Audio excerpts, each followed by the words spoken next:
Alright, hello, here we go with another casual Link to the Past playthrough. This one's going to not be 100%. I would like to do a casual, relatively speedy playthrough of the game at 100%, but I need to study the world record speedrun for this or something, and I didn't get around to doing that yet. So I'll do that sometime in the future. But today is just going to be another, like I played this game about a month ago. I don't know how much I'll remember.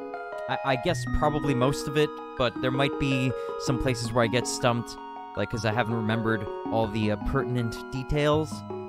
And 100%, like maybe I could try it in about like, I don't know, if I gave myself like 8 or 9 hours to be comfortable. But since I only, I'm pretty late again today, and I've only got about 6 hours ahead of me, I'm just gonna, I'm going to be skipping a good bit of the items, of the, like the hearts and the expansions and stuff like that.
The time of destiny for Princess Zelda is drawing near.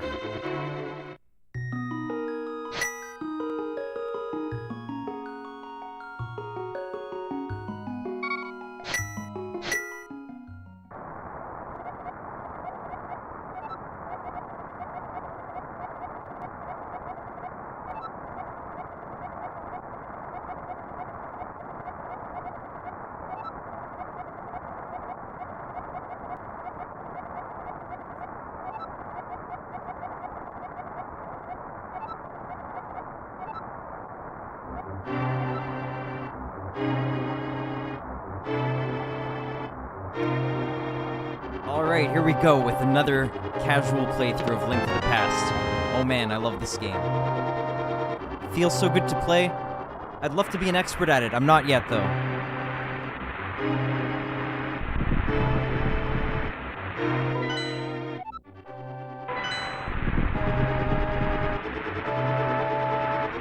Hey, Joe Crimson! Hey man, how are you doing? Thanks for coming by. How have your Super Goals and Ghost runs, how have the runs been recently?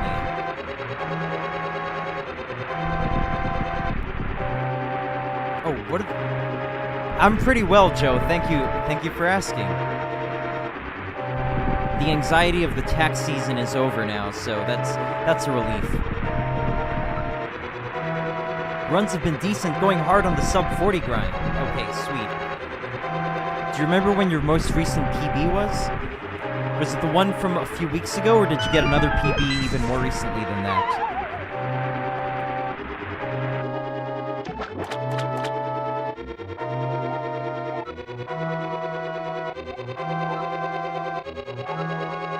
Most recent PB was about a week and a half ago, 4114. I don't think I saw that one. I'd be interested to check it out. I'll try to check it out. Man, awesome. Congratulations. Super Ghouls and Ghosts is another one of those games where... I've told you already, I'd love to be great at the game, but I'm nowhere near as good as you yet. But eventually I'll try. I'll try, because it just seems so rewarding. I love it. So keep at it, man. Awesome.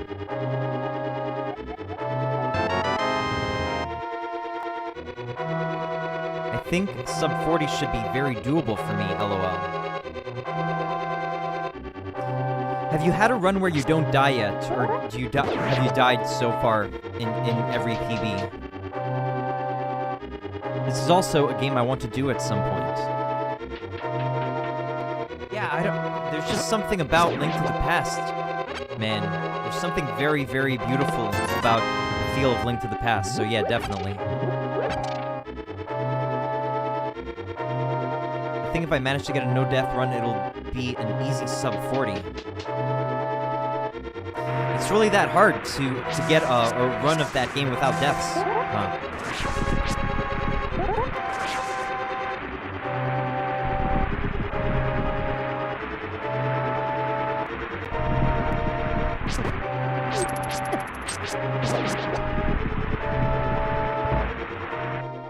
It's a tough game, yeah, indeed, yeah.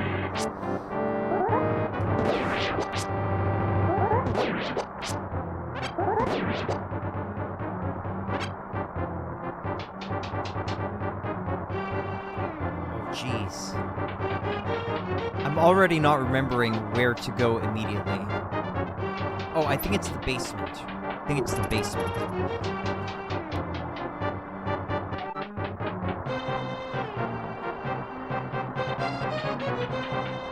Is there one particular culprit that is usually causing the deaths? Is it the boss? Is it like Astaroth or Neberoth? Or like one of the red Aramers? Or is it just, you know, whoever? Because every enemy in that game can be quite the pest. The bosses are pretty consistent lately. Okay, awesome.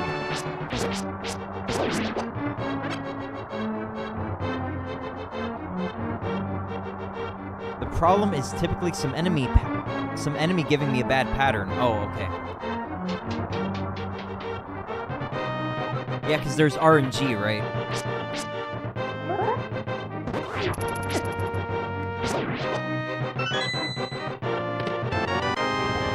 Hey, Nathan. The man, the legend is back. Thanks, Nathan. So yeah, this is just another casual Link to the Past playthrough. I'll be at Ocarina in a few months, I think. Good to see you, Nathan. How have you been? Hey, yo, California kid. Hey, good to see you, man. Thanks for coming by. Joe says there's a bear in stage 5 that has managed to perfectly shoot me every time I got there yesterday. By bear, do you mean those big dudes who shoot fire in stage 3 and I guess they shoot ice, right? In stage 5, that's the guy you're talking about, I think, right? Hey, thanks for the kind words, California kid. Yeah, I missed the, I missed it too, man. Okay, those guys.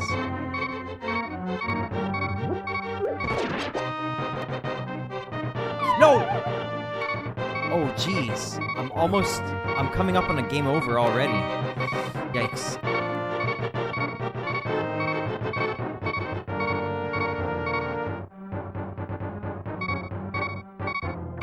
I was kind of hoping to not get any game overs.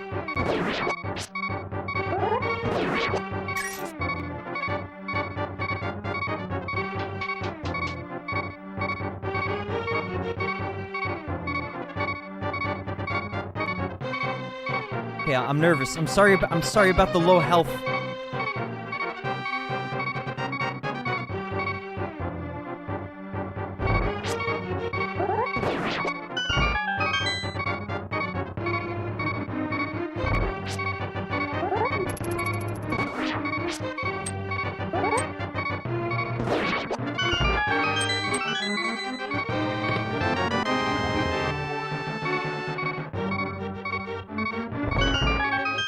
I am really looking forward to getting to play a randomizer of this eventually. Lovely how the guy that always drops a heart didn't that time for some reason. Okay, I see. I don't know about the tendencies of the RNG in the game, but yeah, I could really use a heart right now.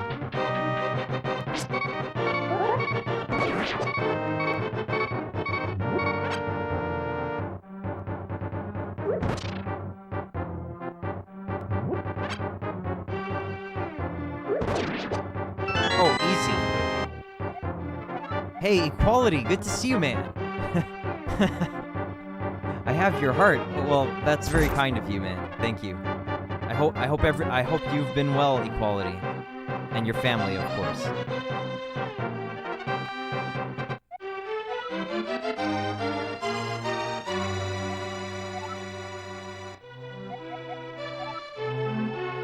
The wizard is an inhuman fiend with strong magical powers.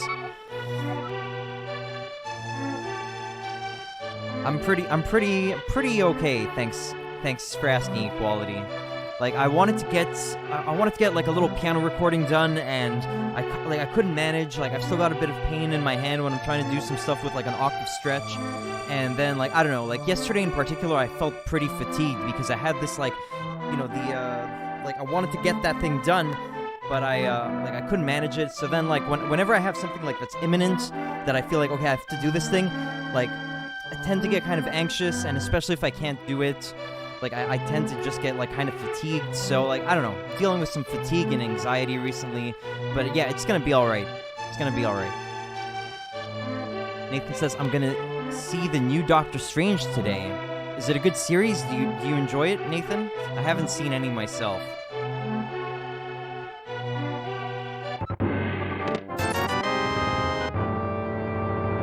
Okay, wonderful.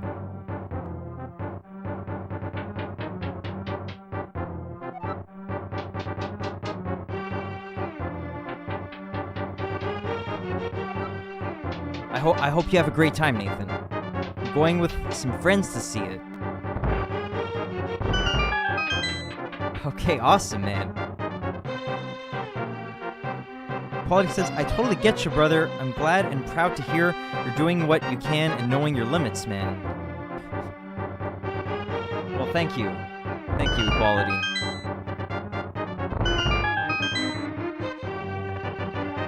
Yeah, I think I should be healed soon enough. Like, I mean, it's been about a month now. It's annoying though. Hey, R&B Pikachu. Hey, thank you, man. I missed you too. Thanks, guys. We like knowing our limits. Nathan says, also feels good to have you back. Man, it feels good to be back, man. I just love the awesome game streaming experience for sure. No.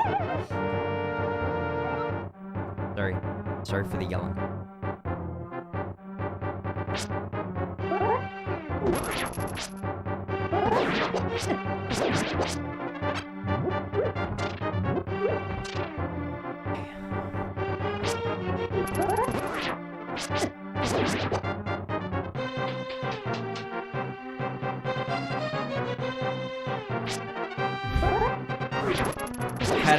I had an Equality 725 moment yelling. Yeah, sometimes. I've been having these. I've been having these at times for sure. What have you been up to in your little hiatus? Well, mainly working on my and my parents' tax filings, basically. That's basically it. And you know, I mean, I've been having to keep up with Yu-Gi-Oh! Basically every day, so, like, I grinded to Platinum 1. That took a while. That took a while at some points. And I was nervous about that. Actually, Yu-Gi-Oh! Was giving me pretty much, like, fairly consistent, you know, pressure, the Yu-Gi-Oh! Thing, you know? I mean, I like it. Maybe I'm taking it too seriously.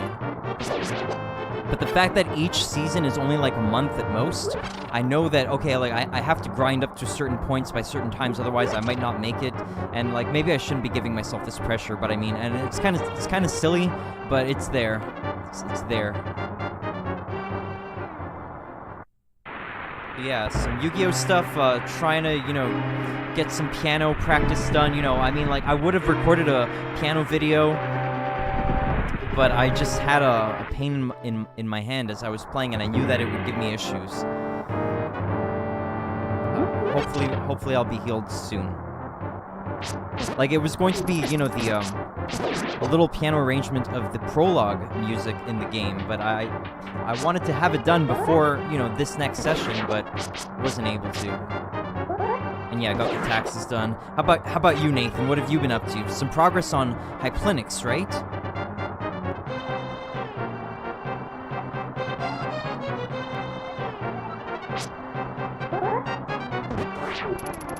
It's never silly. Thanks, R&B Pikachu. I don't know. Yeah, I mean, maybe Master Duel will have a very serious future, so it might not be for nothing. Like, I'm building up good resources in the game because of my dedication.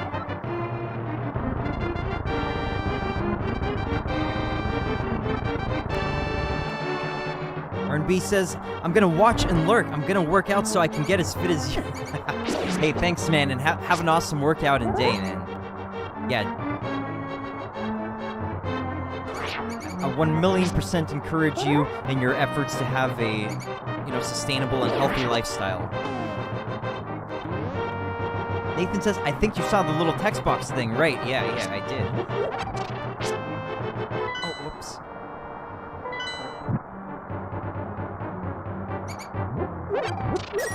Yes, indeed, get yolked equality.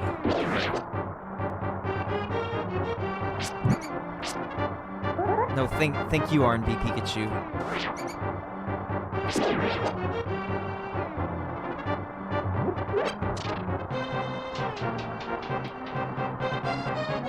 Some dancing egg yolks? Is that what those are? Or it's just little birdies? Maybe it's not even birds. Okay. No!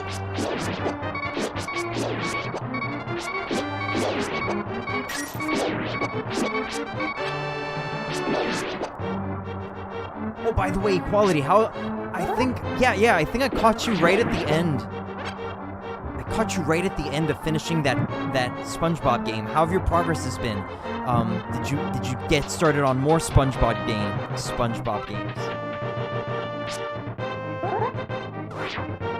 Gudetama, it's eggs. Oh, it's okay. I have a Gudetama Tamagotchi. Oh, is that what it is? It's a Tamagotchi. Okay, nice.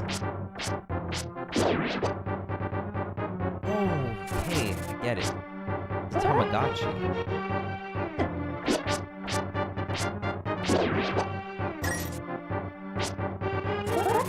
I have a little Tamagotchi thing from back in the day when it originally released. I think it was like 96 or 97.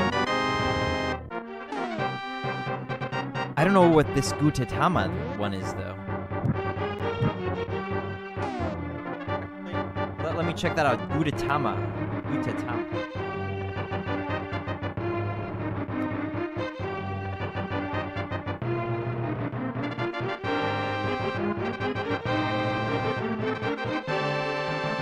Oh, I see. Very, very cute. Thanks for the heads up, man.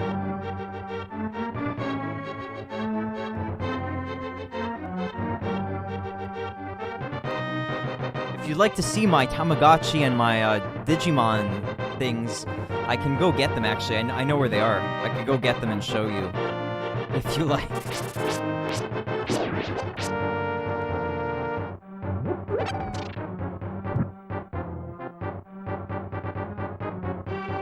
Quality says, "Oh yeah, brother, thanks for noticing. I beat it. I was gonna collect all the things and do it 100, but no thank you. But yeah, I beat that one. I'm moving on to the next SpongeBob game for PS2 next stream. And yeah, Gudetama is a funny Japanese character, I think. And please, I love Tamagotchis. I have three as of right now. Oh, sweet. Yeah, some like it really just depends on the game. Some games you don't want to do 100%. Like it's not worth the tedium. Some games feel better as 100% games than other games, for sure. Okay, I'll be right back and get those little things.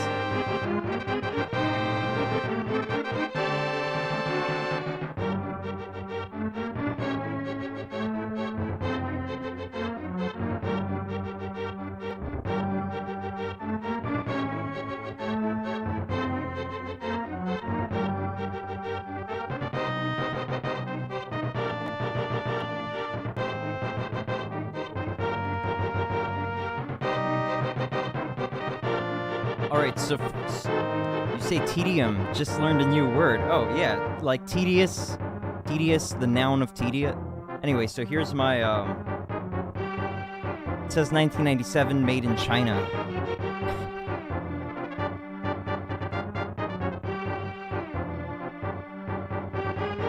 There's that one.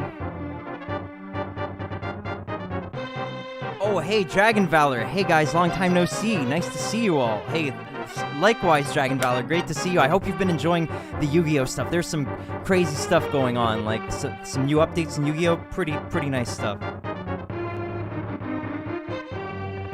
I've also got my gray Digimon thing here. It says Bandai 1997, made in China. There's that. I've got the little instruction pamphlet.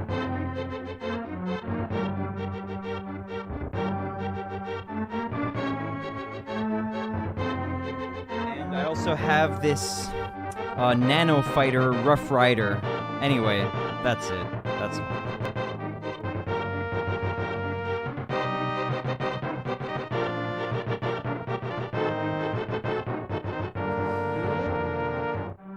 I don't think I have any more information than just the just those physical objects I showed you. Is Digimon worth getting into?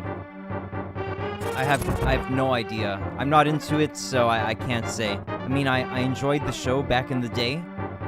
I don't even know what getting into it would entail. Like the card game or the video games, like series. I don't know. I don't think I would get into it personally. Dragon Valor says, I'm playing another card game called Legends of Runeterra. It's a beautiful game based on League of Legends. Oh, that's pretty cool. I've heard the name. I didn't know it was based on League of Legends. Okay, cool, man. I hope you're enjoying. If you want to keep up with the Master Duel to get those free gems, man, don't neglect them. If you want any suggestions, definitely let me know, Dragon Valor, and I'll tell you. Like if you're wondering about what staples you should craft or whatever, I'll try to help you out if you want. Paulie says, "Oh, the Tamagotchi." Well, I mean, I got that back in the day. Like I mean, I enjoyed it back in the day, late '90s. But I mean, the battery's been dead for a long time, and I don't know. Like, would I tell you get a little Digimon mate like device? I don't know. You could check it out. I don't know how expensive they are. Could be interesting, I guess. Wonder what the new technology would be like for it.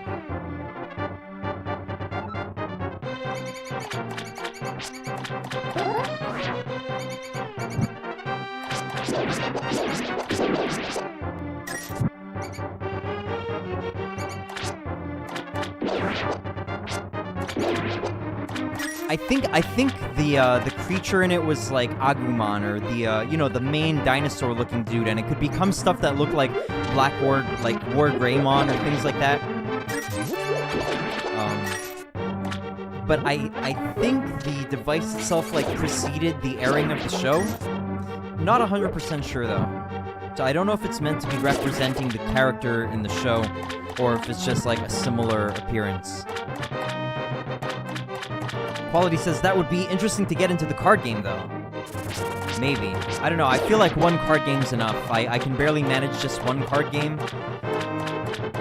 Yeah, it could be interesting, though, if like you're particularly interested in like one particular card game, or you know, you really like that series and you want to check it out. Yeah, it could be interesting. I just feel like if you try to spread yourself over like to more than one game, it's spreading yourself too thin, but some people manage, I guess.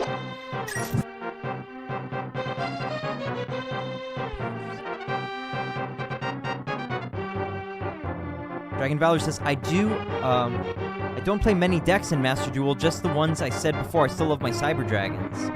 I love Agumon a lot. Hey, La Furia Salvaggio. It is I. It is me. How are you, La Furia Salvaggio?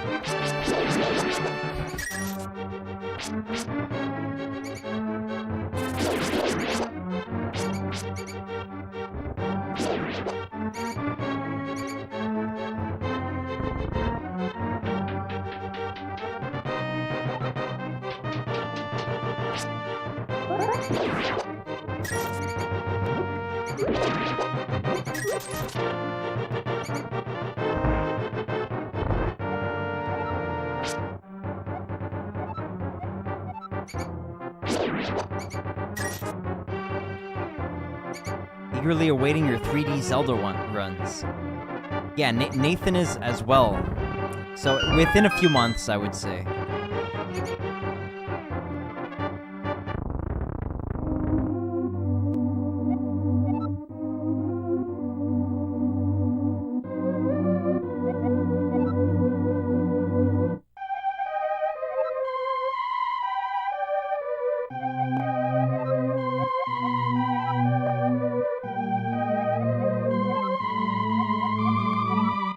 Destroy the wizard before he destroys all of Hyrule. You can do it.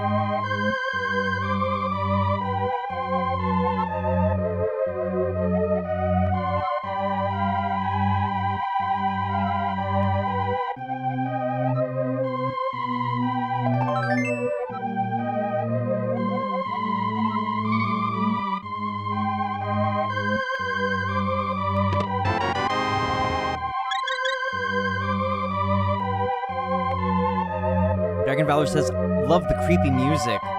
Yeah, man.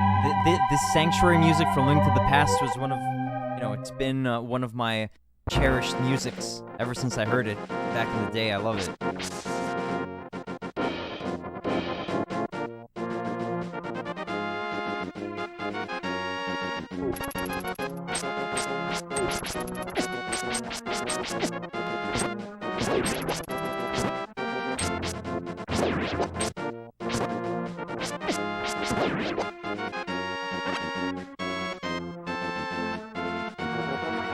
Okay, I have to try to play as efficiently as possible if I have any hopes of trying to beat the game today.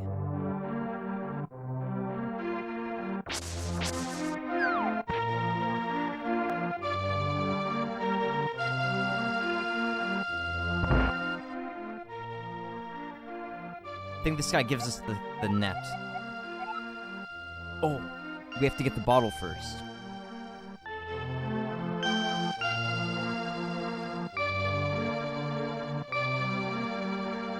Dragon Valor says, I'm just waiting for the next Master Duel event, but I keep up to date with ban lists and little things like that. There's going to be an Infinite Impermanence bundle. So don't craft a third Infinite Impermanence. Oh, we get a bottle just like that. Nice.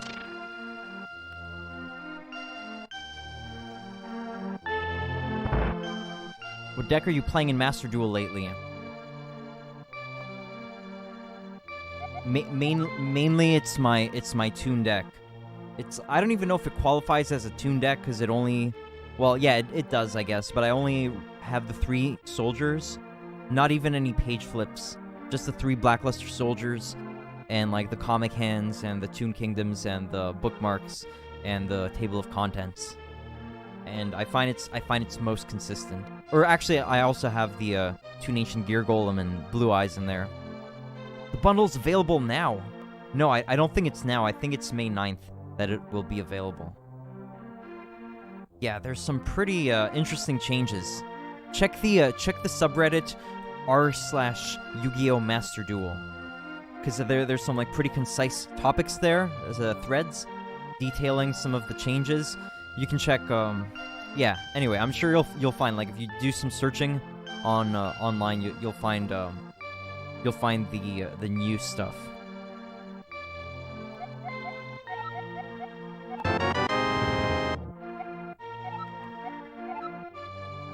But yeah, so I've got that Toon deck and Monarchs. My Monarch deck. Which works sometimes, but the Toon deck seems to be more reliable.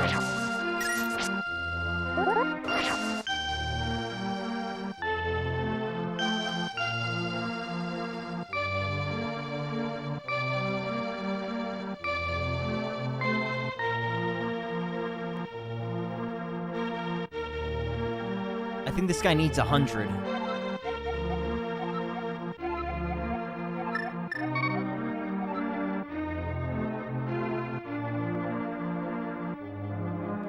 I checked the Master Duel meta, it's the web...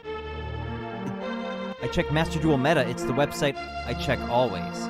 Yeah, that's a good one. That's a good one, man.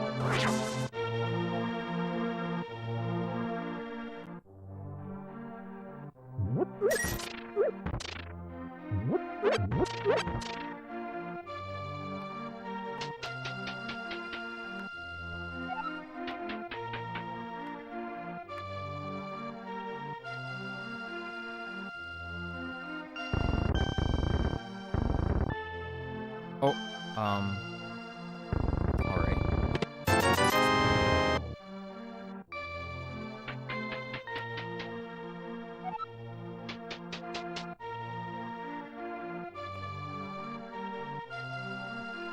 You're just running the Cyber Dragons, Dragon Valor?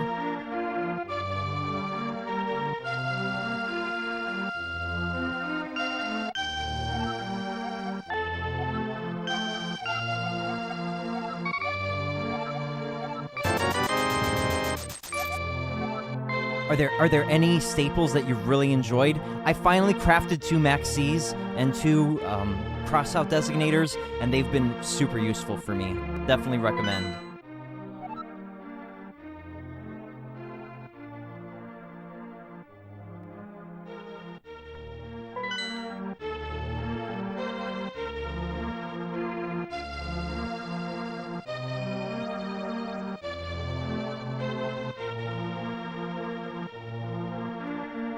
I have a feeling like crafting a second, like getting a second Ash Blossom might be really good, but I kind of really don't want to.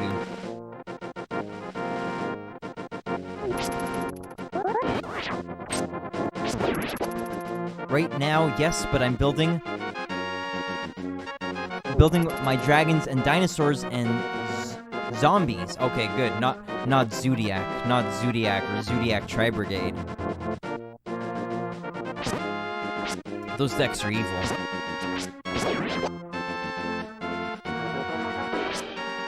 I have 3 Ash and 3 Max C already. Wow, that's hardcore, man. Good, man. They definitely come in very handy.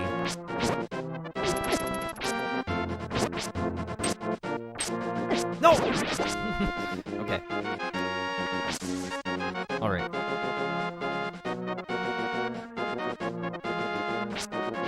How about Nibiru? Is he good? It can be, but I generally prefer not to use it. I feel like it's not consistent enough. I feel like you're just much better off. Oh geez, I had to talk to somebody in the village. Can I see Sahasrahla without speaking to somebody in the village? I wonder. I had to speak to the village elder, but maybe I can avoid that.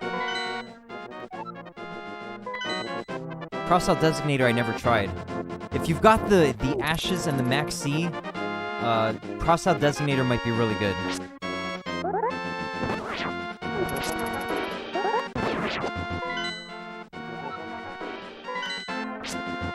So with Nibiru, it can be good. I just find it's more reliable to run the Kaijus and Lava Golem.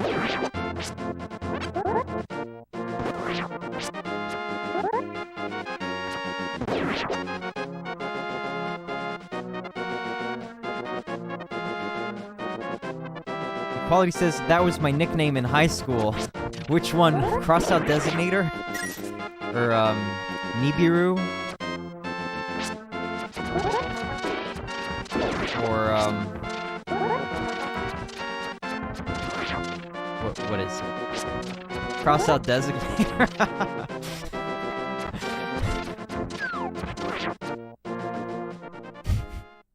What a nickname.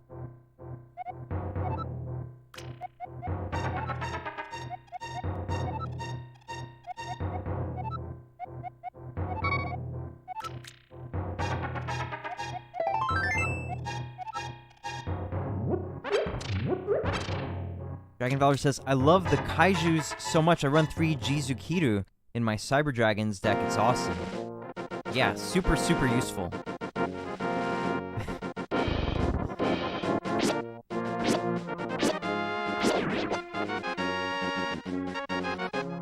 Yeah, depending on the deck, like, especially my Toon deck, because I've got the comic hands, but I could easily suggest, like, depending on the deck, run between, like, 3 or 4 Kaijus / Lava Golem / Raw Sphere Mode if you've got it. I don't have it yet.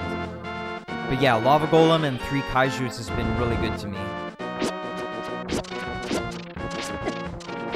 I do play 2 trade-ins, though, in that deck, so that I can toss a couple of those level 8 Kaijus if I need to at the moment.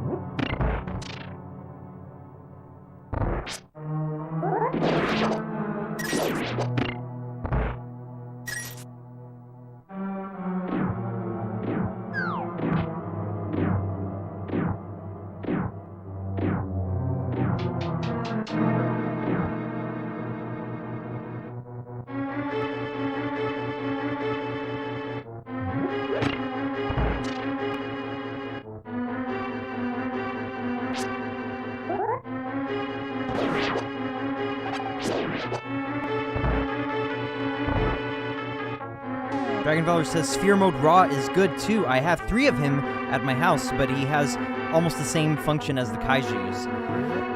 Yeah, pretty much, but he clears more of the field, which is nice.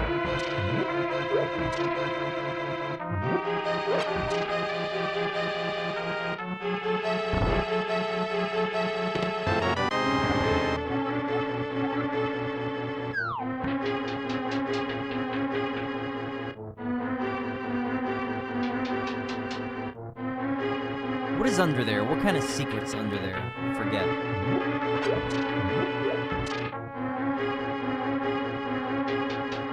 Dragon Valor says, I'm glad to learn that Lava Golem is relevant in the current Yu-Gi-Oh! State. Yeah, exactly. I never thought that Lava Golem would be useful, like, for removal. It just didn't occur to me. Like, back in the day. You just wouldn't have thought that monsters would be so indestructible. But here, you know, here we are. It's amazing.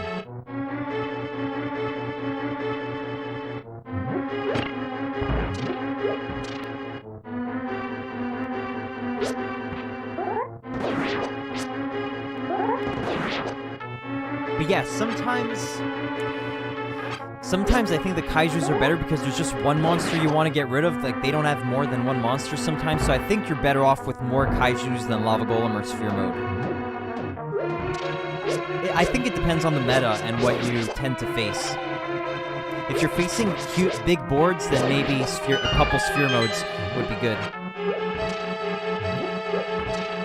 Dragon Valor says, I think there will be an event in Master Duel where you can play only the old cards from old school Yu-Gi-Oh! I think it's called Classic. That'll be awesome. And hopefully, well, I mean, we're probably going to have to deal with the the old, the new erratas, right? Like with Ring of Destruction and all that. So it won't be exactly the same, but it will still be a very enjoyable experience. I like the kaijus. I'm used to them. Yeah, I love it too, man.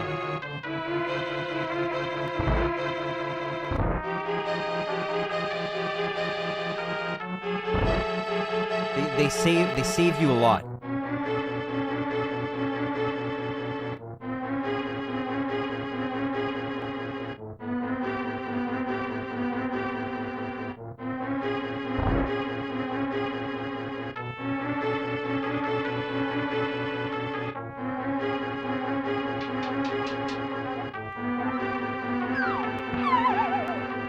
I think they would have to go pre-errata for the classic event. Yeah, it would be better, but I wouldn't see them doing it. But maybe you're right. I hope you're right.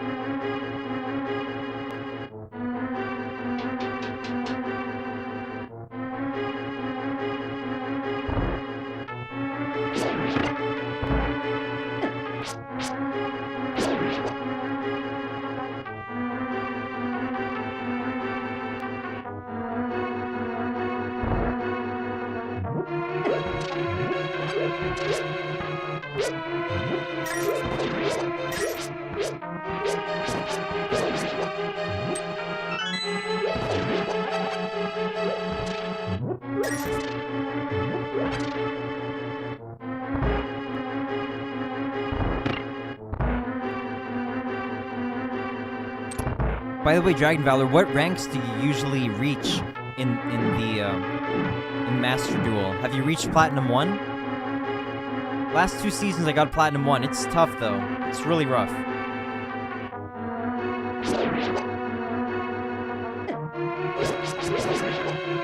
Would you like to give Legends of Runeterra a try? Though it's nice game and the story mode is nice too. Maybe. I don't know if, like, I find Master Duel already takes kind of too much of my time. I don't know if I could.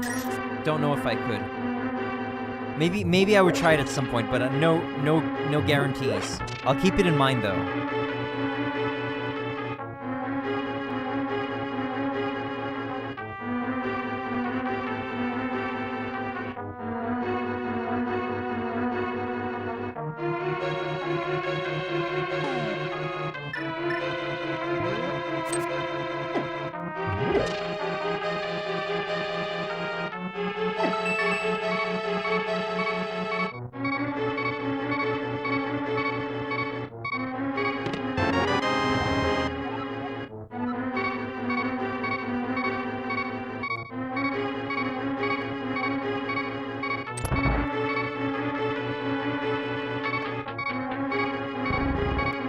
Usually reach silver all the time. It can just take a while. It can take a while, basically.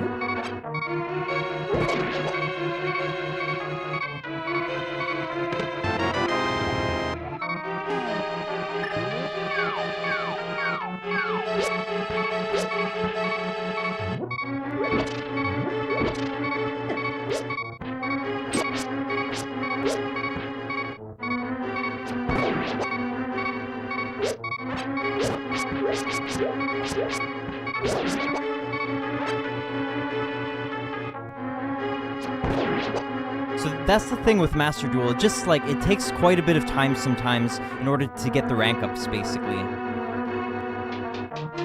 So it's not, like, super crazy difficult to rank up. It's just, you know, pretty time intensive, I would say. But something, like, you do have to get pretty kind of lucky and, you know, like, not lose many times in a row, basically. What decks are strong in Master Duel right now? Eldritch, Drytron with or without Herald, Adamanticators. Those are the main ones. Yeah, Tri-Brigade, of course. Virtual World. I find evil twins are incredibly powerful. I really hate facing them.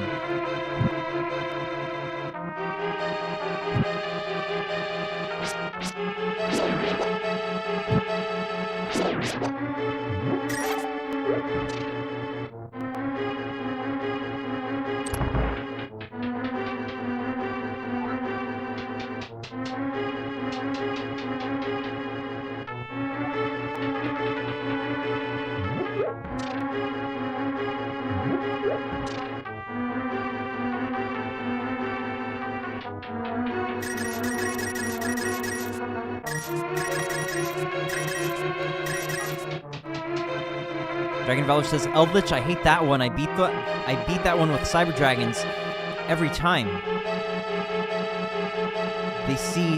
Every time they see Cyber Dragon Infinity, they just surrender. What do you mean? What do you mean by jukes equality? Jukes. Like a jukebox?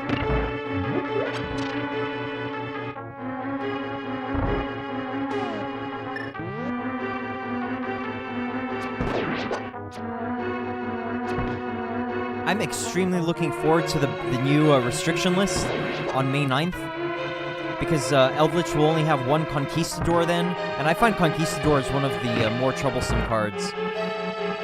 You juke those spinning red things. Oh, okay. You juked them. I guess that means like dodge, right? Okay, cool, man. Awesome. You see, so we're teaching each other some words, I guess, which is nice. Thanks, man.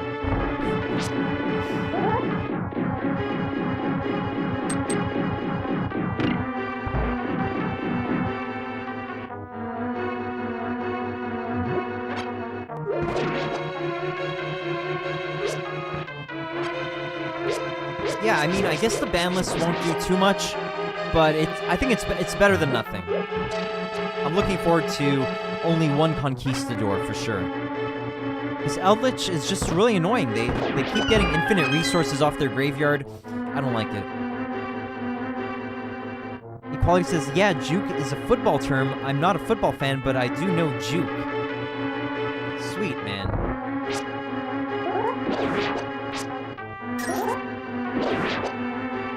It's always good to be more, educated and cultured and all that stuff. No! Sorry for the yell.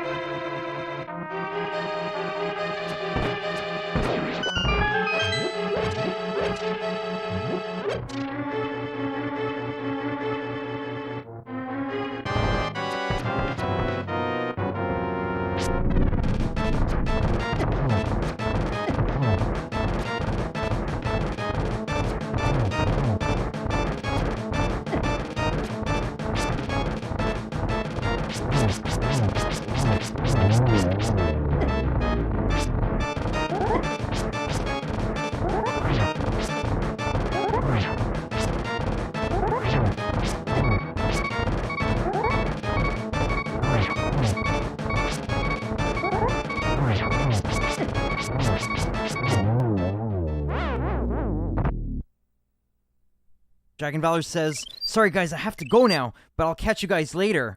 Have a lot to do, just thought I'd pop in to say hi. Well, thank you very much, Dragon Valor. It's much appreciated. Have a super day. Have a super day, buddy. Quality says, the best part about Nicholas' outburst is the apology following. Okay, well, great. Thank you for that.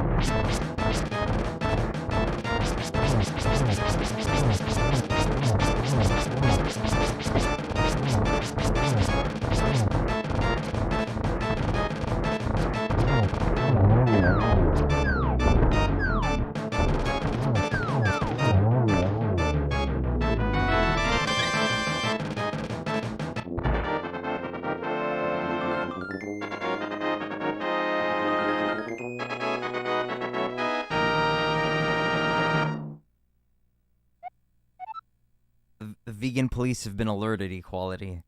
Yikes. Yeah, that kind of stuff is always a bummer.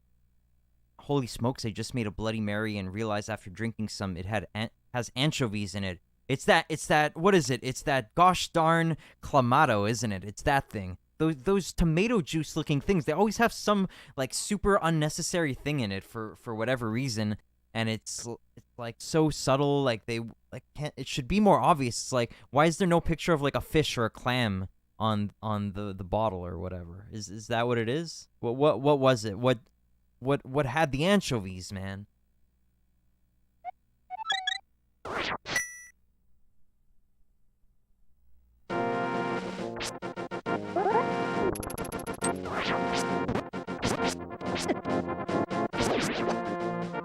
I think the only thing that I ate that I was like not aware of was I was eating some bread, and then I like for some reason I forgot to check that one before eating it, and it had some milk powder in it or something. Oh no, it's some Charleston Bloody Mary mix. I can't believe they snuck that little fish in there. My wife probably didn't even think to check, since it was supposed to be a vegetable Bloody Mary mix. Gosh darn it, man. Sending some good vibes to hopefully, you know, help you get over this. So I know that it can be a discouraging moment when such a thing happens. Good thing I have orange juice and Mary Junana. Wonder what that is.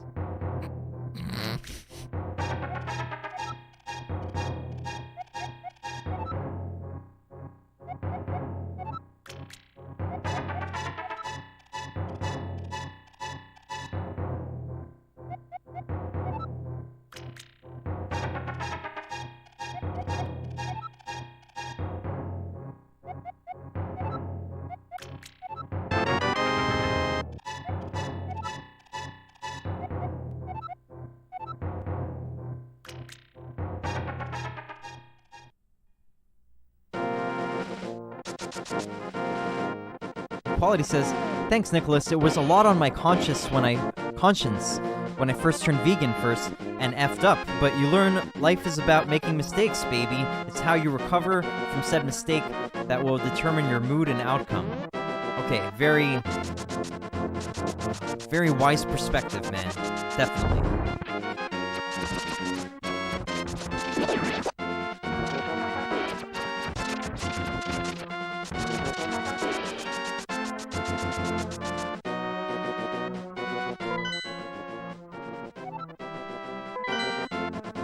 I'm divorcing my wife, though. I hope that's not true, man.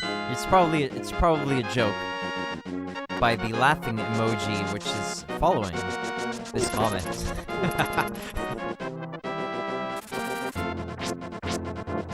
Is your wife vegan as well? She shouldn't have got me the anchovy mix.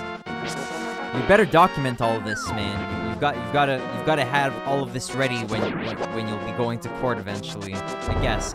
This is just joking though. Definitely don't want you to be divorcing your wife.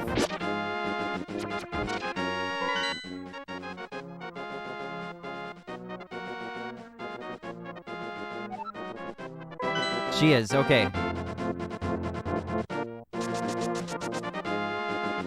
Well, she'd better check next time.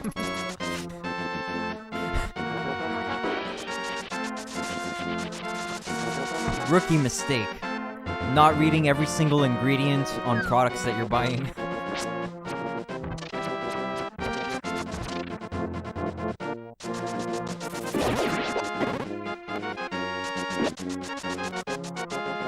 It happens, I guess. It can happen to anyone where you just make an oversight. It happens.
Found the ice rod.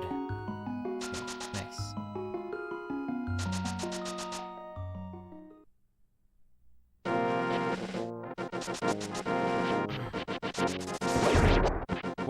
Once I think this was probably around.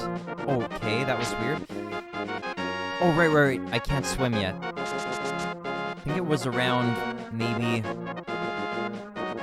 2010 or 11.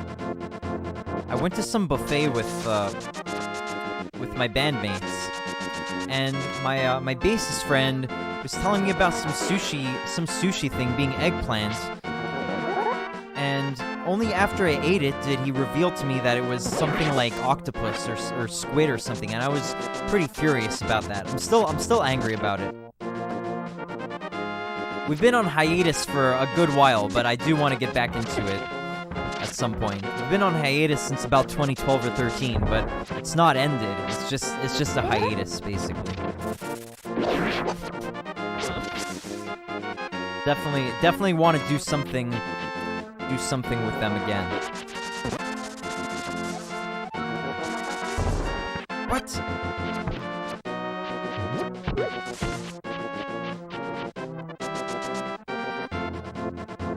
Is there anywhere I can find your catalog? Well, we've basically just made one album. I think it's on like Bandcamp or something. I think it's on Bandcamp, the album. Okay, it's like the style is it's like Avenged Sevenfold, Children of Bodom, and like, you know, Legend of Zelda kind of, basically. Like that's the main influences. And there's like screaming. It might not be your style or anything, but yeah, so you just you would search something like Nightmare After Dawn, Dawn of a New Day, and you would find it probably. Actually, you know what? Let me just search. Let me just find it. It's probably on YouTube as well. So let's just check. Quality says, and yeah, people don't get why that would be so messed up to someone who chooses not to consume animals. Yeah, exactly. I remember I wasn't vegan at the time, but I was vegetarian.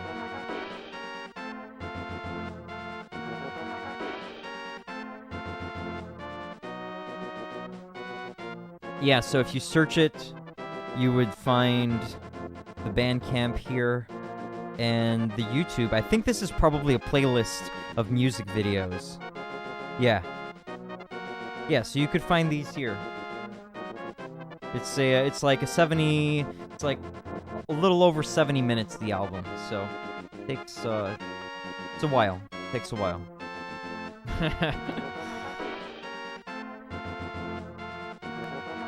Thanks, Equality. Checking it out. Okay, man. Cool. Thanks for checking it out, man. Okay, I think I've got to go to the library next.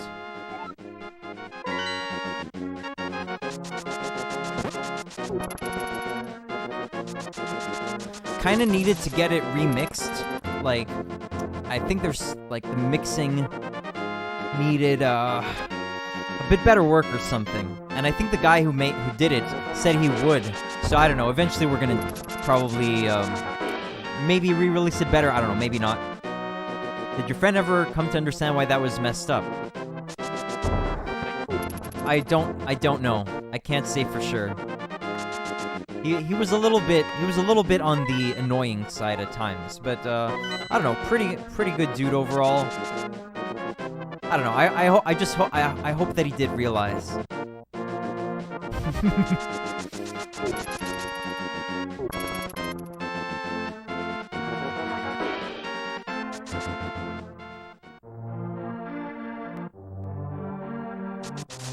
What is this house again? Is this Link's house? No, I don't think so.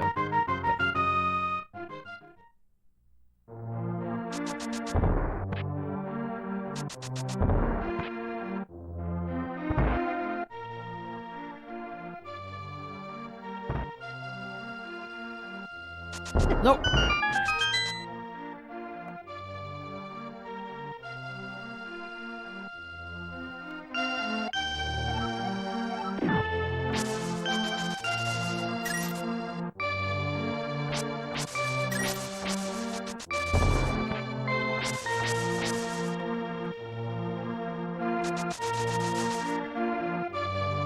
Okay, I think I got it. Oh, just right on it. Good. Good stuff.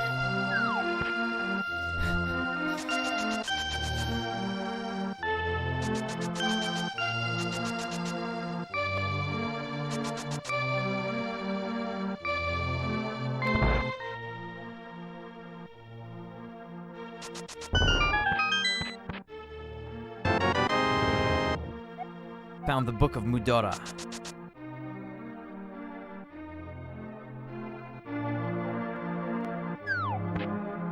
Alright, and then from there, I think I go to the desert.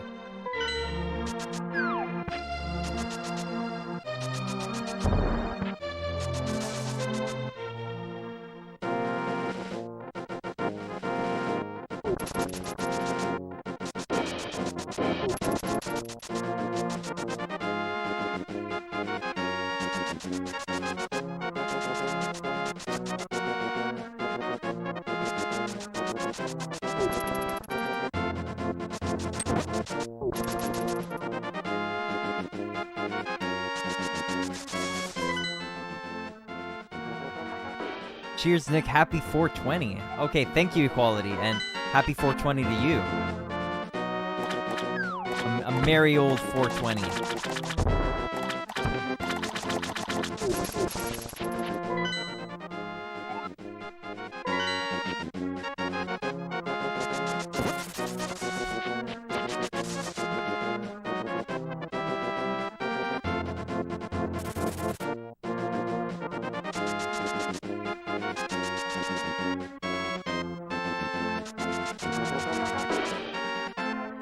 Hey, Ariel. It's great to be back, Ariel. Thank you for the kind words.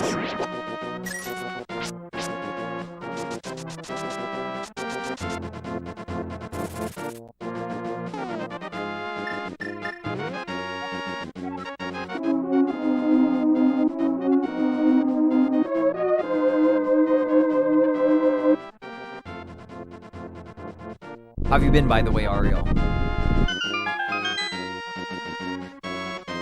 Pretty good, I hope. Everything is good with your school projects and your job and your family and your girlfriend, I hope. Just the issues with your taxes are fine and done. Yeah, I hope they're done with, unless they give me some trouble, but it should be done. Semester almost done. You've been great. Wonderful.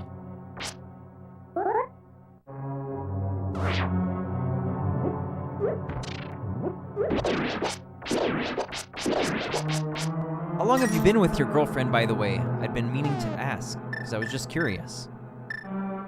Do you think that you guys are, in all likelihood, life partners, or it's too early to say? It can be frustrating, right?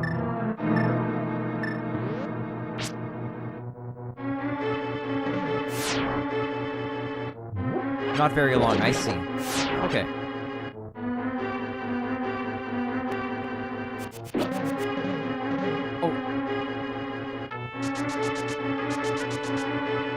Less than 6 months. Okay, yeah, so it's still relatively early. But I hope that it goes well. Hope it goes excellently. But if it doesn't, it's not the end of the world either. It's just, you know, that's how life goes sometimes. But hope for the best. Still early, but only life will tell. Right. Amen. Or amen, rather.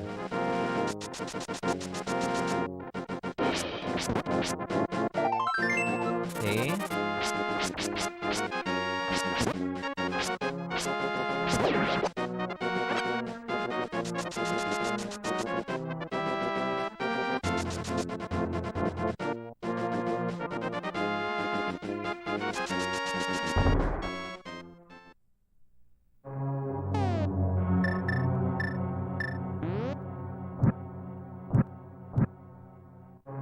Right, something has to be pushed here. I forget.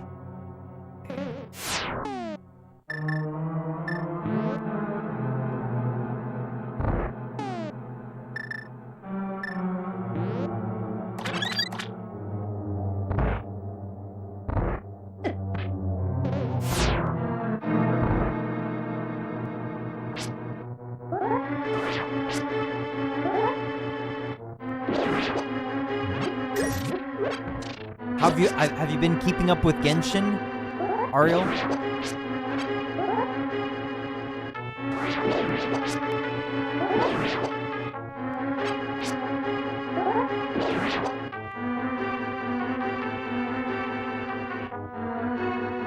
Ariel says, I do not know which is the correct pronunciation of amen, so I can't help you there. You've been keeping up a little bit. Well, I mean, I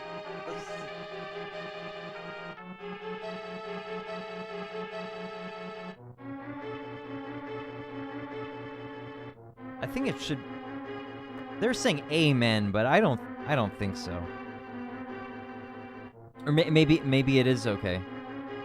Jews usually pronounce the word as it is pronounced in Hebrew, amen.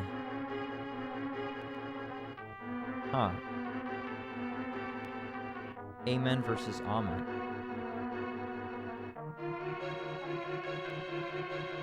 I think amen sounds more Latin, which it probably... Quality says it derives from amen ra.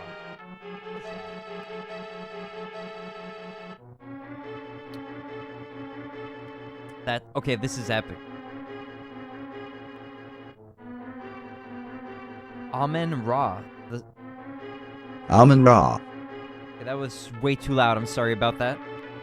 Amen Ra. Jeez, sorry about that. Okay. The sun god, the principal deity during the period of Theban hegemony. This is epic, man. Okay. Wow. So it's not of Latin origin. Anyway, no time to check it now. Ariel says it would be pronounced amen in Latin languages, including Spanish, as far as I know. That sounds right. I'll try to read up on it a little bit more later.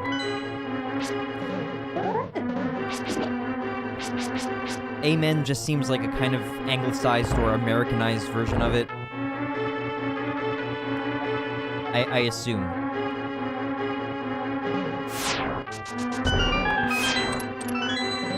Equality says, yes, sir, I learned this when I was doing deep dives into theology and Satanism and things. Very interesting.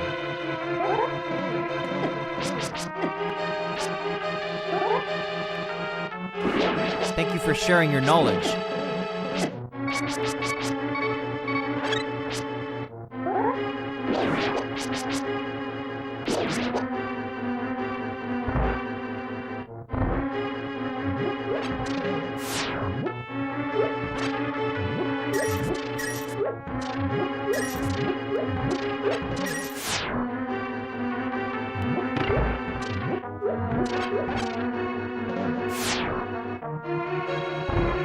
Oh no, I don't have the big key yet.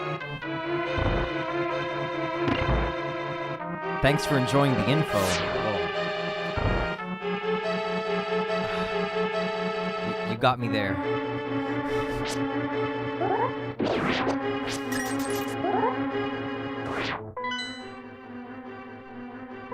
Thank you for thanking me.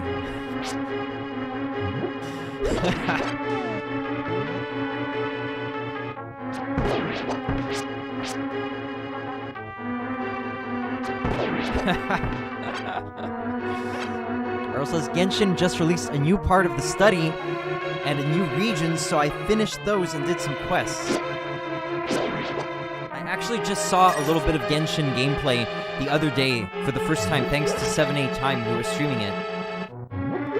And it looks remarkably like Breath of the Wild. Look nice, though. Look pretty nice. I'm guessing it's an enjoyable game to have such a following. Oh, it's the story. A new part of the story. Okay.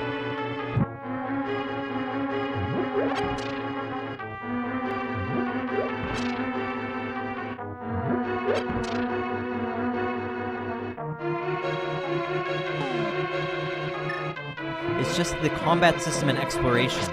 I see.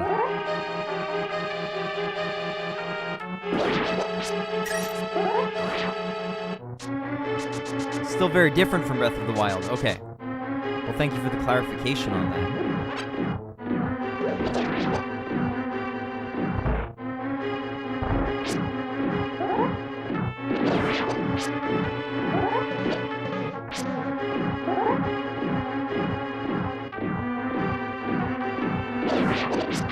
Nope.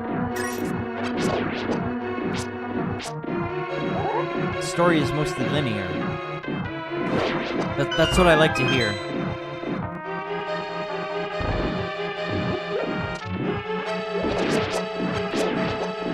Although the story is also growing darker.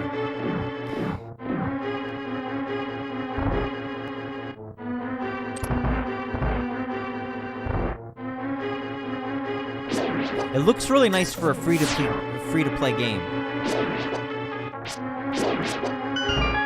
It'd be quite a time investment.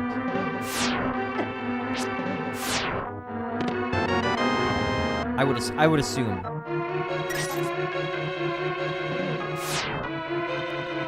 Or imagine, rather. Oh god. Nope.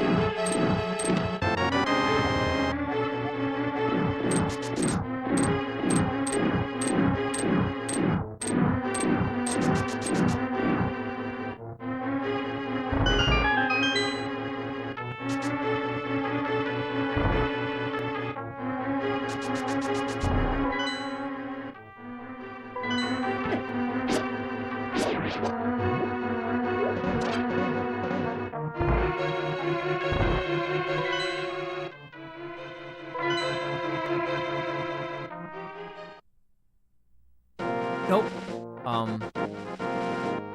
Okay, yeah, I don't want to jump out of there.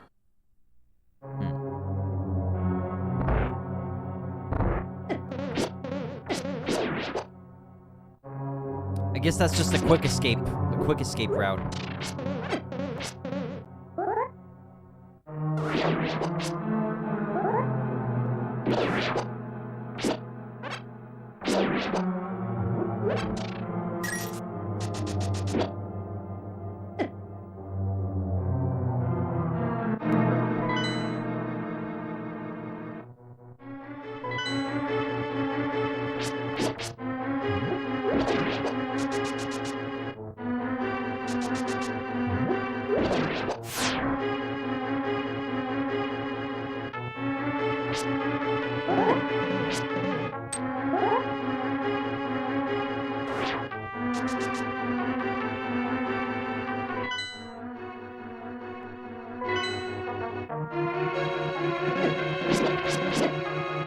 Dang, not doing well.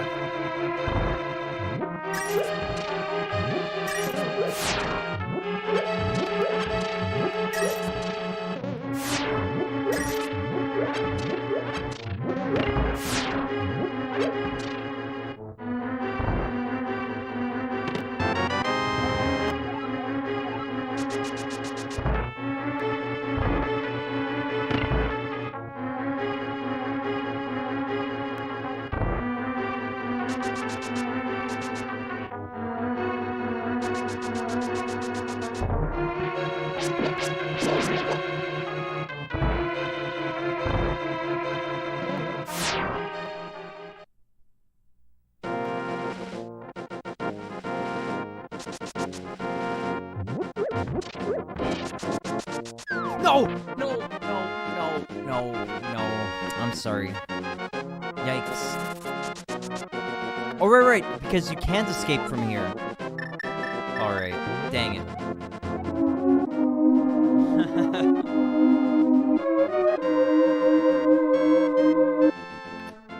Yeah, we're losing precious minutes here. I've only got about 5 hours left for today's session, and I wanted to maybe, you know, try to beat the game kind of fast this time.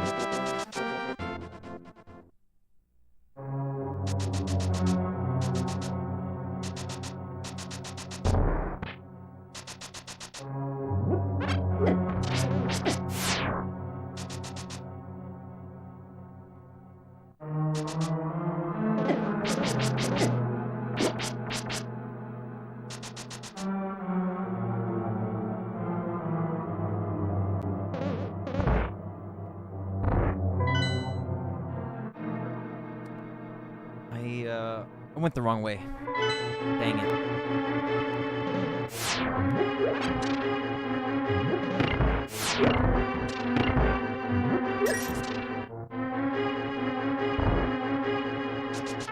Yeah, Ariel, same.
Ariel says, I've been playing FF15 and it has kept occupied some of my free time. I doubt it would be your cup of tea, but it may have some aspects you would like. Well, I'm definitely going to check it out eventually. I do think. Probably after I get a GPU upgrade, I think. Sorry for the typo. No problem, man. I was trying to figure it out. Kept me occupied. Right.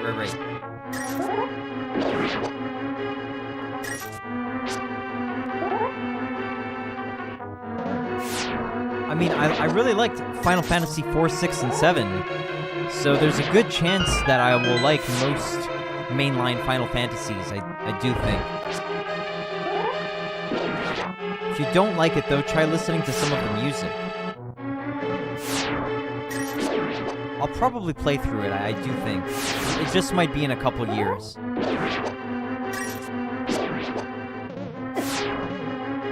If not more. Thank you very much for the recommendation, Ariel.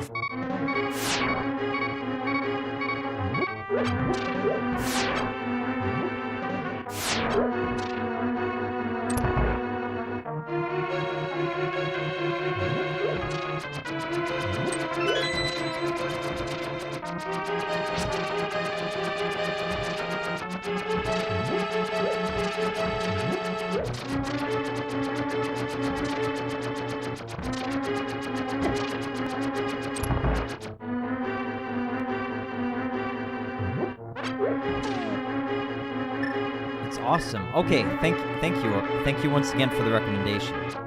Oh no! Jeez.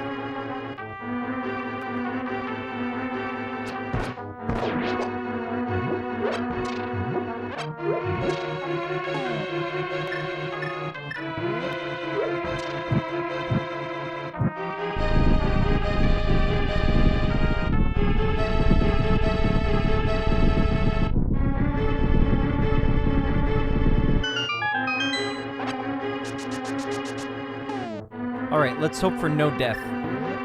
Let's hope for no death here.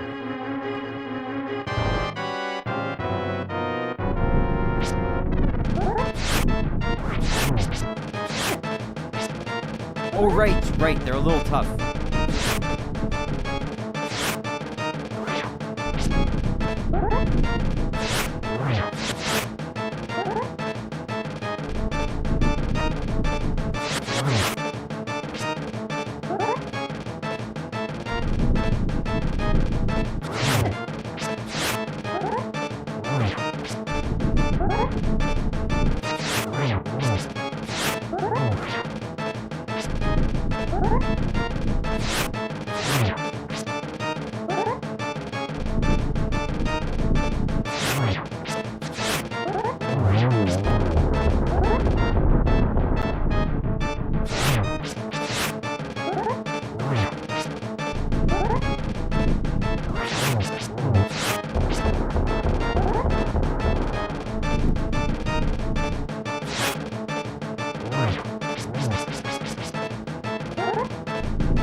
maybe one more hit here.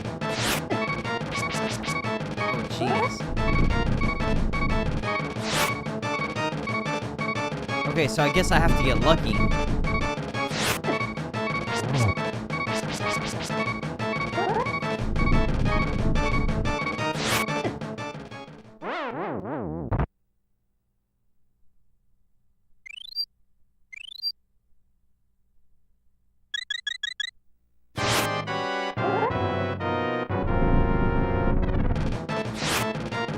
There we go.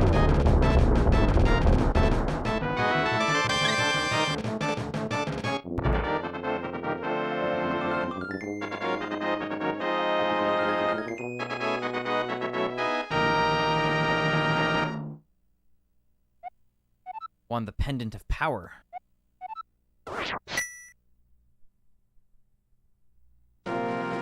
Yeah, if I'm not mistaken, right? Somewhere around FF15 is probably a little high on the graphical intensiveness side of it. So I'd probably should, like, in order to get the best experience out of it, I would assume I should probably get a slightly better graphics card. Or maybe, you know, a much better graphics card. Okay, thank you for the confirmation. Oh, I'm out of bombs. Oh, that's a bummer. Alright.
Ariel says, I mean, I'm not sure if you will like the game, and undergoing some money investment for a better graphics card is not a small choice to make. Well, hey, Sleepy Bear, good to see you, man. Fresh playthrough. Yeah. Trying to go for a slightly faster playthrough this time, hopefully. Yeah, I'd probably want to get a better graphics card eventually anyway. Like, I had originally made an order for a 3080, but Canada Computers canceled it.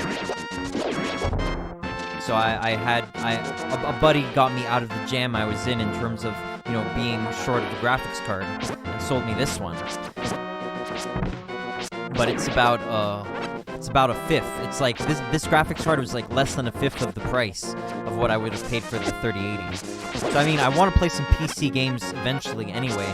So I think having a really good graphics card would be a good choice, I think. Yeah, how are you doing, Nags?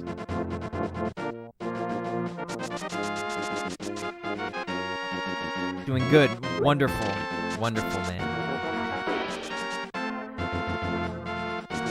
Yeah, for this graphics card, I paid my buddy $250 Canadian, and for the 3080, my pre-order came out to like $14.36 Canadian with the tax included.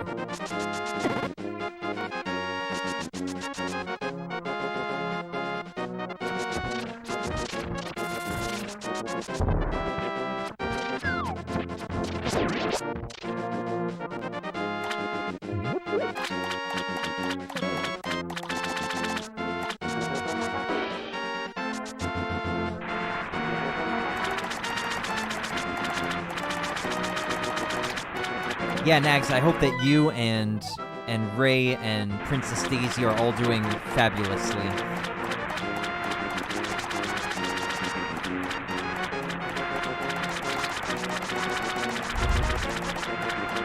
Need some more rupees. Oh, yeah, you're right. How much is it again? Need 500. Oh, jeez. Alright, I guess I'll come back then. Didn't want you to walk all the way up there. Well, thanks for that.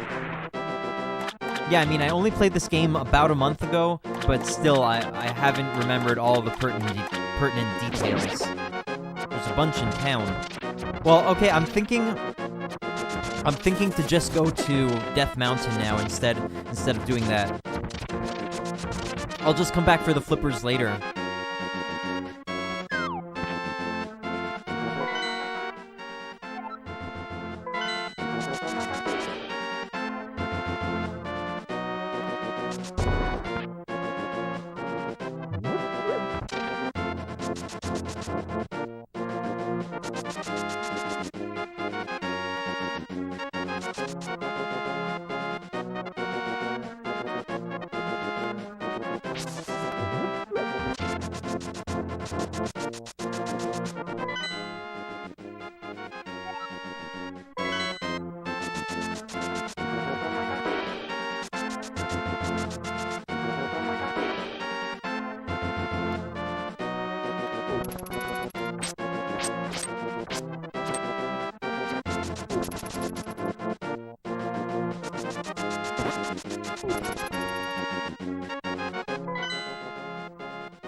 Oh, you know what? I'll just get the mushroom as I'm going to get the Master Sword, or you know, whatever. I'm here. I'll just get the mushroom now, I think.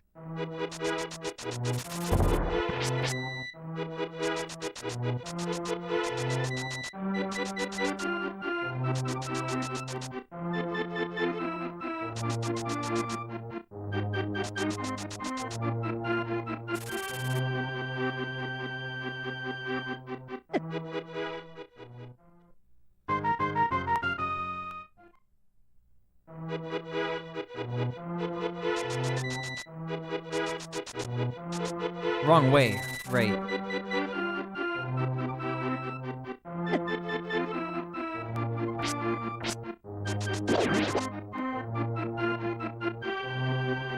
Oh, I missed that you could just cut some grass.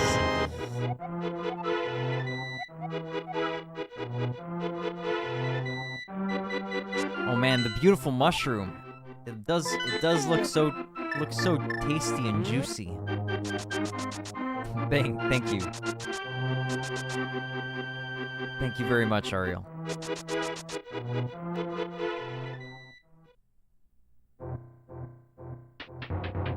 There's a hidden area in that square of plants. Right. Yeah. I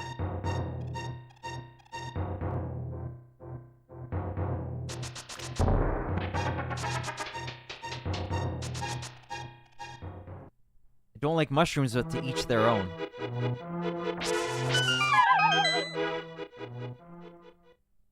Like, you don't like any mushrooms at all, Ariel?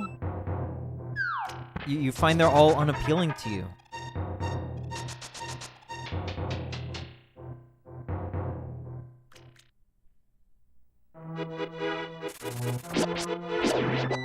Wow, that's...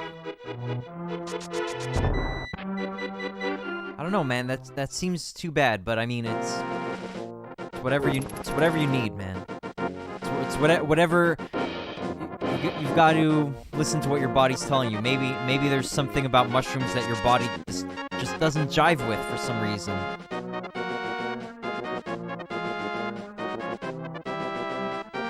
Nag says, I just recently replayed this. I stopped at the 3rd dungeon in the Dark World. Everything is a little fresher in my mind. Okay, nice.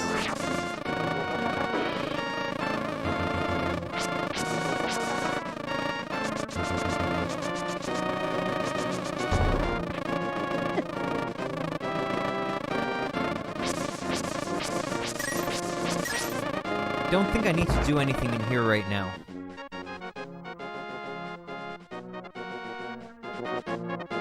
just a small remark here.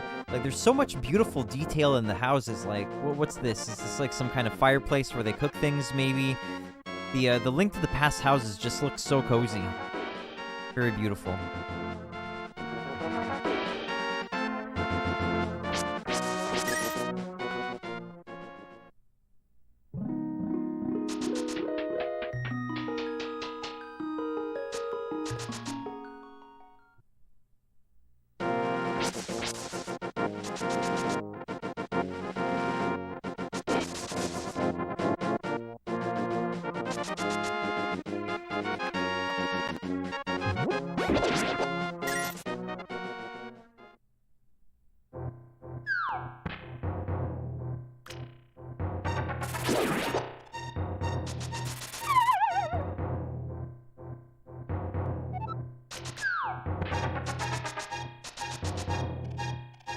Arl says, so is it going to be Ocarina of Time after this?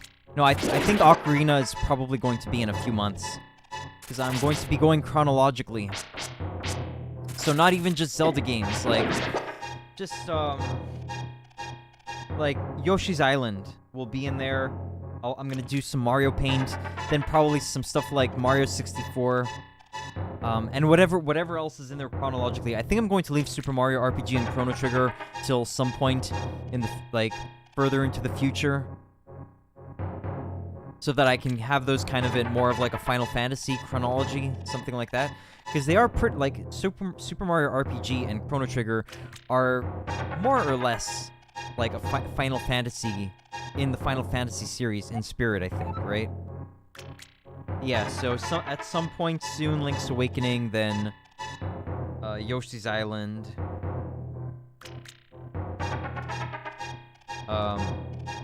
Mario 64, finish up Diddy Kong Racing, maybe GoldenEye, I guess Yoshi's Story 2, and yeah, then probably Ocarina. I thought chronologically within each series. I'm taking a few series. Like, I'm not sticking to just one series, for now at least, I think.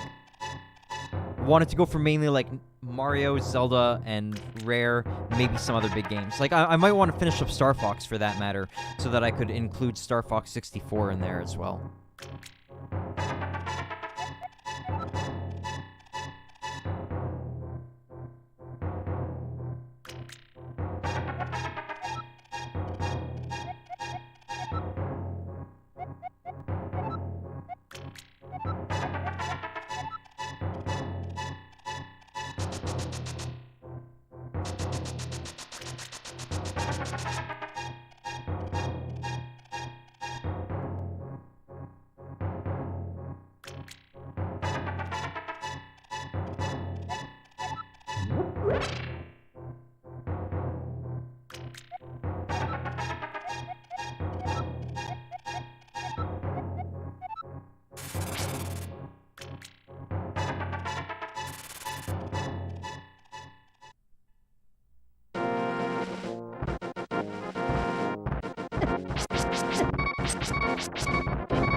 If you wander into a magical transporter, gaze into this mirror.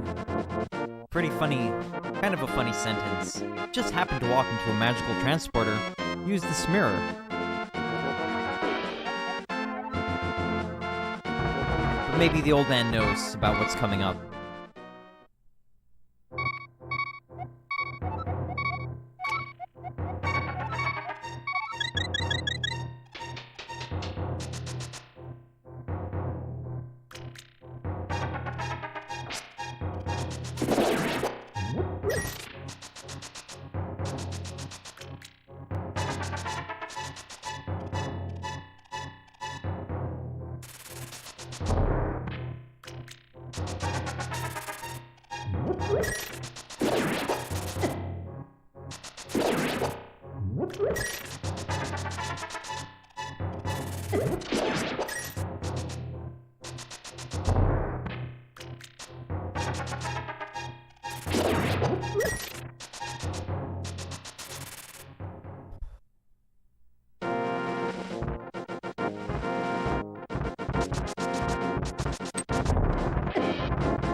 says, if it's not appropriate to discuss it here...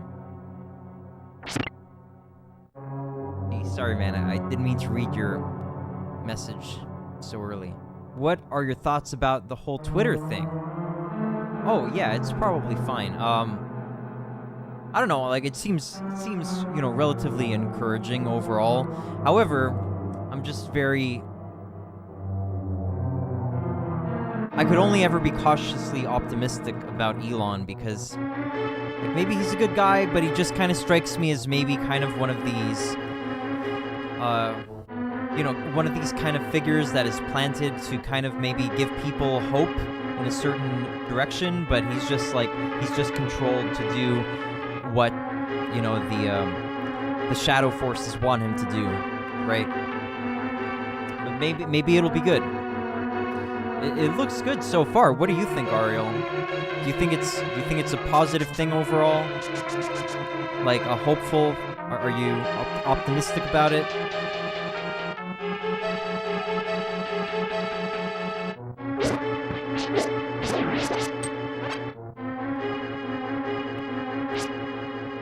Because in my mind, it seems like what Elon does is he's just like fishing. He tactically fishes for attention.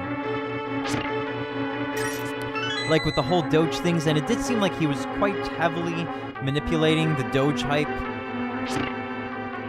So ever since then, he kind of struck me as maybe he's just grifting and like he's doing tactical things that will make him money or, you know, help him in some other mission maybe.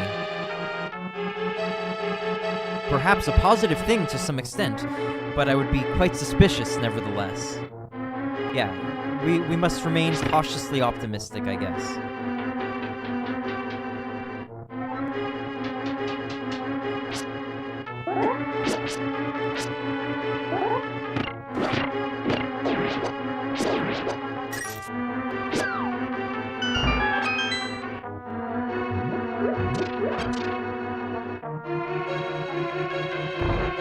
What could his true end goal be?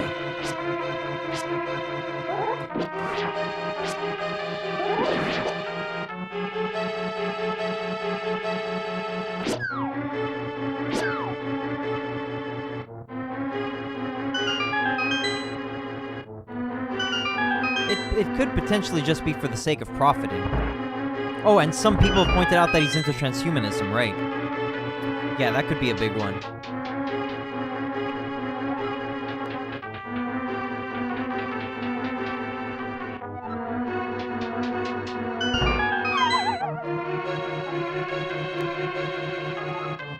Oh, okay.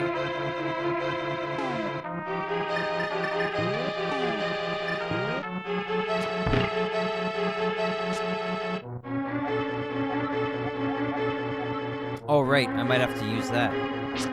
Use the mirror to return to the entrance.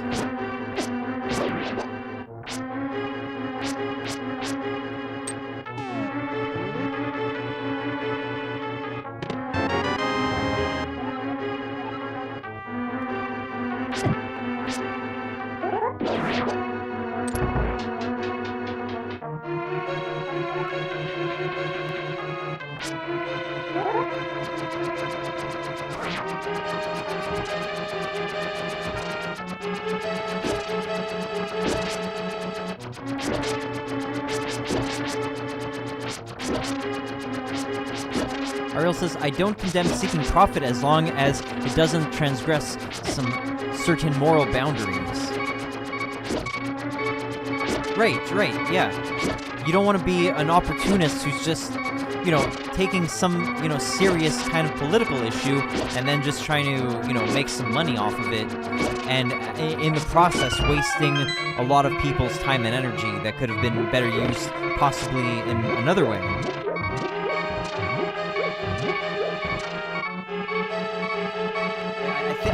I think the expression that's sometimes used is a Pied Piper, something like that. It's like someone who you think is supposed to bring you hope or give you, like, help you achieve a brighter future, but actually they were just wasting your time, basically, and attention. To either, you know, go against you or just, you know, seek out some kind of personal gain instead. Don't get distracted by my comments. Well, I've got to keep up, man.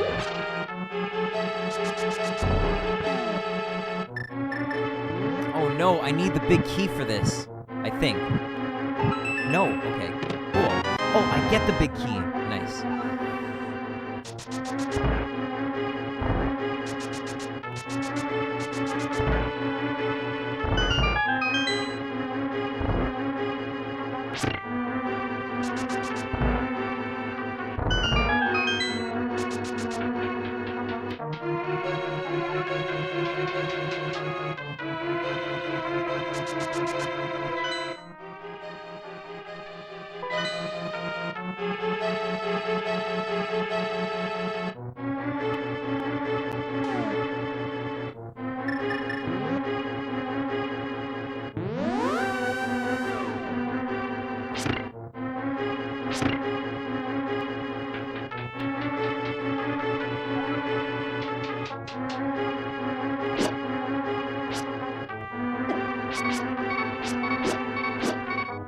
No! Dang it.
Oh, this is probably not the correct way. Okay. Yeah, I have to get the Moon Pearl first. So Hasrullah told me, do not forget the Moon Pearl.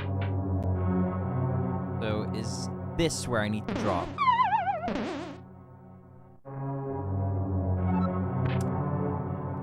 Huh. Where are you supposed to drop?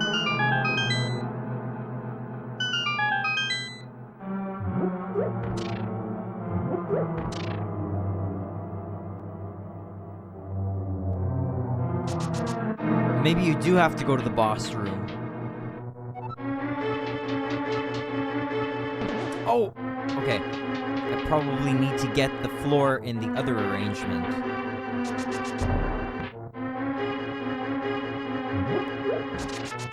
Maybe.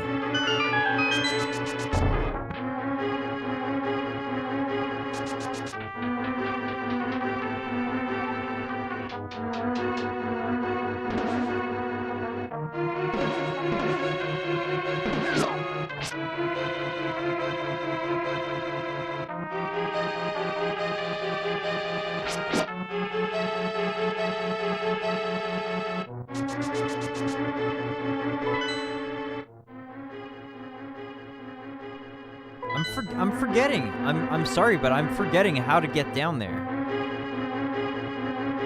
Is it perhaps this?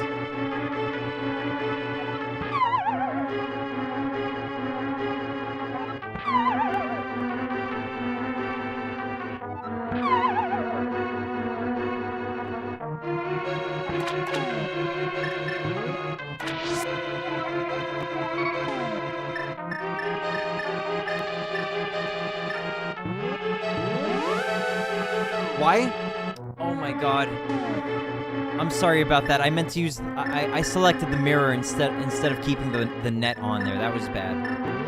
Yikes.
Ganondorf.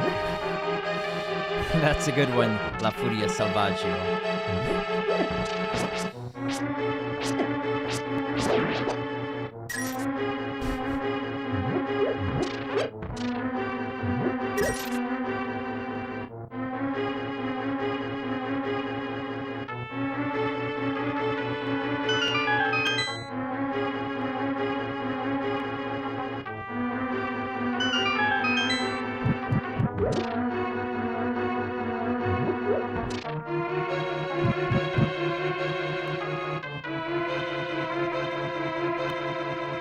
I don't remember having trouble getting to that chest on my last playthrough, so what am I forgetting now?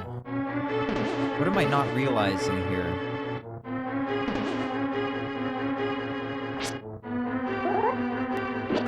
Maybe I have to kill all these guys.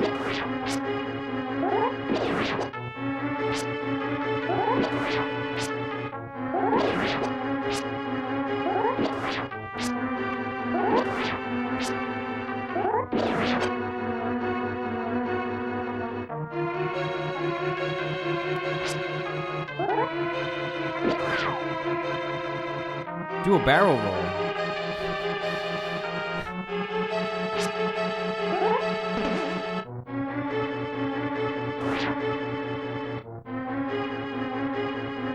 Oh, right, here it is. I missed that thing. That's what I missed. All right. There it is. Unbelievable.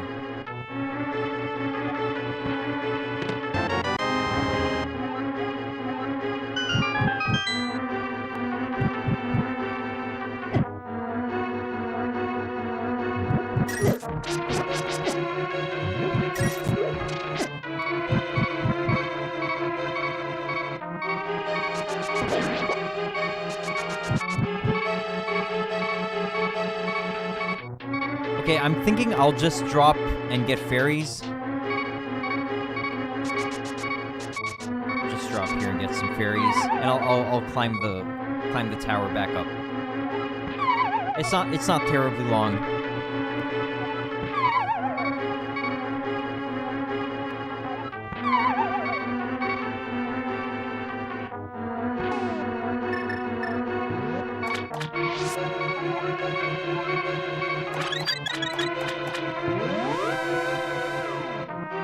Oh, and it brings you back there. That's wonderful.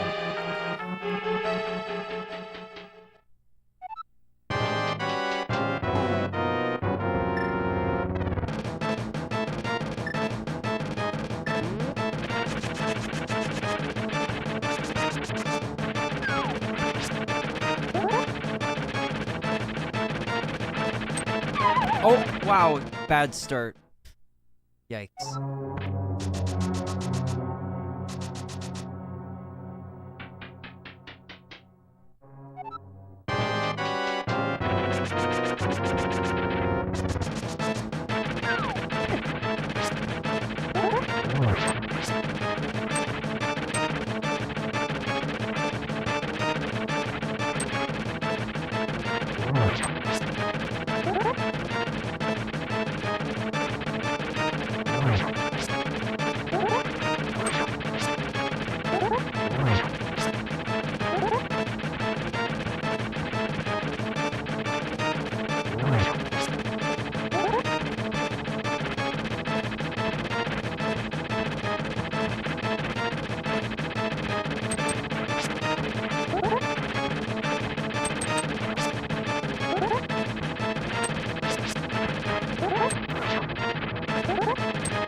No! Alright.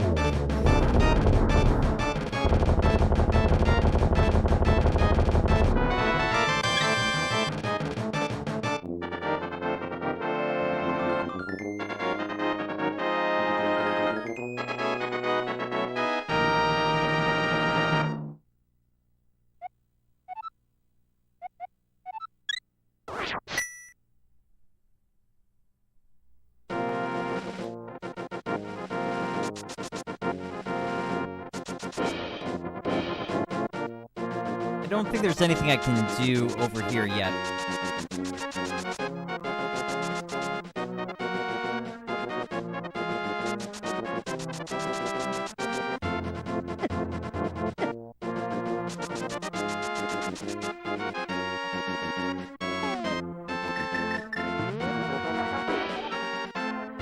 Alright, I need the Master Sword.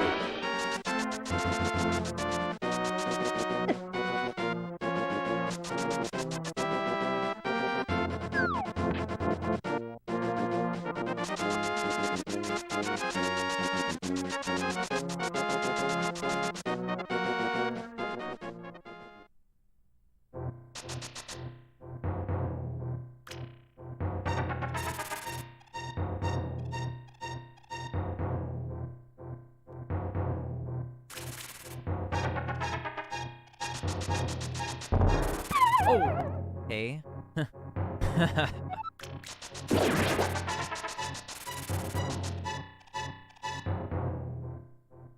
That seems like an intentionally placed pitfall. You know, to stop, to put an end to your dash over there, I mean.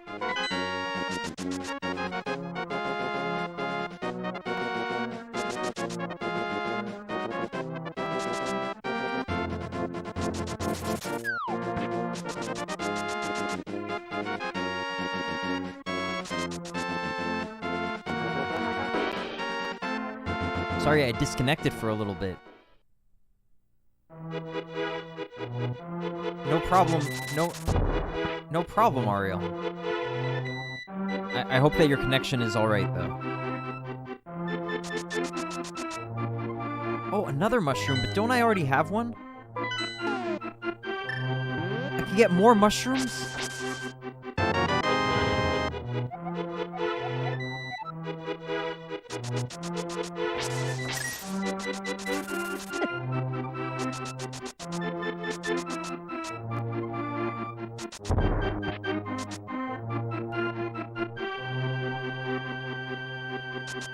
Alright, Master Sword within 2 hours.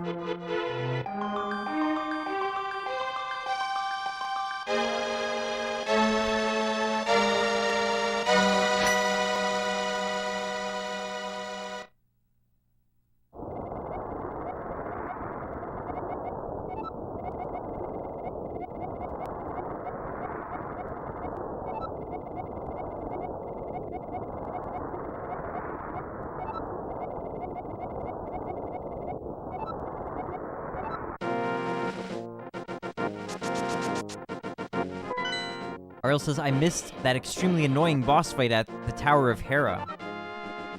The Tower of Here. Wow, these animals! I love these. So beautiful. I fell off right at first when I went to face off that worm thing, but it was fine other than that. I didn't fall after giving it any attacks. So it went pretty well.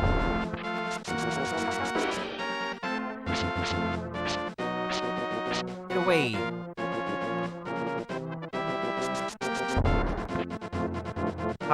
How could you finish him so quickly? Well, I gave him a few spin attacks. It was like, I don't know, like 6 spin attacks, something like that.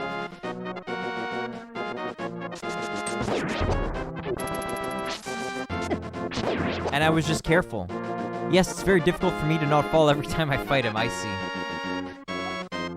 A trick I used was I only stayed near the, you know, there's like a hole kind of near the center of the stage. I kind of let him get into that section on the left so that he's going like this, like in a very limited range, and then I'm just like waiting for him, for his tail to get near me, and then I would unleash a spin attack.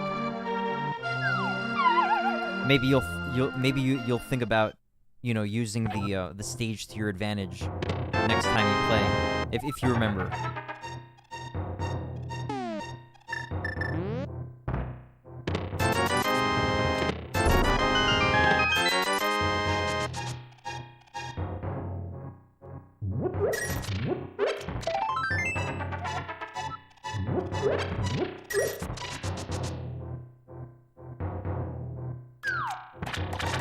That's a great strategy.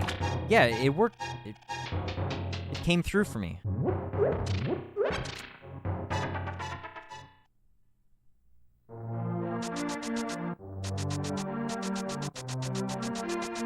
Alright, last time that we can hear Kakariko Village in this playthrough.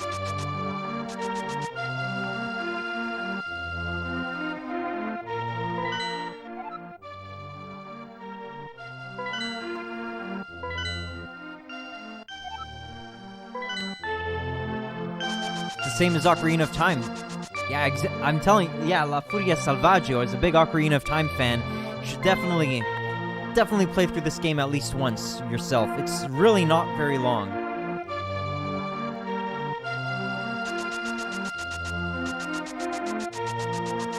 I'll let it loop just so you can hear it. Because there's also the B section.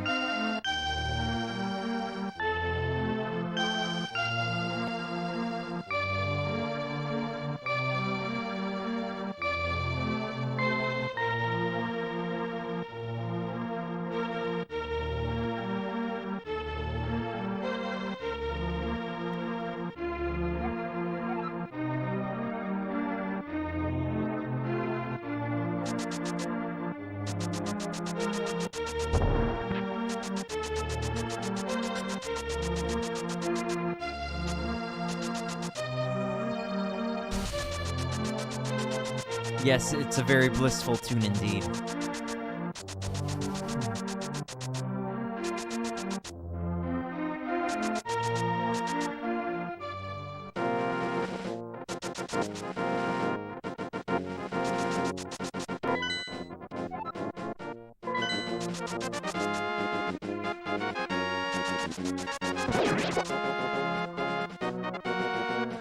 Life is good and good vibes, right? Amen. Amen.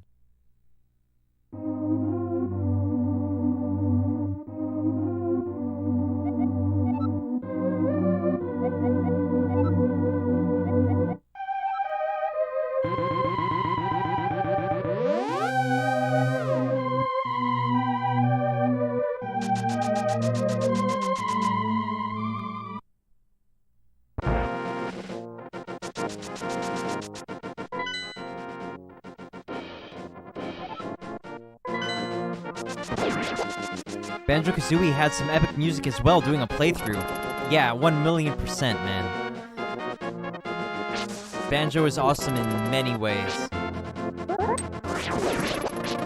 I guess by many ways I mean graphically, musically, and in terms of, you know, sonically, and, you know, just the awesome way that it feels to play. Very good game. Very amazing game.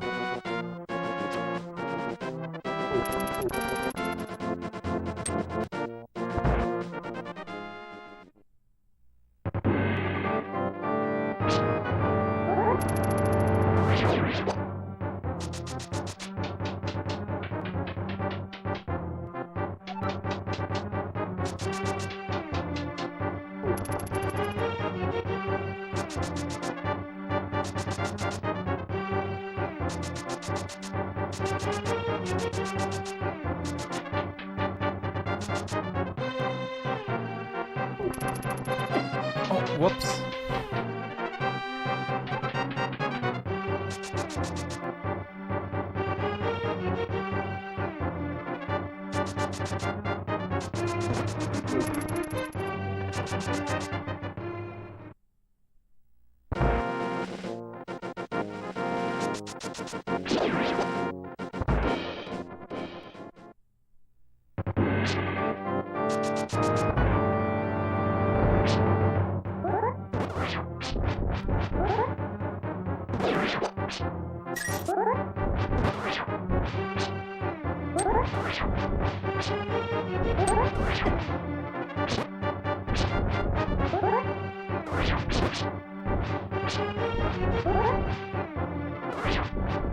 Wow, why am I having trouble? Oh. Just beat the other guy, no problem. Okay.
Nag says, this castle music is a banger. Yeah, 1,000,000%. It's definitely one of my favorite musics. Like, it's always been one of my favorite musics ever since I heard it.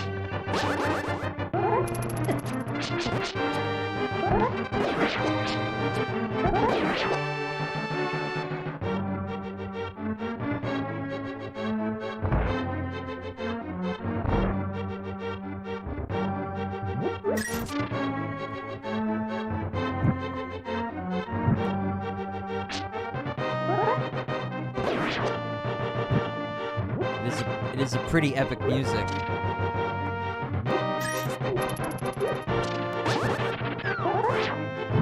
Might be the most epic music I've ever heard, I'm not sure.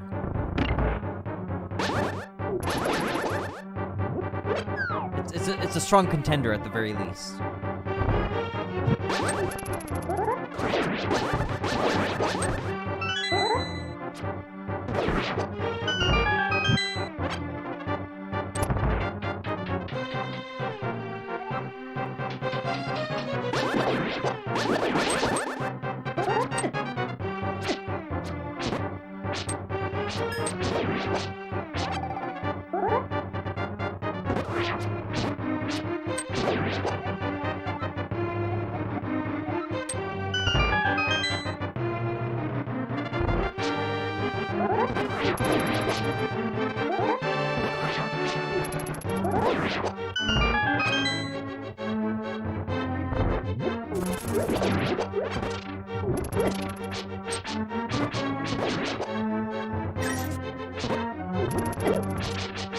Yikes.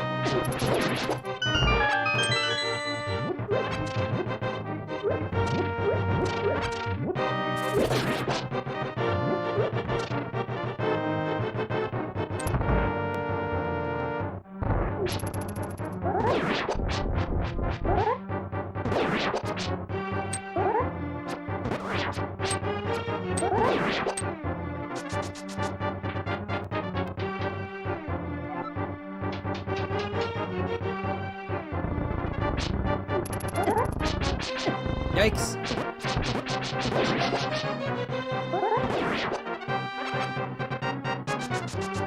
I actually didn't have to beat them. I see.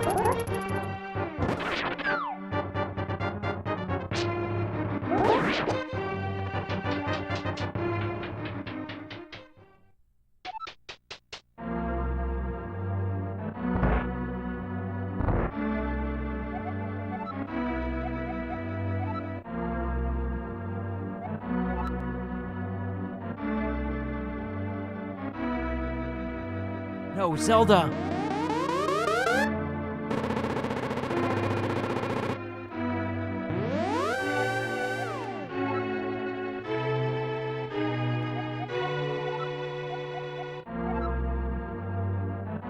After all, the legendary hero cannot defeat us, the tribe of evil, when we are armed with the power of gold. Okay.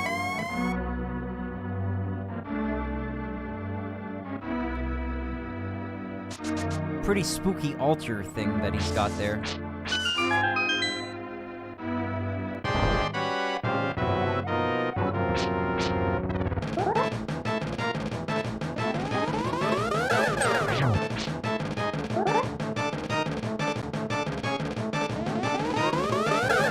Oh, no! I've gotta watch out for that. They call themselves the Tribe of Evil, LOL. Right.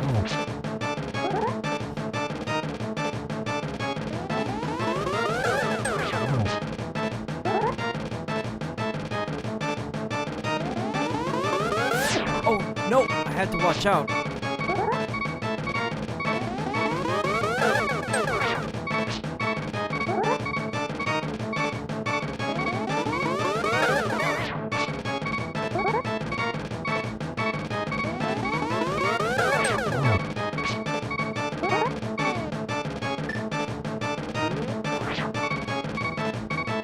Hello?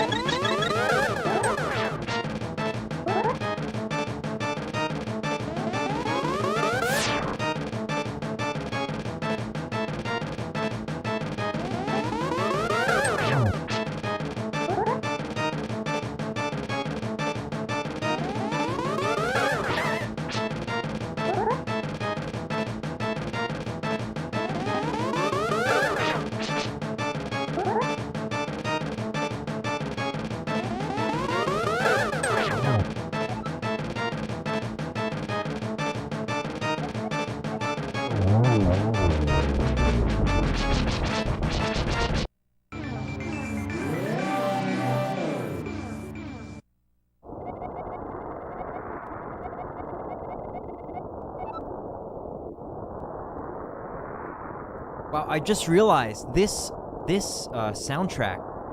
Thanks for the GG, Nags. This soundtrack part, I actually never realized how much of a vibe it is. It just sounds like some wind or something, but it's actually a really crazy music track. It conveys it's a very powerful track. Really cool. It's just like a noise track. It's great.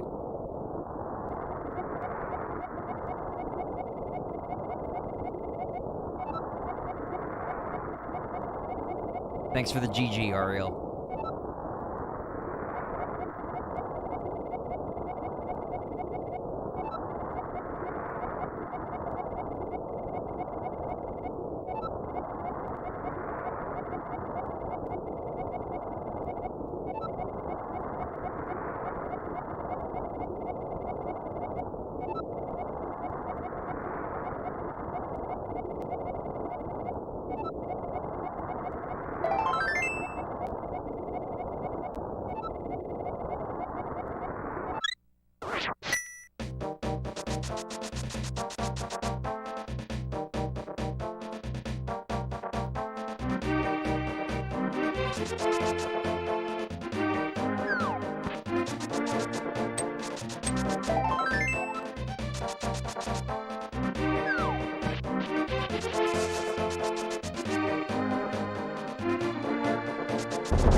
Yikes.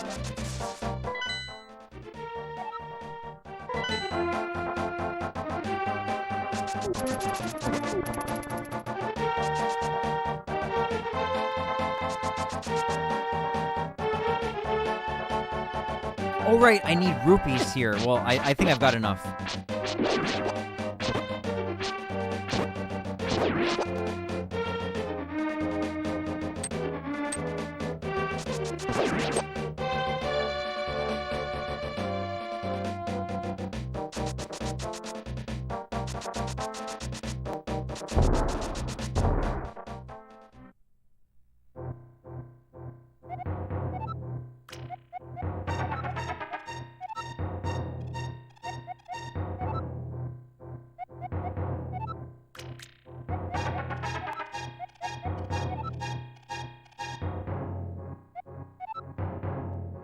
Triforce.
Now the monkey appears, if I recall correctly.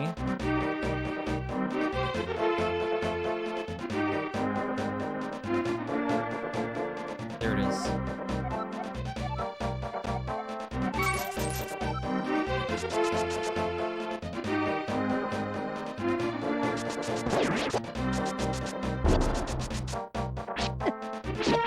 Hey, why? No. Damn it.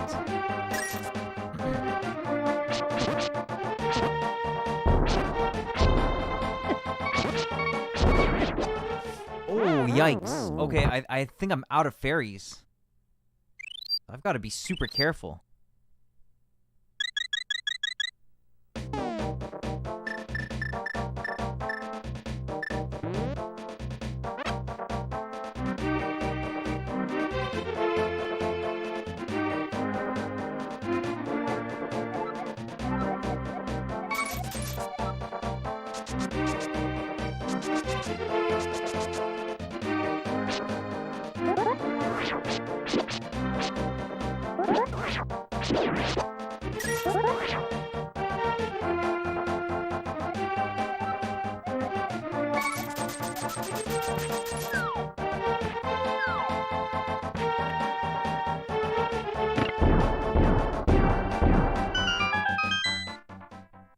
Ariel says this is one of the best musics in the series. Yeah,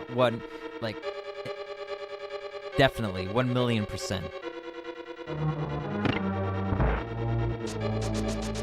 Pretty much, maybe not absolutely every track, but pretty much every track in this game is, super iconic. Even the ones that are, the more minor tracks, they're really good nonetheless. I hope there's a fairy room in this dungeon.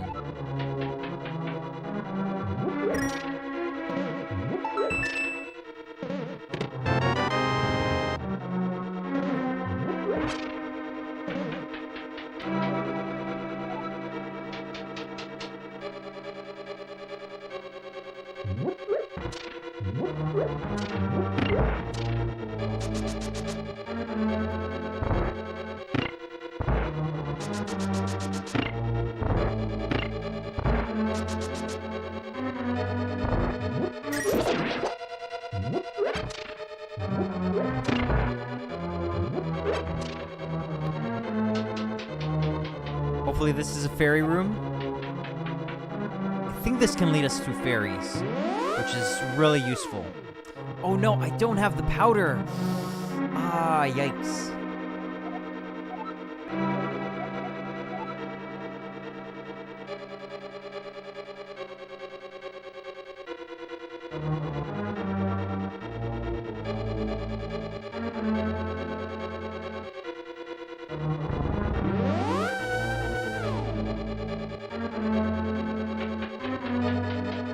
I should have probably gone to get the powder. Anyway, I'll just have to be really careful to not die. It's quite the precarious situation, though. You know what? Try to minimize the risk here.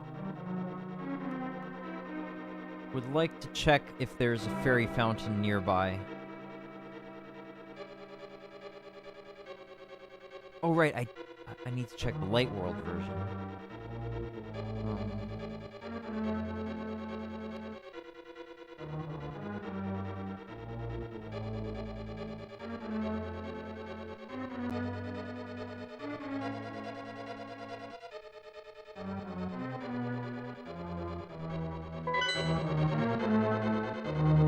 Do I want to leave?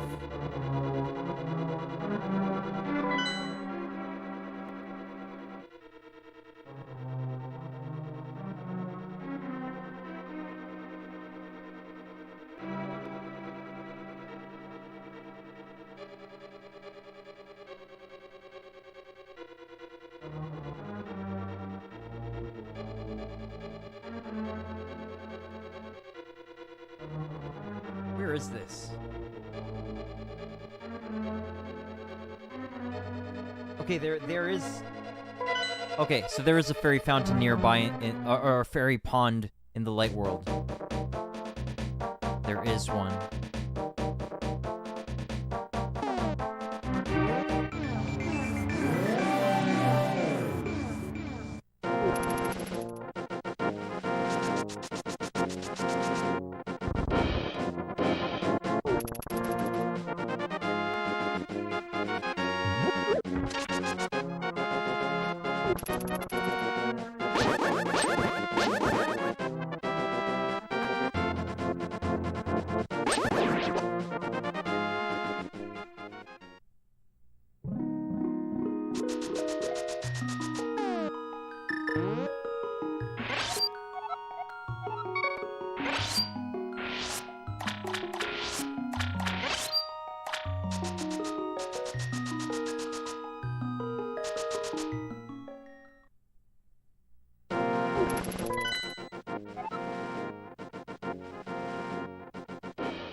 Alright, I'm actually going to go visit the witch now to get the magic powder.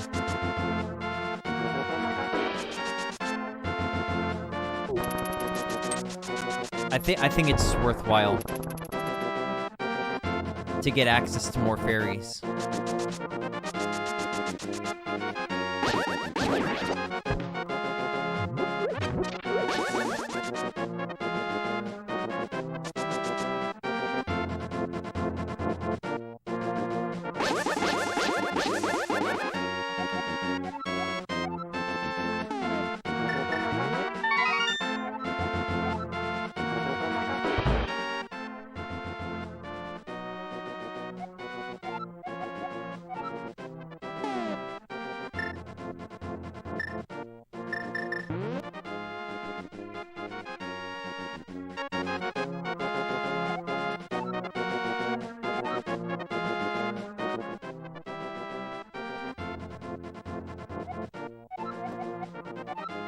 I don't remember how long it takes for this to get made. Maybe if I leave the screen?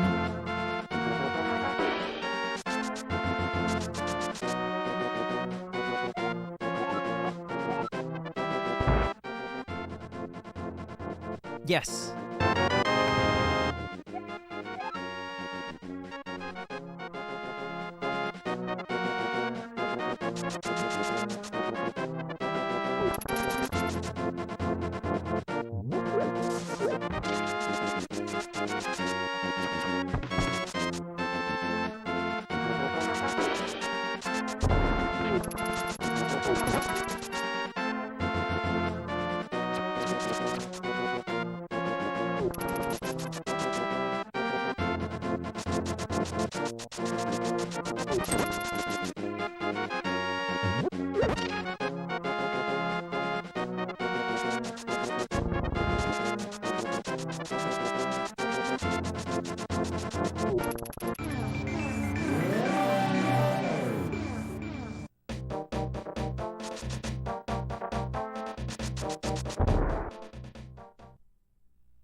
Alright, so now we're very safe.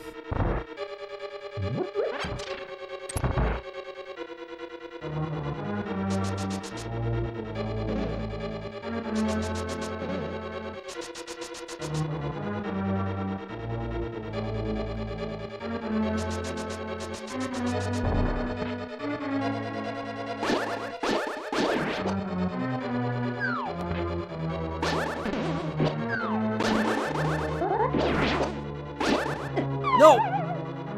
Okay. Sorry for the yell.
Yikes.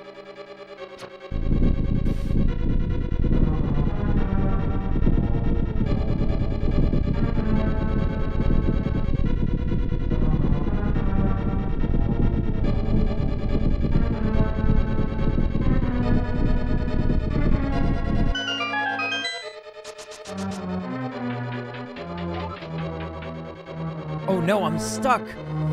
Ah, alright. Dang.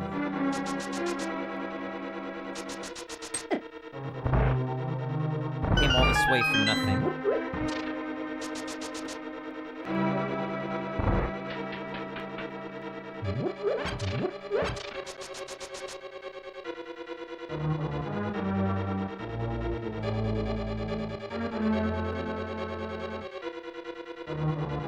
TOOTLAR and this are my favorite.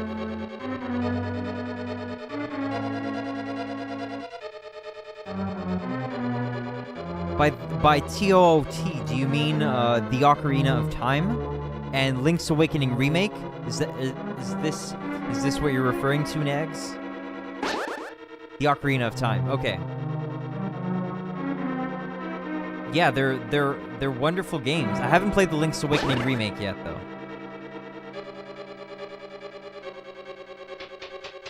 But I am looking forward to it. Oh man, I really messed myself up here. Okay. I should have just bombed that floor. For soundtracks, okay. And gameplay.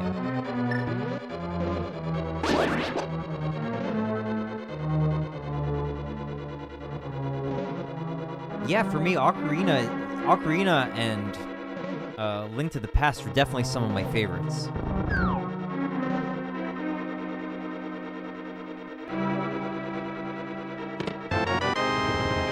And Link's Awakening and Majora are also strong favorites of mine.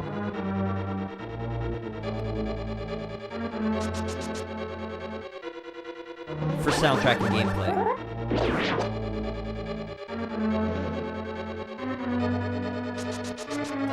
Do I want to fall down there yet?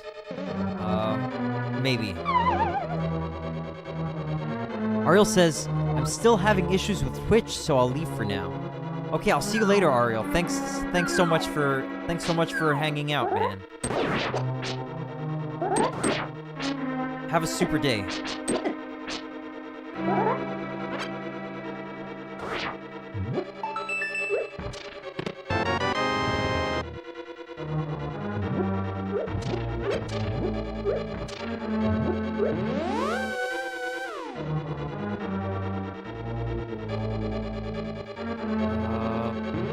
I may try coming back later. Whatever works best for you, man. Thanks again.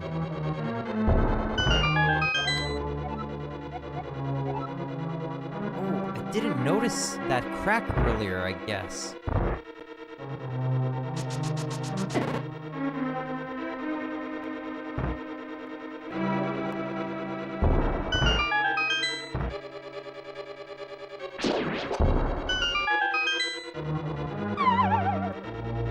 Okay.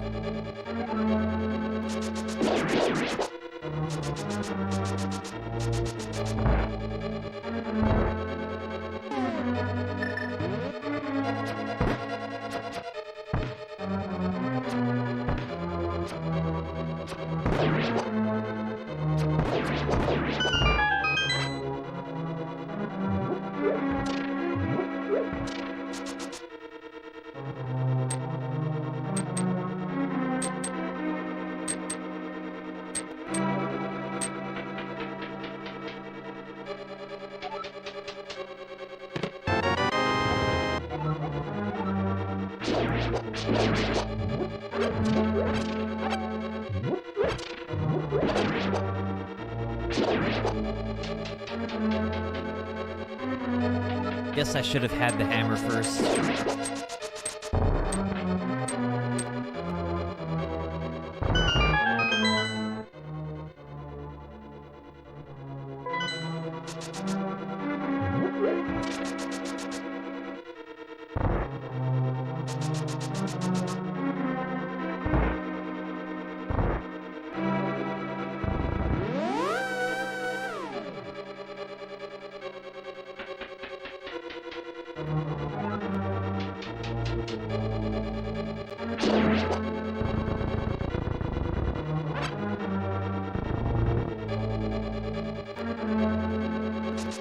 Alright, I should have just bombed this first, I guess. That's, like, this is the main place left to go, I think.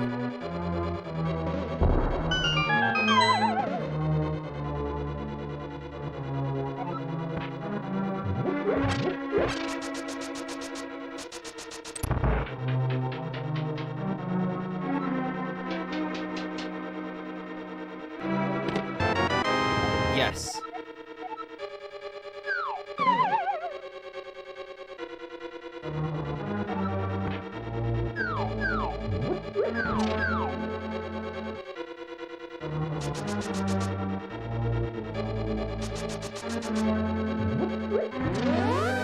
Alright, now to find the big chest.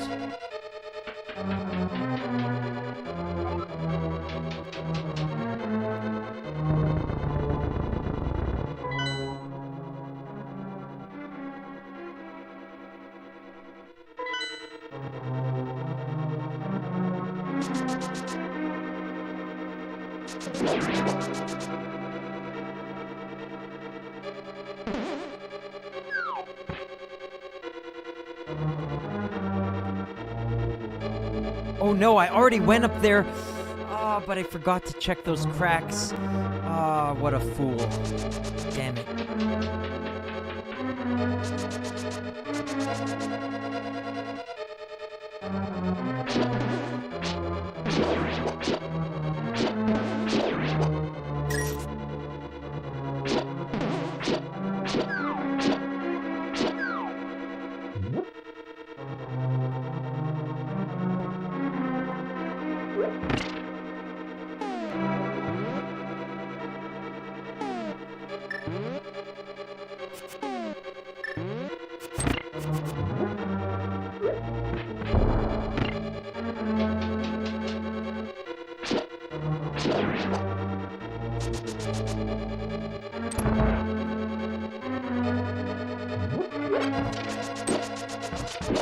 Alright, here we go.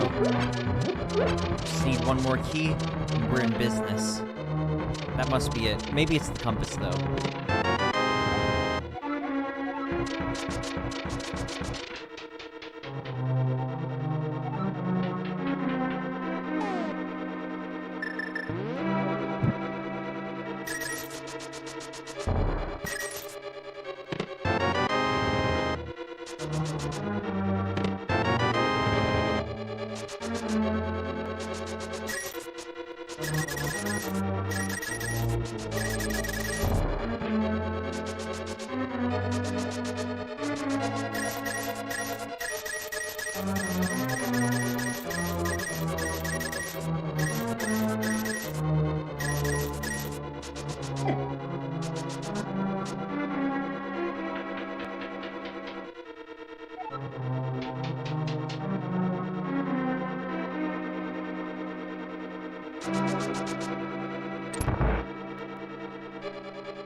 Got the magic hammer.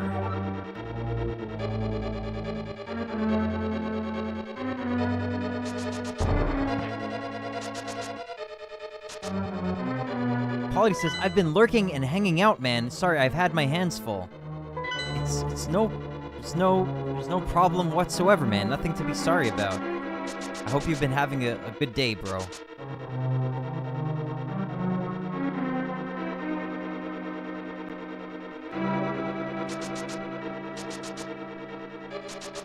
Thank you very much for the lurking.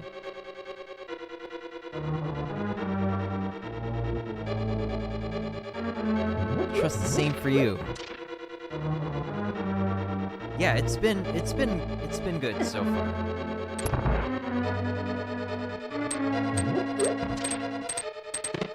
Thank you.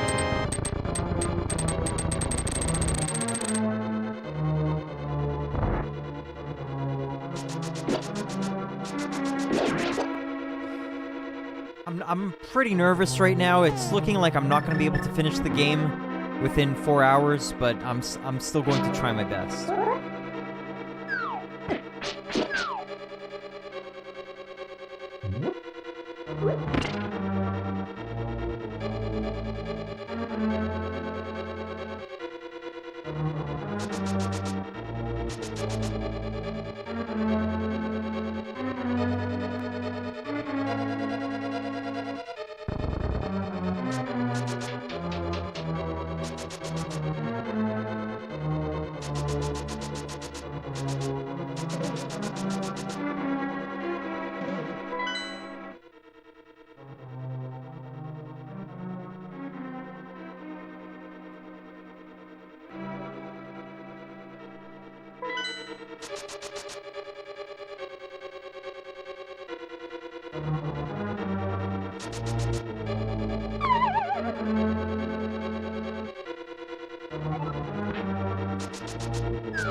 Jeez, now I'm forgetting how to get to that place I want to go. Damn it.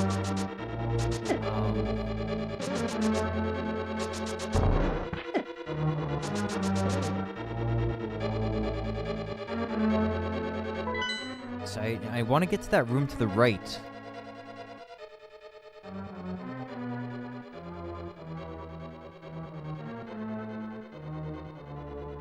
How do you get there?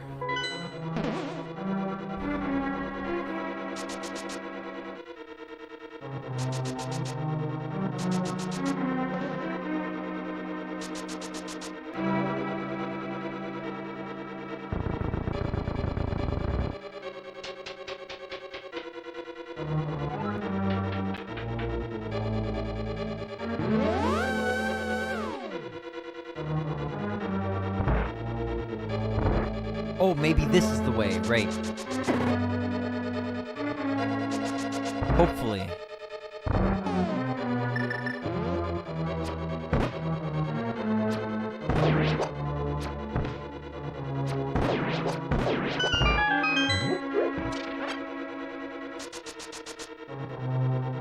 Okay, yes, this is it.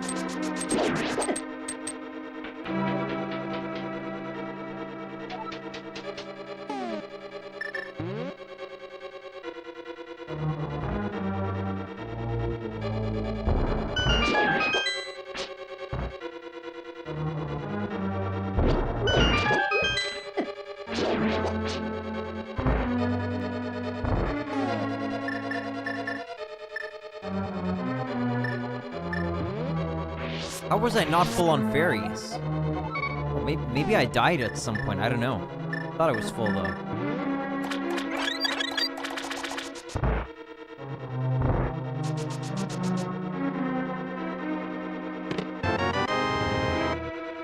Alright, we're good to proceed now.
Alright, I think we're approaching the end of the dungeon. Right, this is probably the way to the boss.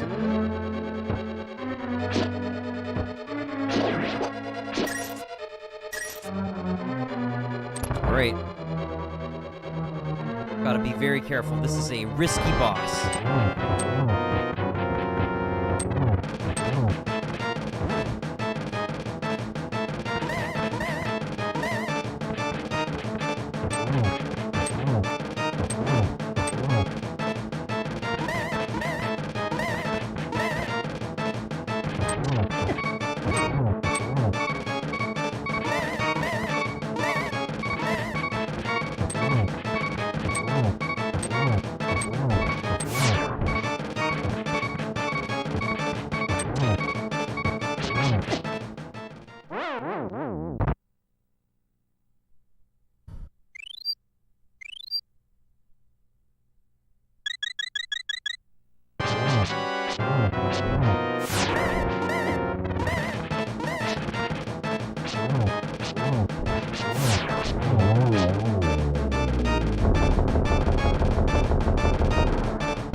Yikes. Okay, I've got to just avoid these guys for now, I think.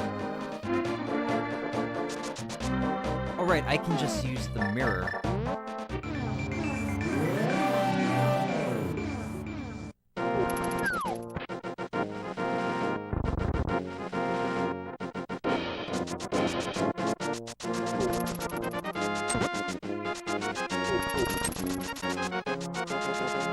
Alright, I do think this is a good time to go get the Zora flippers. If I'm not mistaken.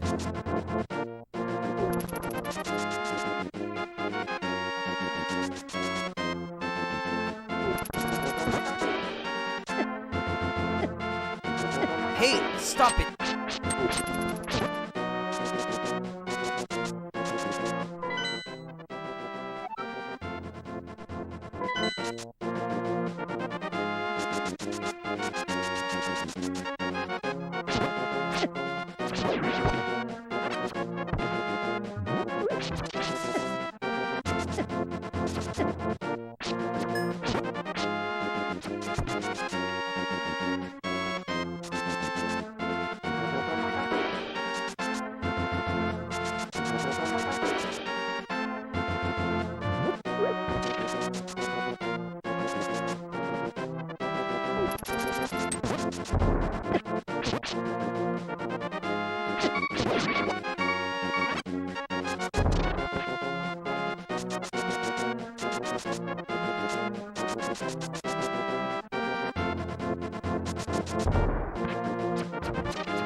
Nope.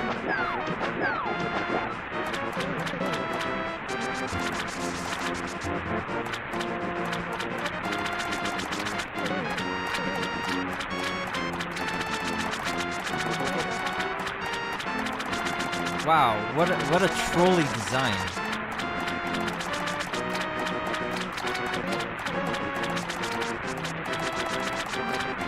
I don't remember having this issue on my last playthrough, so maybe I just got lucky.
Yeah, equality. The fairies are sometimes quite beautiful, indeed.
Oh, right.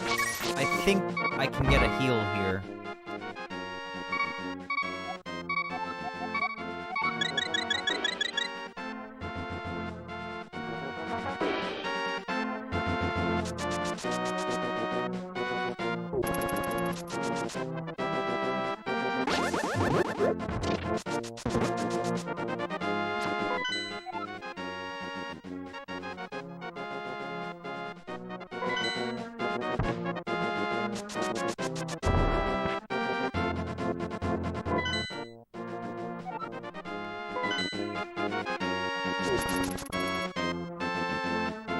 So I think the way that you're supposed to know that there's a portal over here is that first maiden that you saved from the dungeon in the Dark World, she tells you that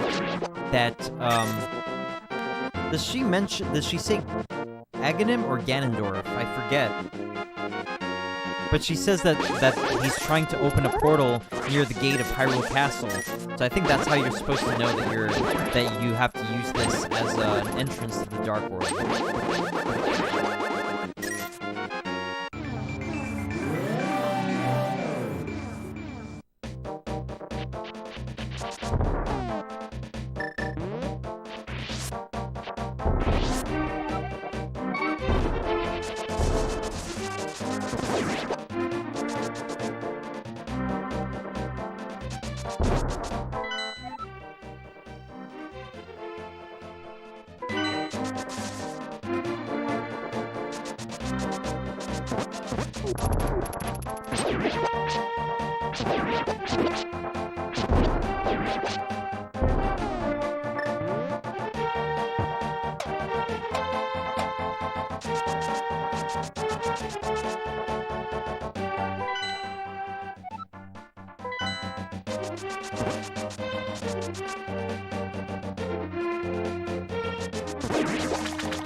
Oh, I should have gotten maybe an extra bottle.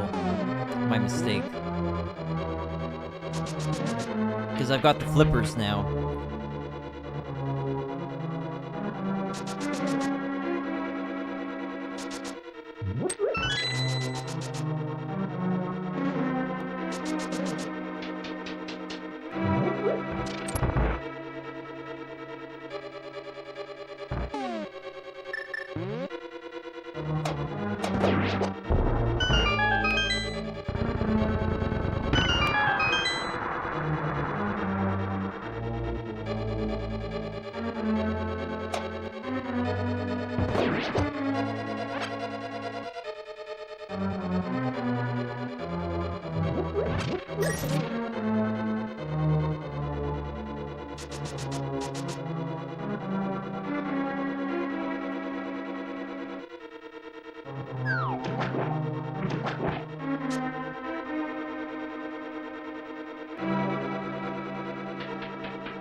Oh, I think we get the hook shot here, right?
Oh, right, I can just shoot that.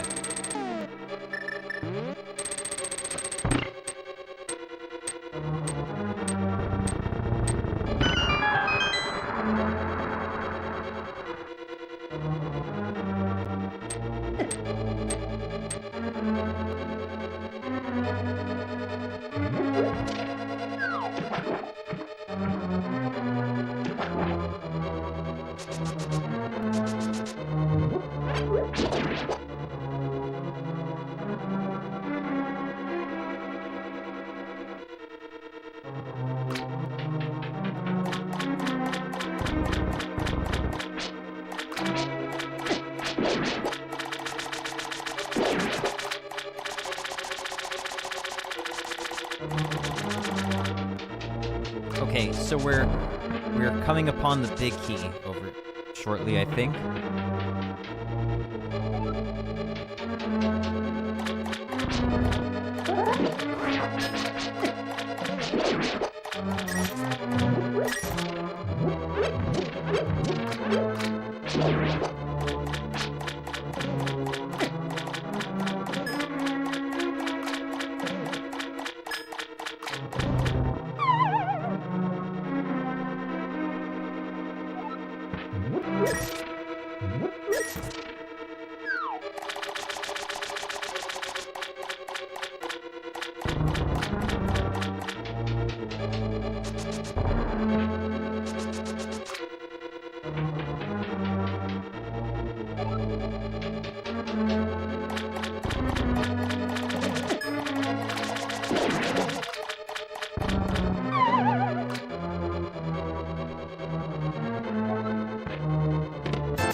What?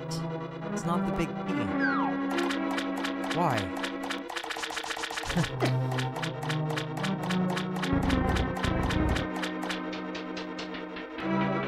Hey, cheers to you, equality.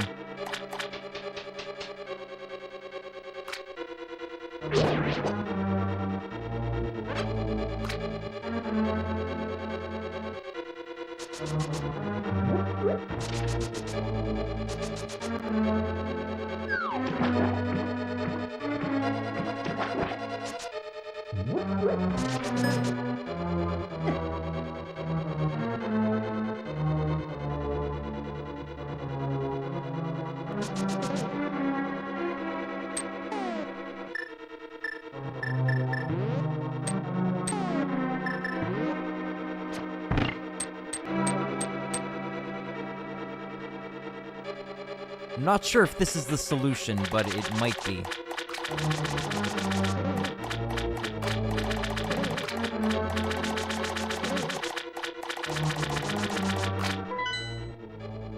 Oh, I didn't go down here. Wow.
Alright, I'm pretty sure the solution was to hit that orb and make those blocks go down.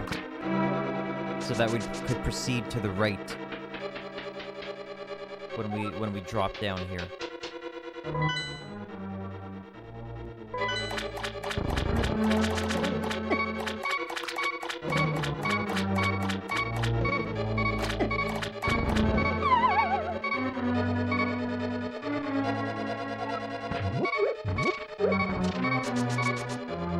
Alright, and here's the big key. Come on, a heart, please.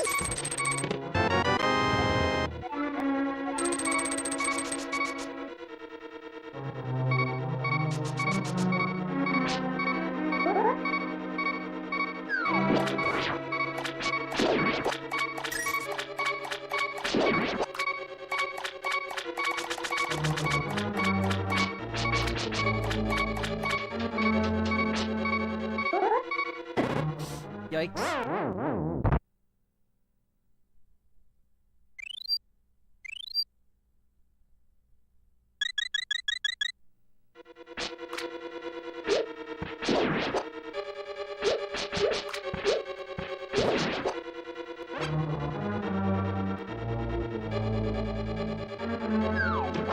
I think I have one fairy left. Okay.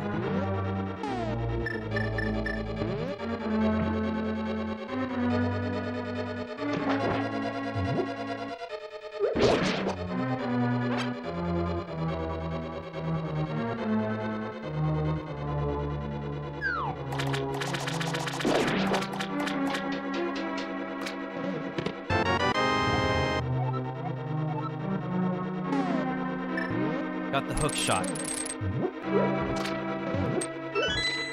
Very exciting.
Oh man, I've got to watch out. Hopefully we come across a fairy room soon.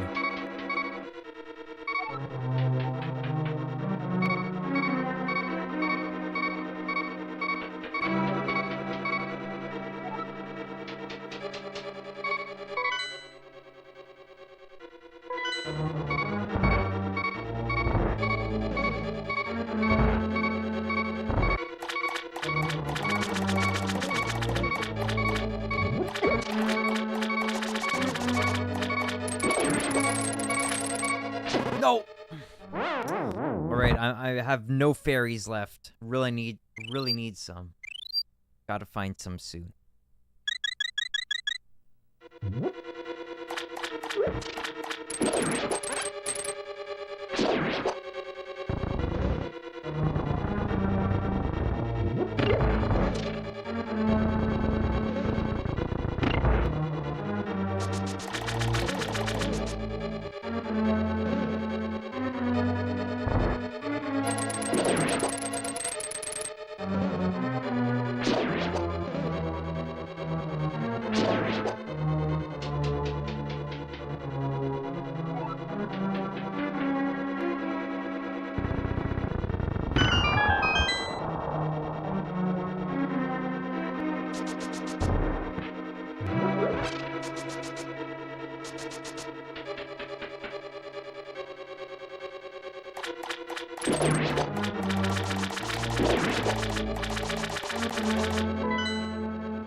A fairy room, hopefully? No.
I can't attack on water. No. No. Wow, I'm getting brutalized by these bugs. No. Why? Why? Why, God?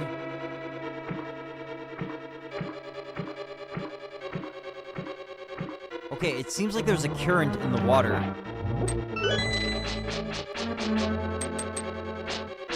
Why can't I hit them, man?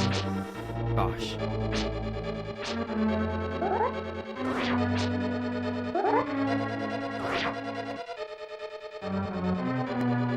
Excuse me.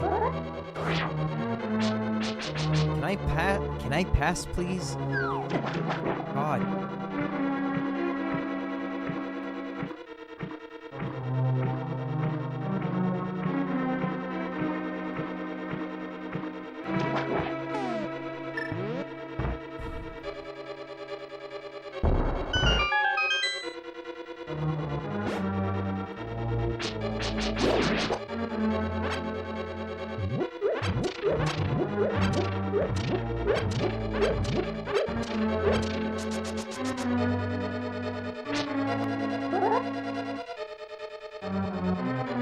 Alright, so I might actually die here. I have to be super careful. No fairies. Oh man, this is bad. But I mean, if I die, I guess it's not a huge deal. I just really wanted to get this playthrough without any game overs. Oh no, bad start.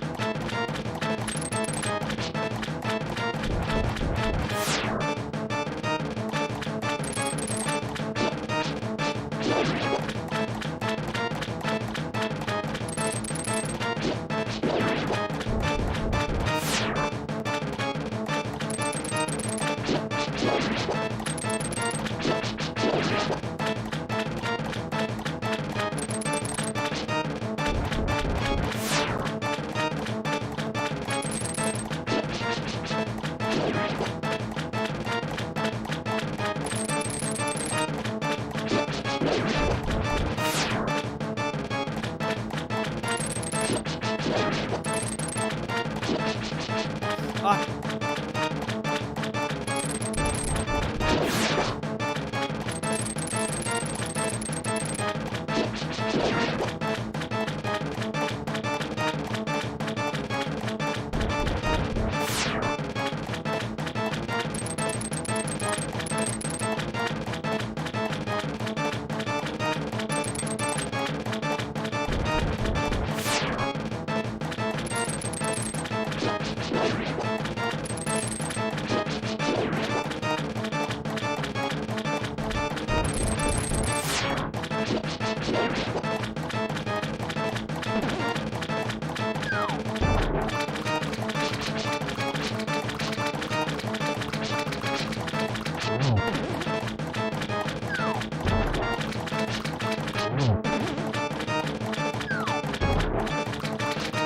No!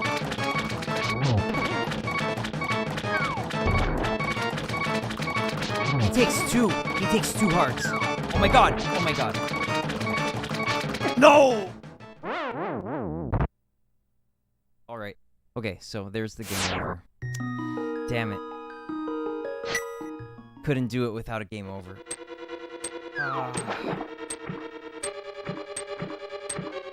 Alas.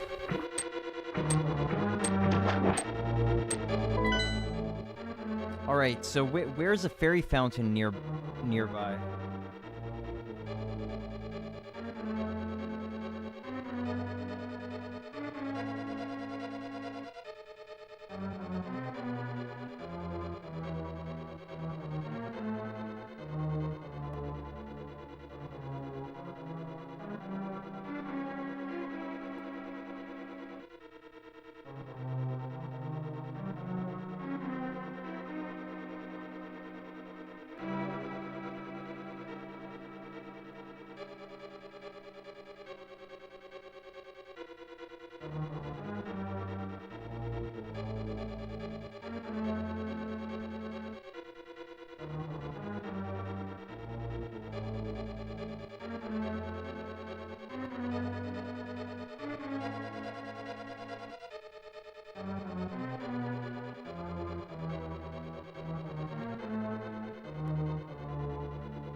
Anyway, I'll just try to beat it without needing to get fairies.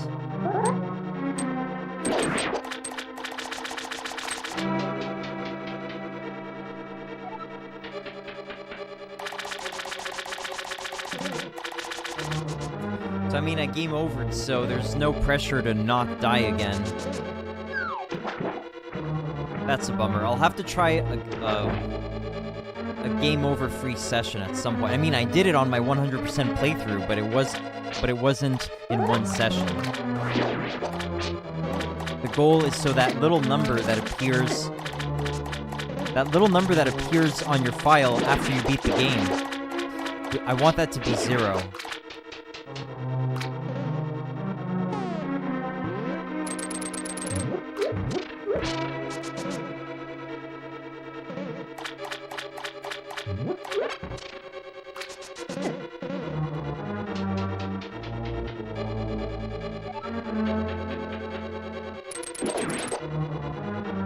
I wonder why there's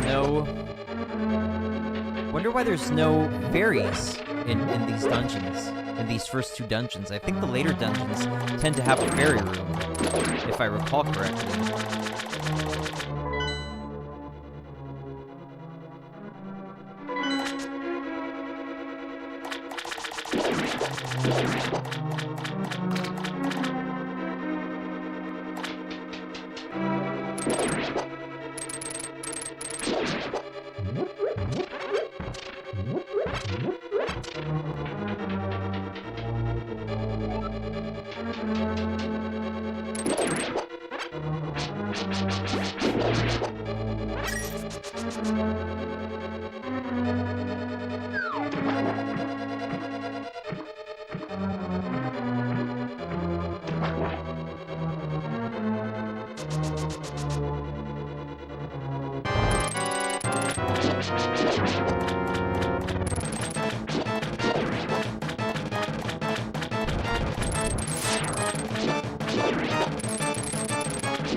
Wow, you can pick up the signs. I don't know if I knew that before. I might have, but I just kind of forgot.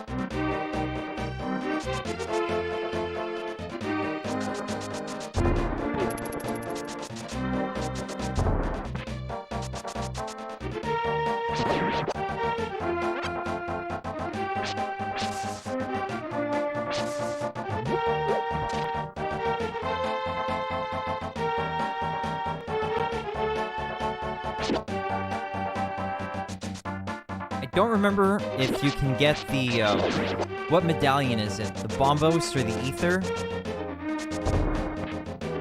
I don't remember if you could get it now or if you need the level 2 power gloves.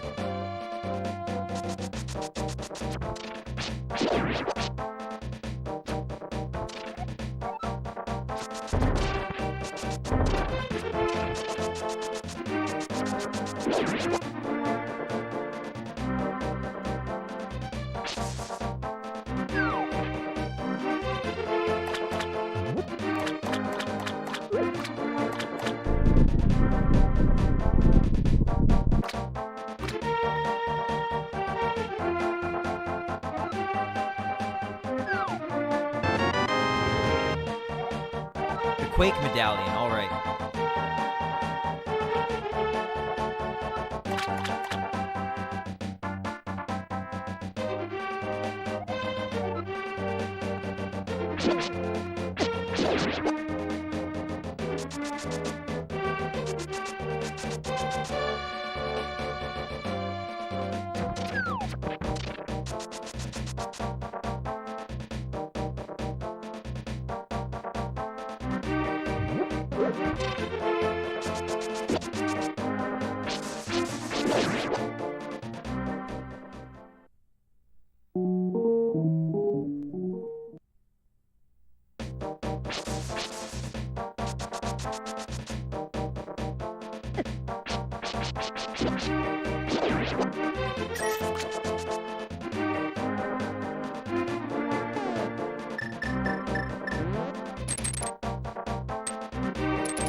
Why?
Oh, you might have to enter the forest from the south to get to this dungeon. I don't remember for sure.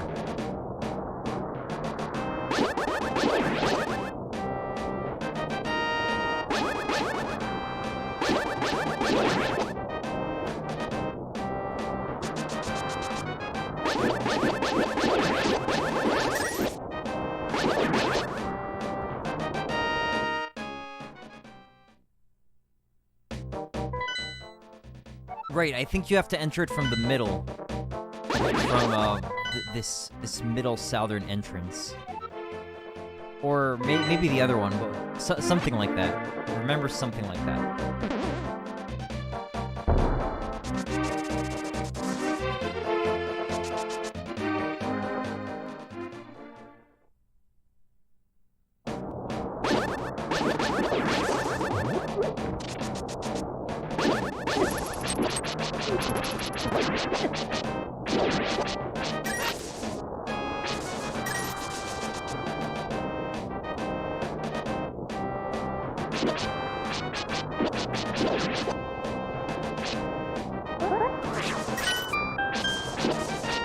Interesting.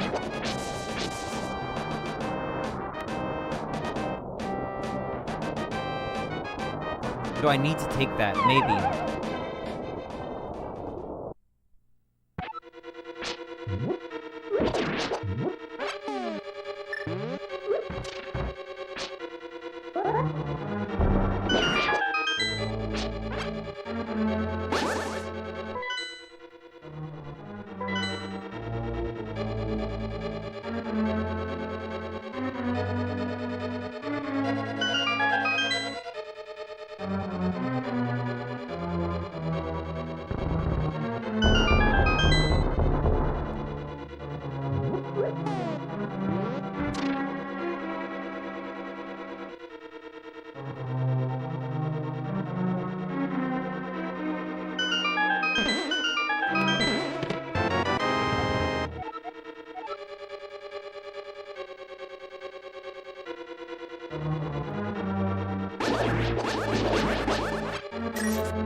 Oh, right, so that's why I need to drop into the dungeon from that hole.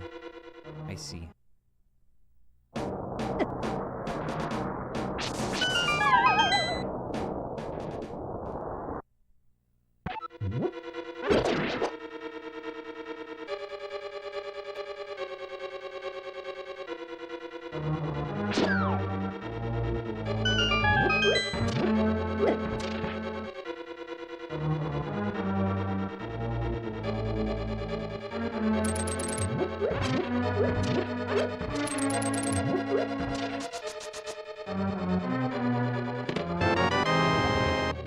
Found the fire rod.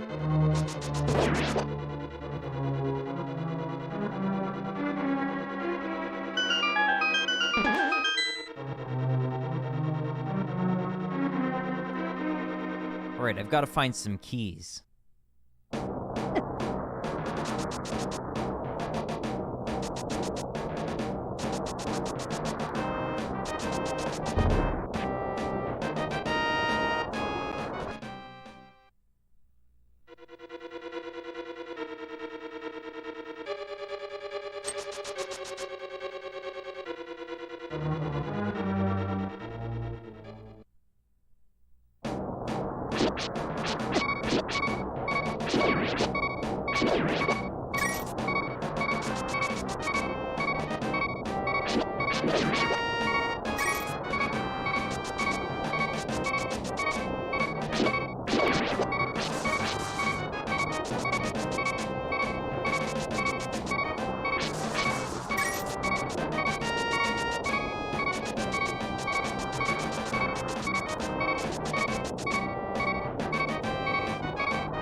Okay, so we finally get one key.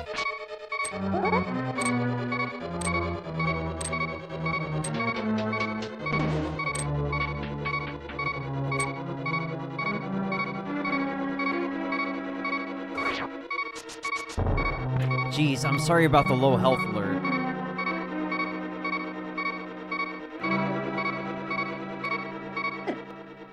Okay, well, at least it is solved.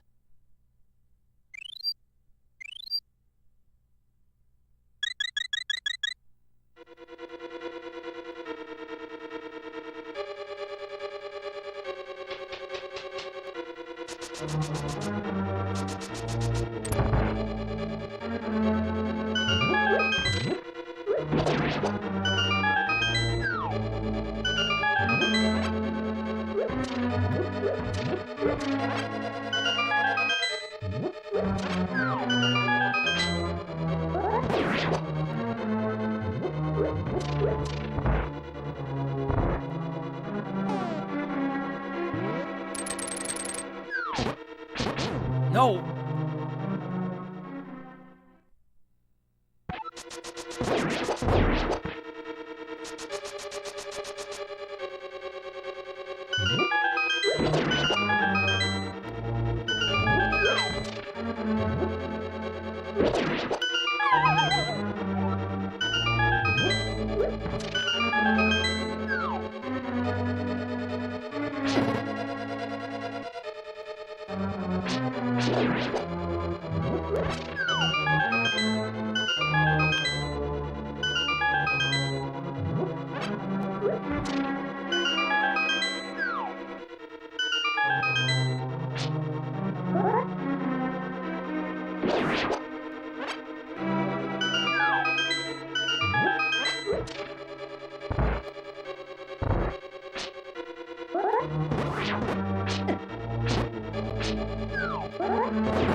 No hearts.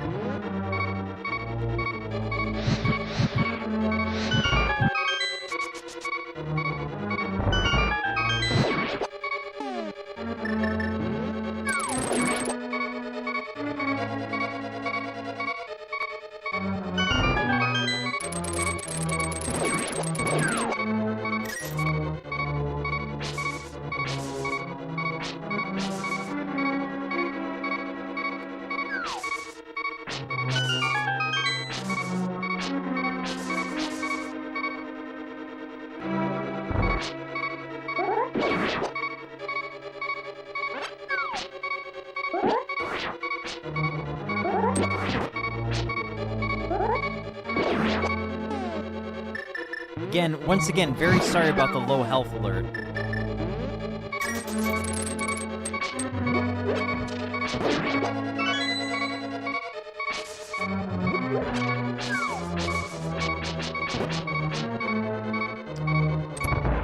Come on, they couldn't give me a heart there.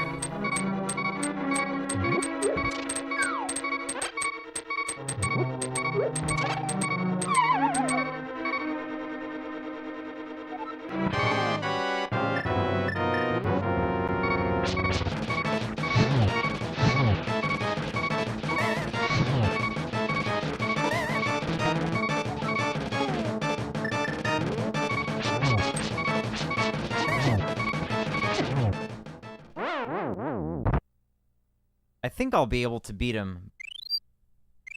I think.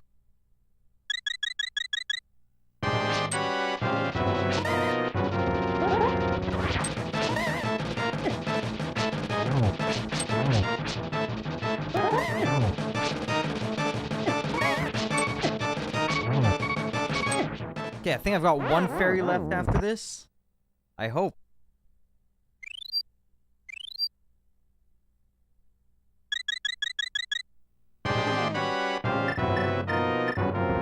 I'm out of fairies. Oh, shucks.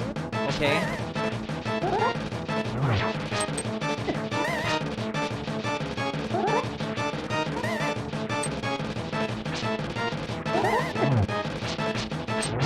Okay, lucky. Wow.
Come on, man. Why? Am I gonna die to this?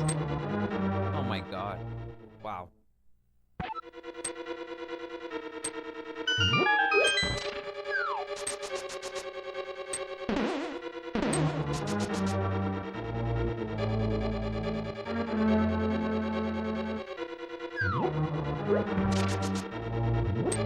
Okay, so that's why I was missing keys. I didn't find that. Anyway, whatever. Done with this dungeon. I don't think I got the compass. But this is not a 100% playthrough. so it doesn't matter.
If I could have made maybe any adjustments to, you know, this classic game, Link to the Past, it might be to lower that low health alert. Something like that. Something about it. It's a little too loud, I would say.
Hey, quality, it's coming along all right. I just, unfortunately, I don't think I'm going to be able to beat the game within my time that I have today. So I'll have to finish it up another day. So I will, my attempt to play through the game relatively fast will be a failure, but it's all right. I would have really liked to get it done today. Also, I did get a game over, so it's like whatever. The whole point of finishing it in one playthrough is so that after you beat the game, so that the little number that appears, there's a little number that appears next to your file once you've beat the game, and if you get a game over, that number won't be 0. Also, if you save and quit the game, that number won't be 0. On my last playthrough, I think I got 6, meaning I save and quit maybe about 6 times. So what I would like to do is eventually get a 0 on the file, meaning it's done in one session with no game overs. How are you doing, Equality? Yeah, I'm very much enjoying the game.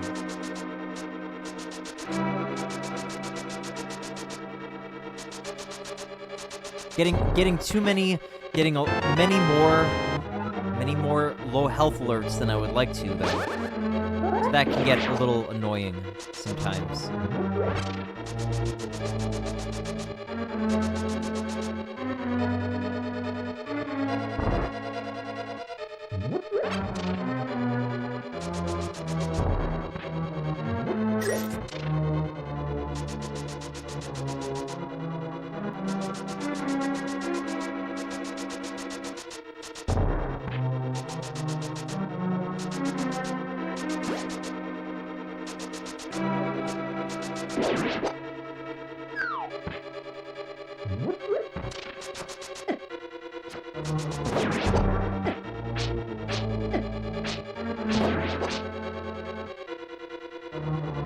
Easy, you're gonna get that zero no sweat.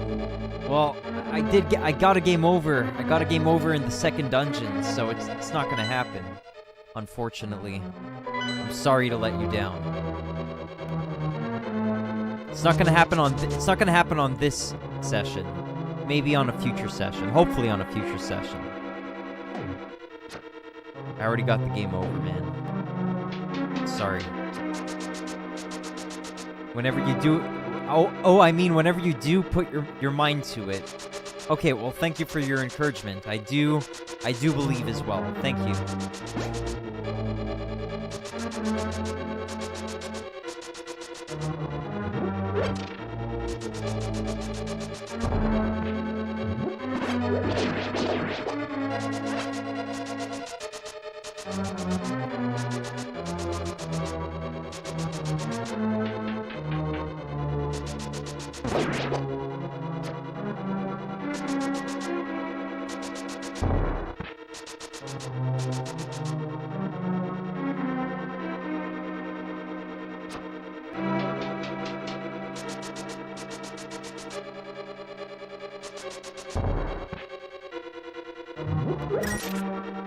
At least now it's less pressure on you this run. Yeah, basically.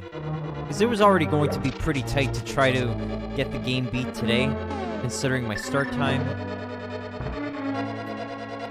Yeah, it's still going to be interesting to see how far I can get, given about a 6-hour session.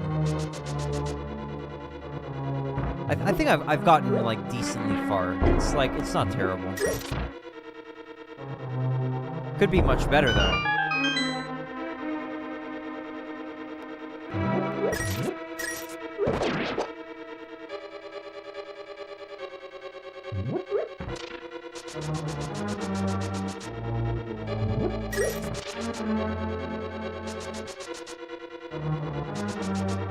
Oh, okay, I can jump here. Okay, but what was the point of that? What do I gain from this?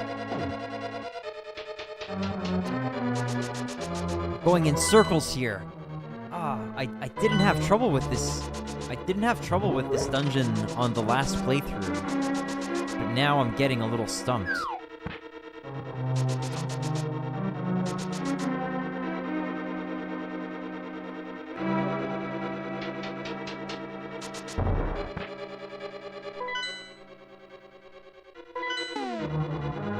So I've got the map and the compass, so I could use them to my advantage to figure something out here.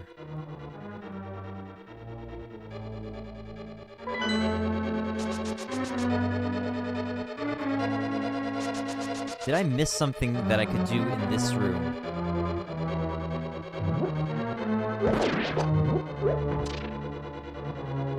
What am I missing here?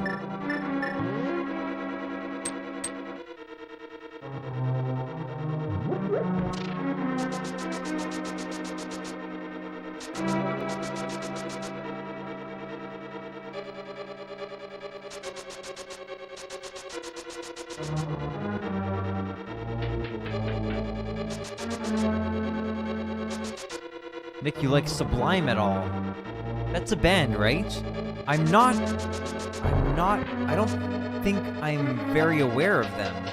But I'll have to check them out. Let me take that down in my notes.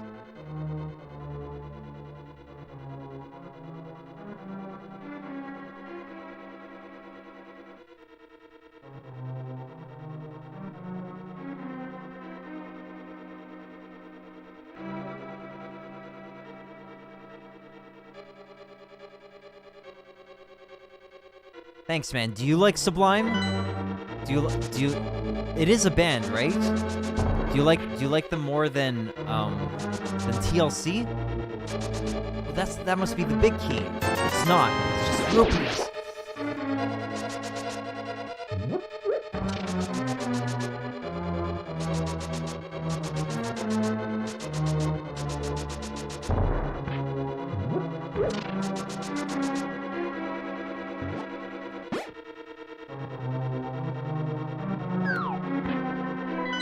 Sure, not too familiar with your taste in music, but Sublime has it all. They never wanted to call themselves punk,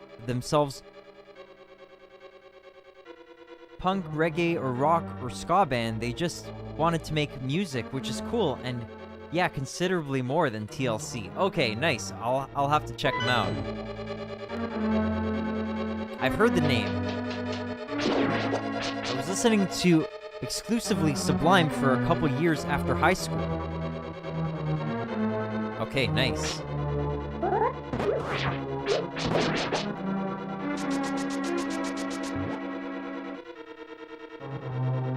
Always looking forward to discovering, to learning about new musical works and artists.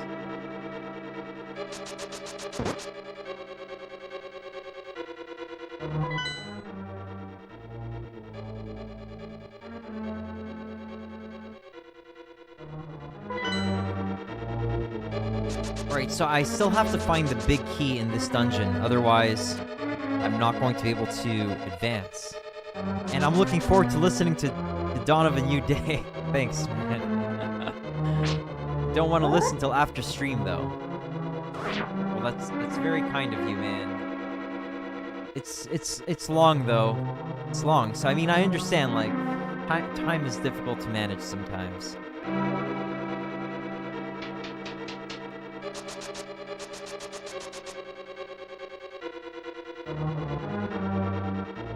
I feel like the album flows, like, pretty nicely, like, the whole way through. So, like, if you feel like you do want to listen to the whole thing, I would say, like, I don't know, like, whatever. If you want to listen to it in bits, you can, but if you can kind of just listen to the whole thing, like, in one shot, it might be a better experience. Not sure, though. Need the big key. Ugh. Where is it? Oh, maybe I didn't check all the rooms thoroughly enough. That's possible. Maybe I didn't check this room thoroughly enough, man. Maybe it's in this one. That's looking sus.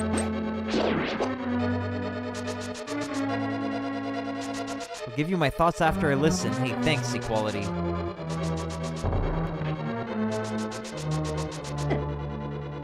You don't have to, though. It's like, no pressure, of course.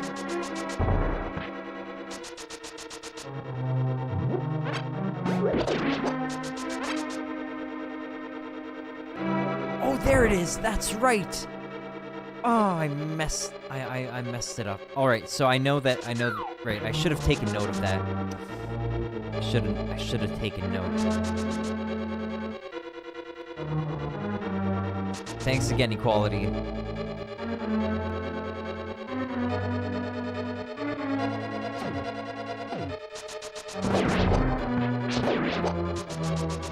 There it is. I was a damn fool.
Damn.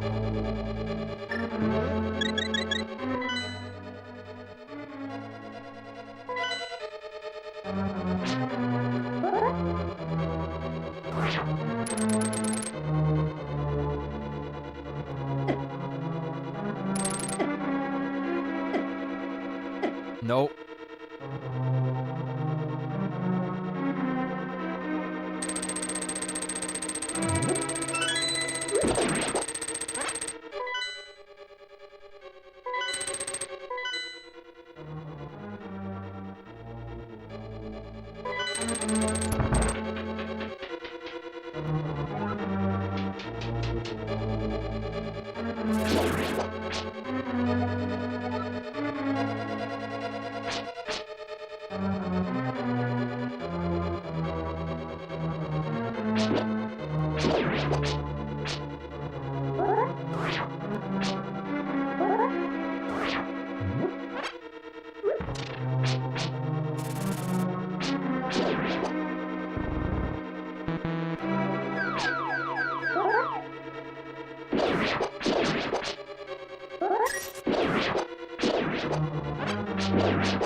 I've got to come back up there right after I hit the switch.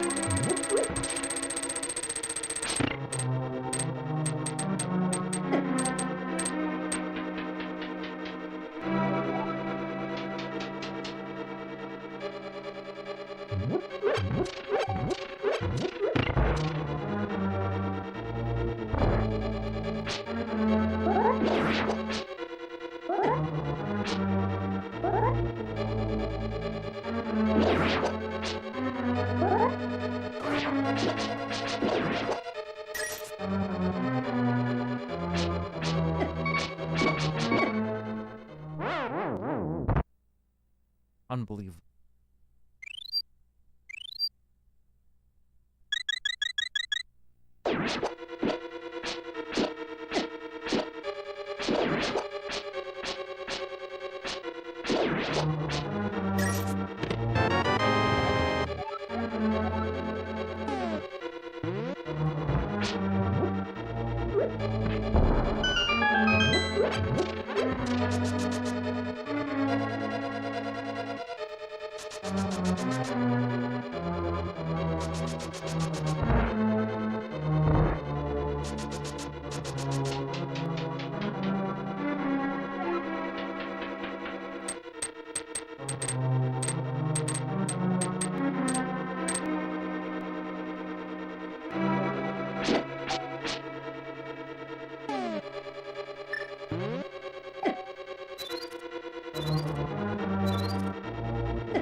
I have one fairy. Okay, should be enough.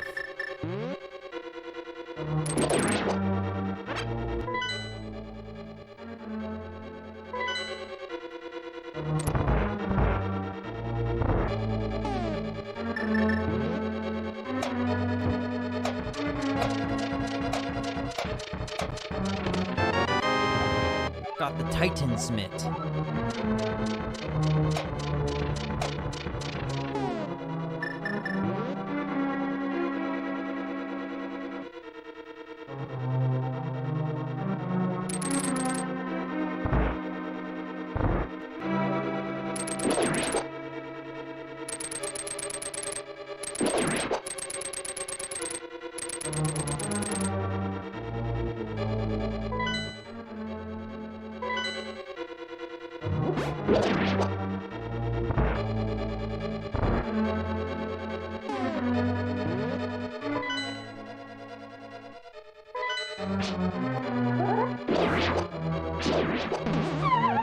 Yikes.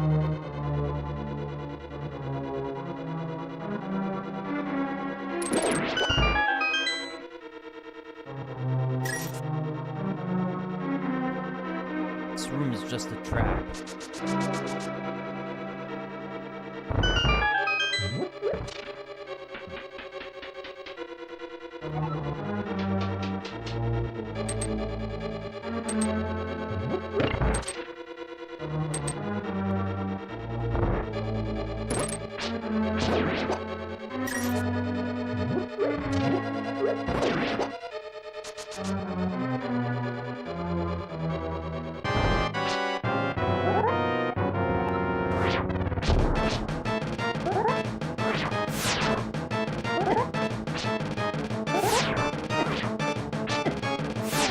Hold on. Why am I not able to attack him?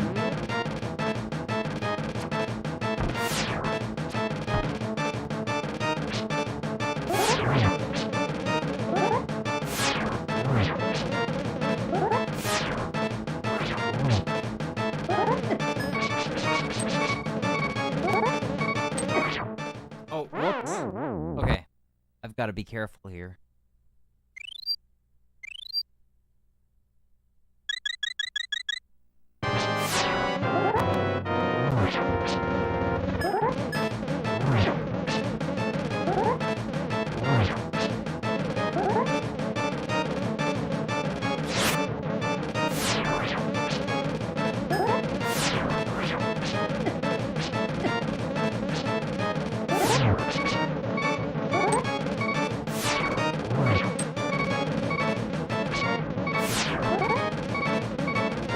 Oh, super lucky there. Wow.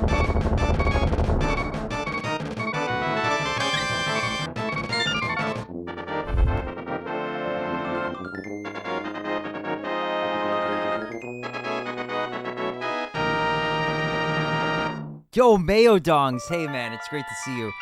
I caught a little bit of your arcade stream earlier. It looked super epic, man, and you're great at these rhythm games. Wow. Very cool, man. You're such a joy, like you just exude this joyful energy. I love it, man. I hope you're well, by the way. How are you? If you like to answer that. Thanks, man. Rhythm games are my jam. Okay, wonderful. I guess you had a pretty good day overall. Like, was it a super day? Was it an amazing day at the arcade? Was it just all right, or was it a top-notch arcade day? I'm pretty well, man. I'm happy to hear that you're good. Okay, sweet, man.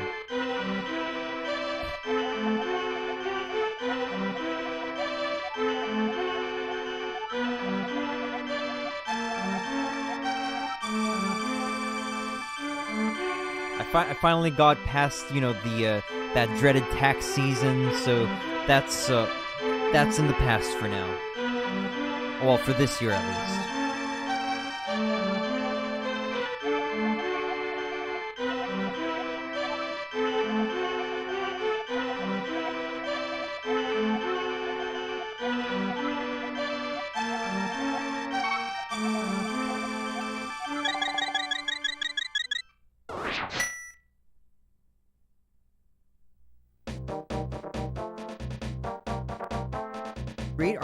Great arcade day. Last time I tried streaming from the arcade, it was such bad quality. Now I got a new phone, new carrier, and it went well. Oh my god.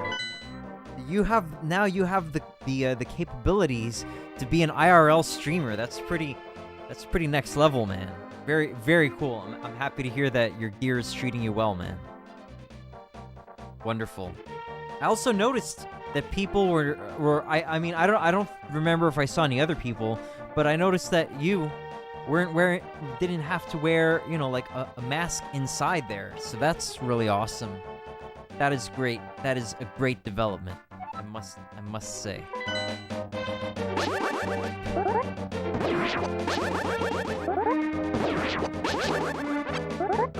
Or maybe people still had to keep distance. I don't know.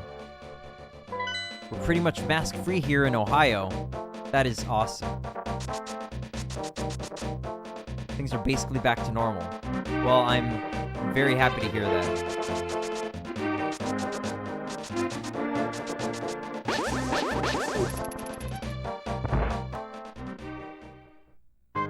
Alright, I'm not even gonna do this. Or, I've got plenty of rupees, so I mean, I may as well.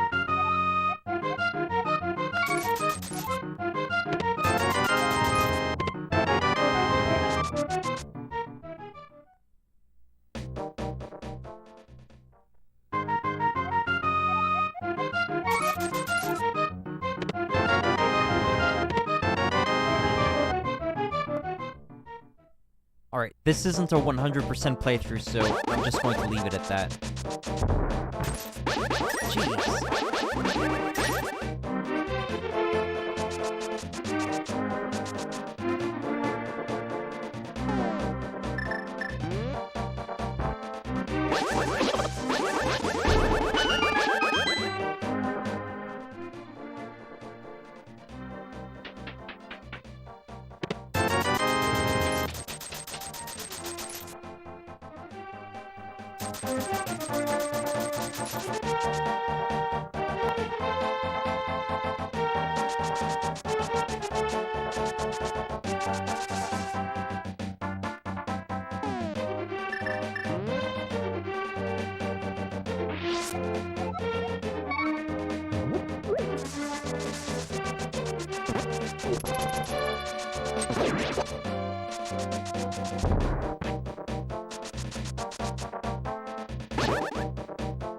I remember there being, like, one chest.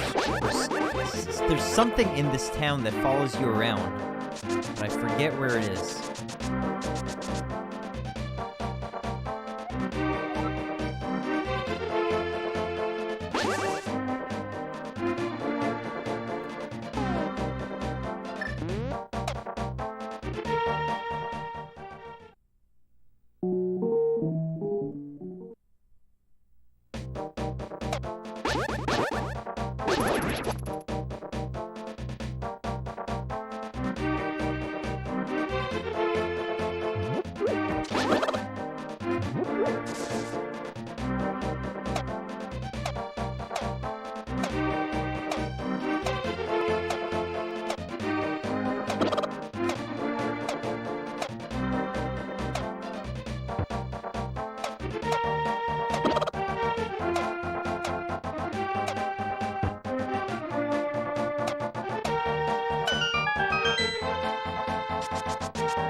Oh, yes, here he is.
Does the chest stay down there? It's still there, wow.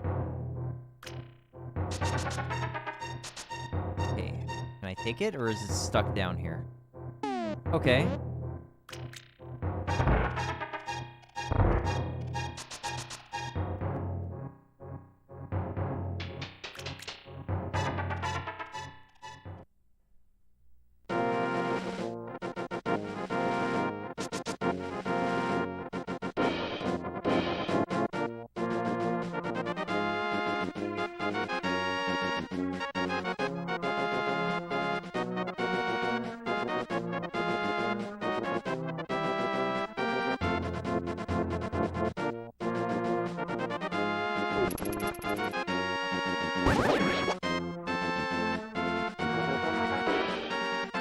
Oh, right, I think somebody in Kakariko Village has to give me a shovel.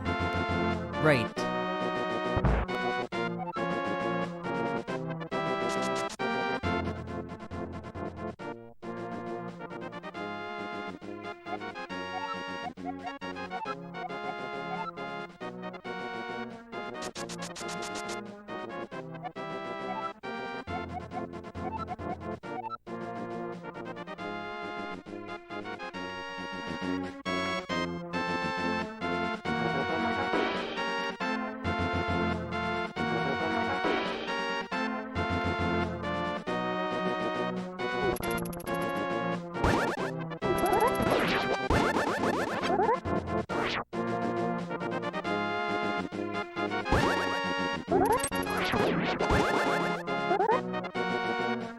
By the way, guys, I finally got to check out your episode 0 of the Sweatpants Boys podcast. Checked out the first one. I still have to watch the rest, but yeah, it was super enjoyable. Very nice chemistry, guys. Keep it up. Yeah, I loved it. It was great, man. It was super. They also just played a bunch of rhythm games. DDR, WACCA, Beatmania, IIDX, Shuntium, another game where you high-five anime girls. That sounds like quite the riot. I'll probably make another one someday. Freaking amazing, man. Wow. Oh, well, you mean the podcast? Okay, right, great. And we sure will. A bit of a hiatus like your band, Nick. Right. I'm totally understanding of hiatuses? Hiati? Up to like 20 years. I think a 20-year hiatus is totally reasonable. Or let's say a 10 to 20 year hiatuses. Or it's not crazy. There's just so much stuff to do, man.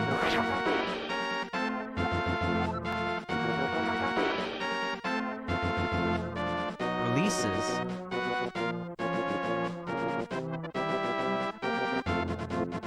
Well, I mean, like, you don't have to. Like, I don't try to promote it. It's like kind of niche. It's kind of a niche style. It's like they're screaming. Yeah. It's like the main influences in that music that we made was Avenged Sevenfold, Children of Bodom, and like some Zelda style, the Legend of Zelda style, and yeah, I'll get back to that project eventually, definitely at some point. Probably not in exactly the same style though. Gotta keep evolving.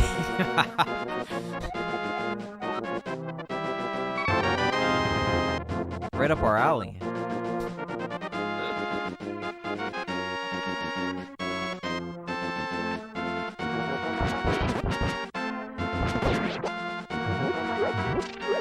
Of course, evolution is imminent. Right.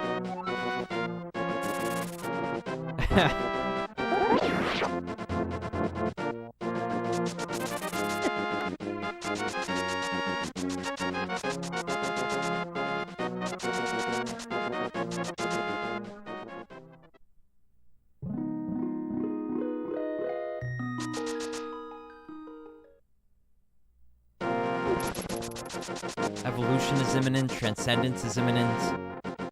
It's all we're right on the cusp so much.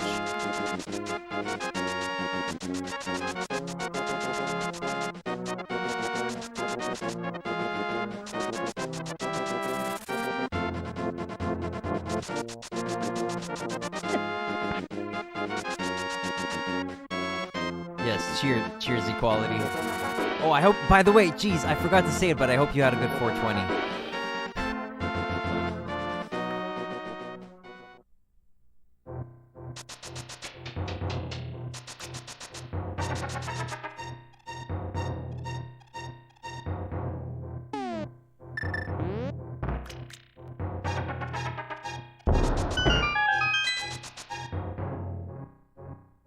Actually, it might not be 420 where you are. I forget. Are we in the same time zone? Or are you more on the Pacific side? Like some of the like R&B and Cali Kid and Bacon Genie. I think they're all in the same time zone, right? You're in Arizona. Is that on the east side or the west side of the states? I forget.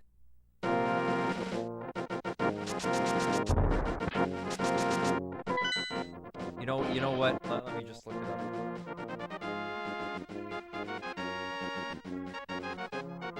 It's on the west side. Okay, I see. Okay, so it hasn't been 420 yet. Okay.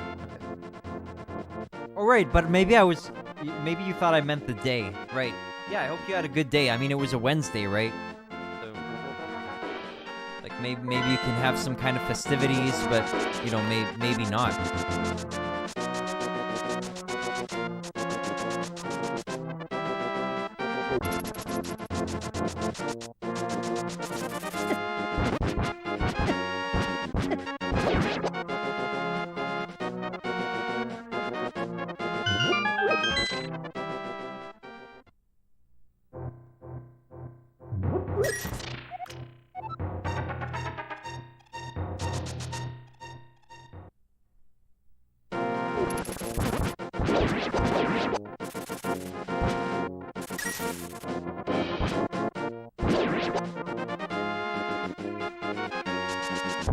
Yeah, I couldn't really commemorate 420 all that much, unfortunately, because I had work on that day. Plus, it was like in the middle of the you know, the tax season anxiety, so I knew that I had all that stuff to work on. So I had to be bound by earthly matters, you know, by worldly matters, rather than kind of, you know, just letting go for that moment.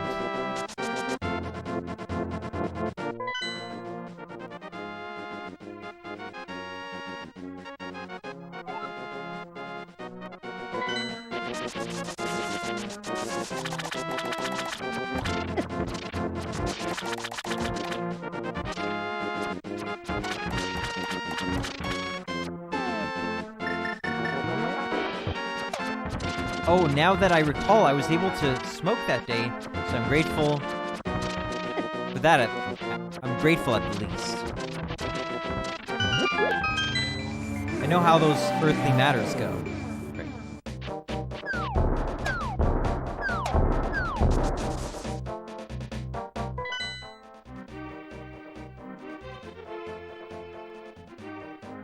Oh, right, I need the ocarina right now. There's no other way. I need the ocarina.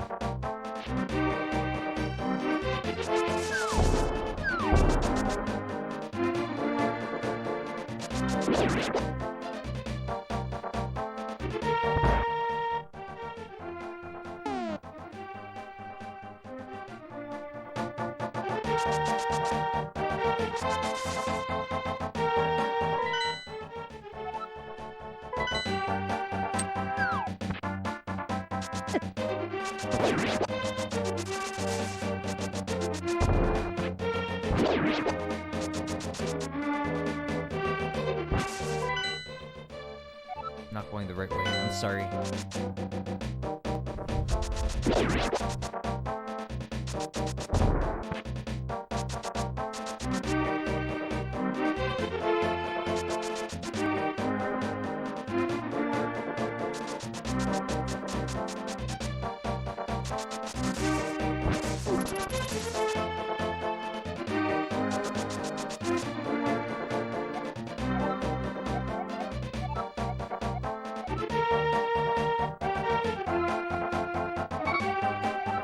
Oh, he gives us the shovel. All right.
Yeah, but in case I didn't express it thoroughly enough, I very, very much enjoyed the Sweatpants Boys podcast. It was super.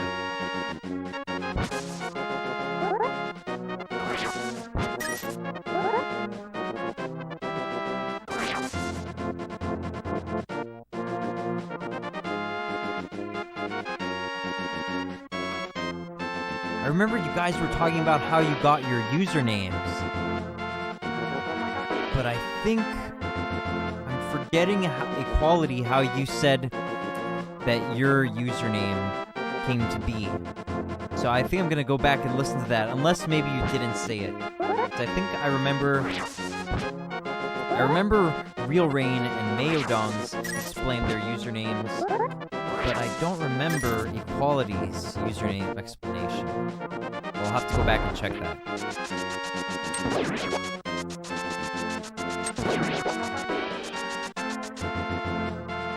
A pleasure knowing somebody of your caliber enjoyed it. And you're not remembering clearly because I glossed over it in like 3 seconds. It's a book character name. Ah, I see. Okay, well, thank you for reminding me. You glossed over it in 3 seconds. Okay. It's possible.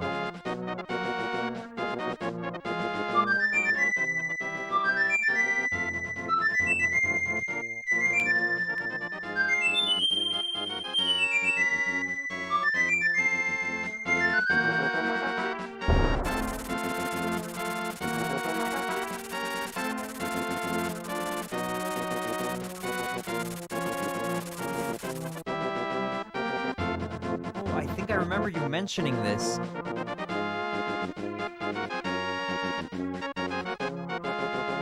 I literally did. Mayo knows the book to Anthem by Ayn Rand. I haven't read any of Ayn Rand's works. I'll have to check it out. I know Atlas Shrugged seems to be a very, very popular book. So I'll think about it. Okay, so let me put this into my notes.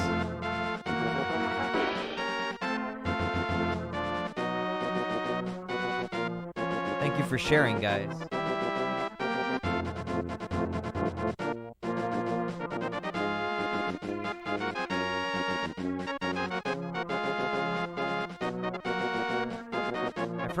I've heard of Atlas Shrugged as well. I'd be interested in checking it out.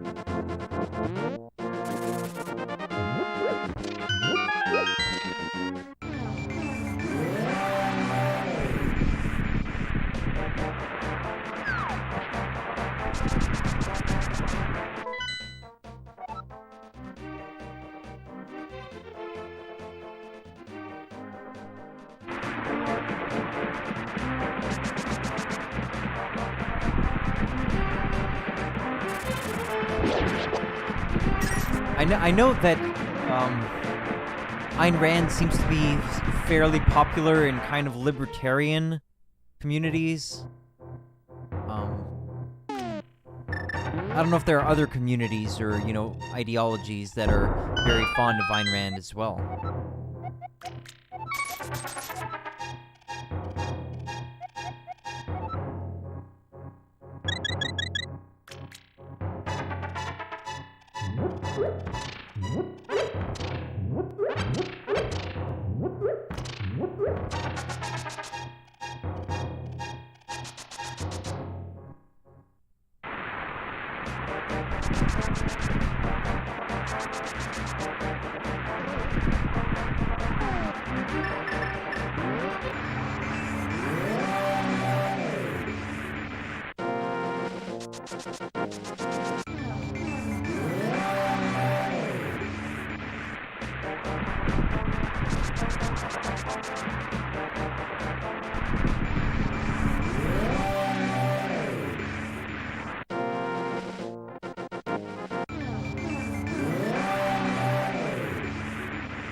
Quality says, Nick, I hate to say it, but the stream is buffering something wicked right now for me. I think it's just me, too. Me, though. So I have to bow out. But yeah, I'm unfamiliar with what I'm aware of the... I'm unfamiliar, but I'm aware of the fact that Ayn Rand is highly politicized, if that's the right word. Mayo says, stream is good for me, FYI. Well, thank you for the heads up on that, Mayo.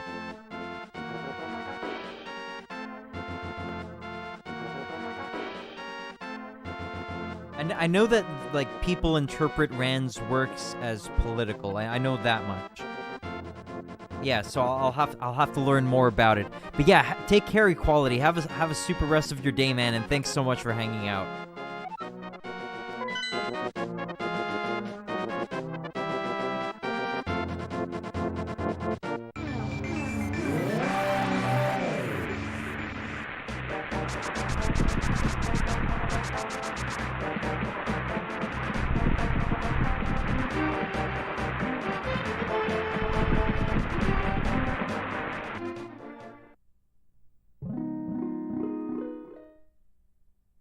Okay, so I was able to get to the Bombos medallion, or this is Ether, actually, I think. So I forget, actually. This might be Bombos. No, I think it's Ether. Anyway, I was able to find the way to get to it without too much trouble last time, but right now I'm forgetting. Wow. Wow. Doing a lot of damage.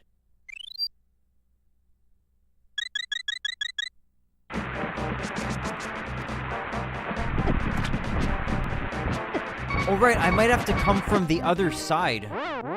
That's possible. What? I got a game over, really? Okay. Yikes.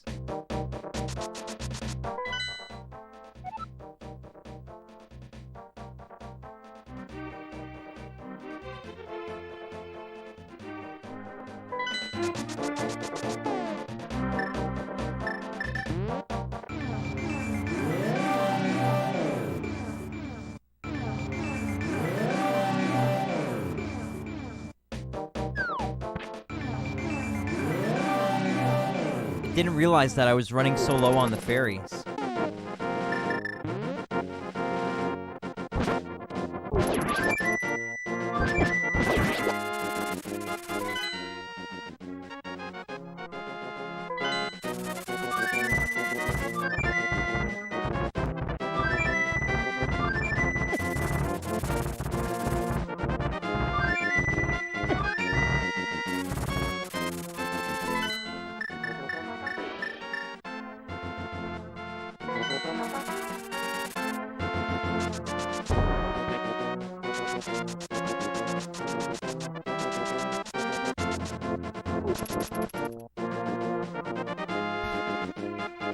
Hey, Shattered Rift. Thank you for the good luck. Yeah, it's not gonna happen. I was hoping that I might be able to get it in about 6 hours, but yeah, it's not gonna happen, unfortunately.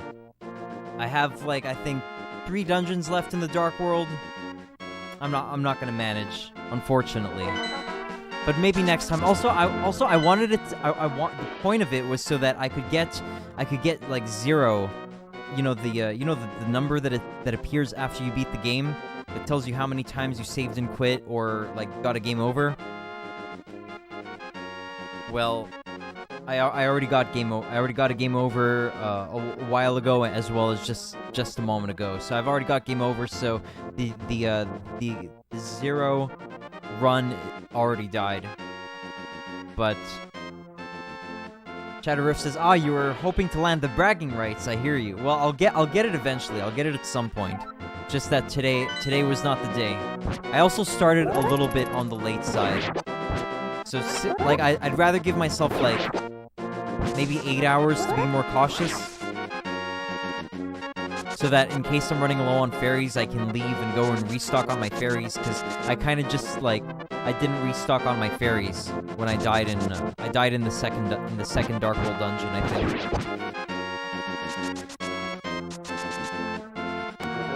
I'd run out of fairies.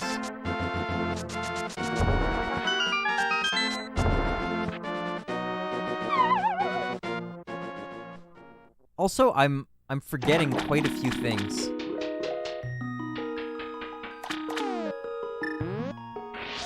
So I mean, I played the game like about a month ago. So I've forgotten quite a few things, which I guess like it's kind of normal, but I need to be better familiar with the game. Anyway, I've got some stuff to do, but I'll be lurking as I'm able. Okay, thanks so much, Shatterift. Great to hear from you. Have a great day, man.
Ah, that is quite inviting.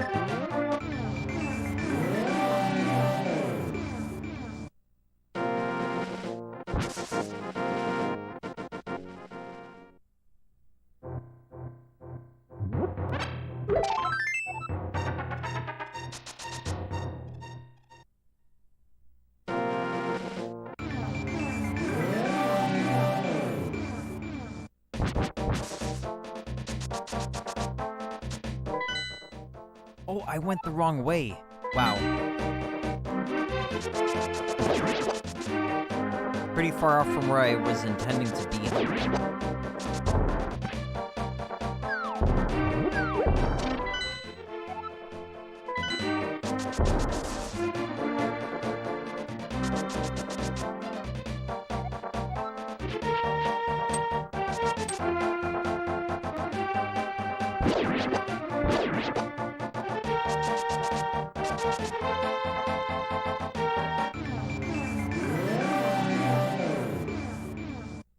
There we go.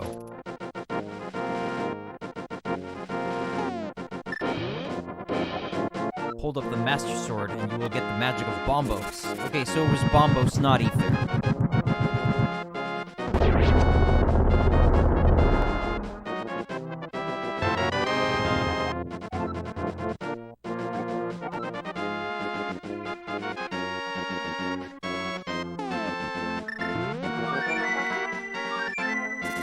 But didn't it say Ether? So do I have to go back to Death Mountain now to get Ether?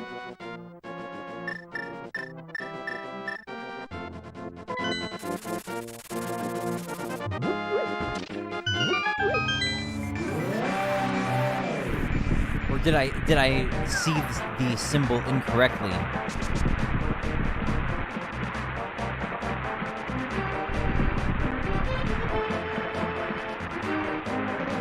No, I didn't see the symbol incorrectly.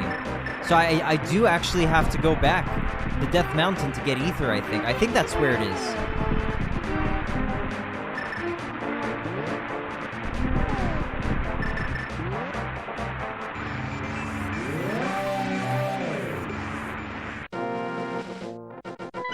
Let me do a quick check, actually. Ether.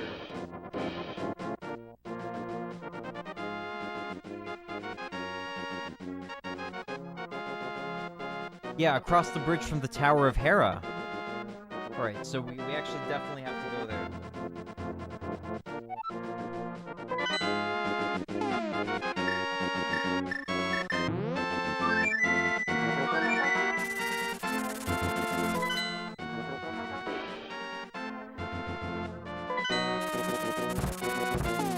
Quality says, Nickman, what was the band you said inspired your band other than Avenged Sevenfold? Children of Bodom. Hey, thanks.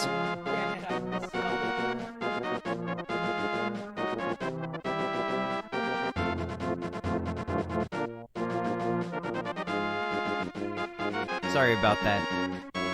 Can I delete my chat? What a funny name. Thanks for letting me know, man. Well, the frontman, Alexei Laiho, died unfortunately in, I think it was like last few days of 2020, but it was made public early 2021. So yeah, big rip for Alexei. I love that guy. Delete the entire chat, right?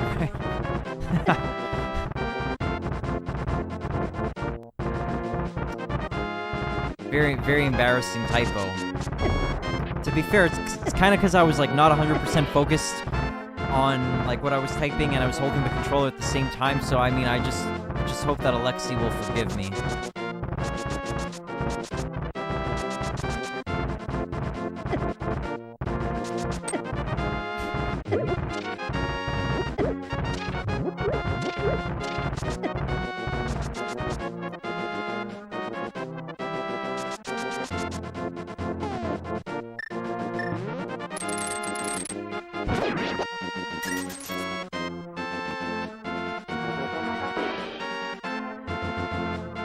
Oh, right, it's just, like, I don't need to do this, actually. I think it's just faster to go the other way.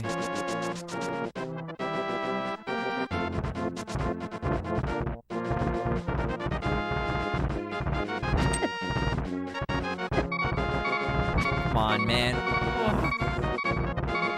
When they solidify and block the path like that.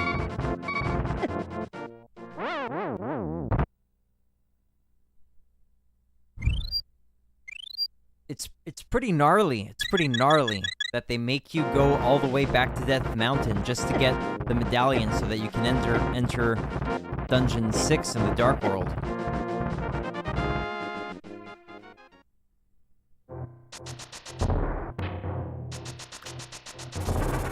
Oh right, I don't have to go this way actually. My mistake.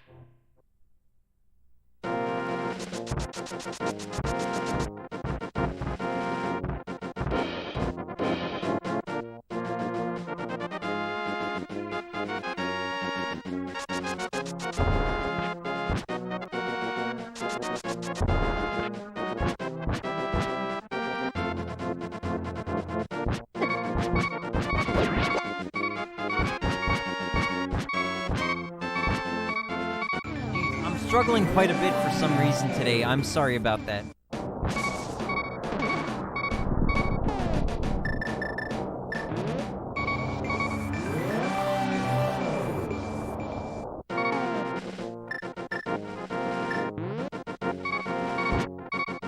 Oh, come on. No way. Come on, Fairy. Please. Please. Please, Fairy. Oh, right. I got the hook shot.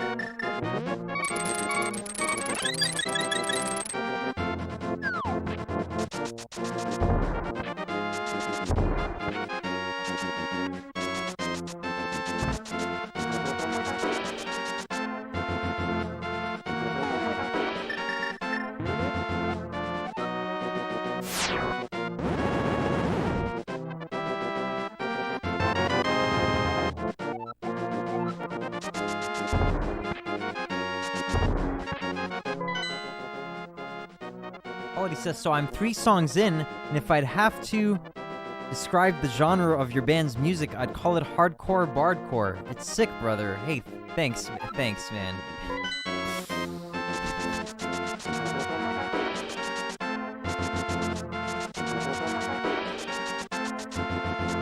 I appreciate your analysis.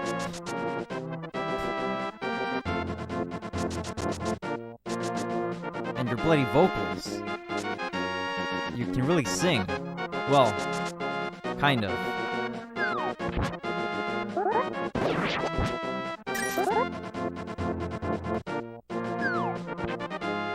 Took a lot of takes. That's all I'll say. Took a lot of takes and a lot of practice. if I'm out of practice, I can't really sing. Like, I have to be in practice.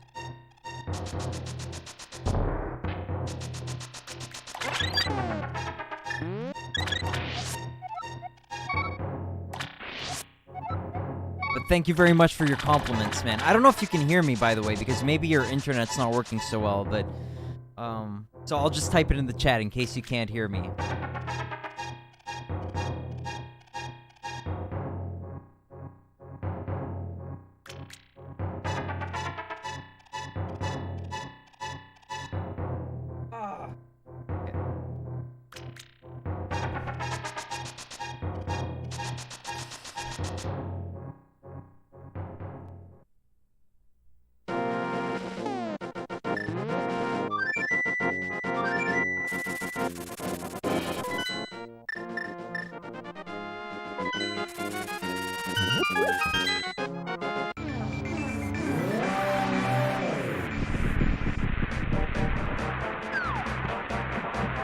Quality says, "Hey, you did it, brother. Your final product is what matters." And yeah, I can hear you. Thank you for the message, though. My Wi-Fi decided to start working. Okay, super.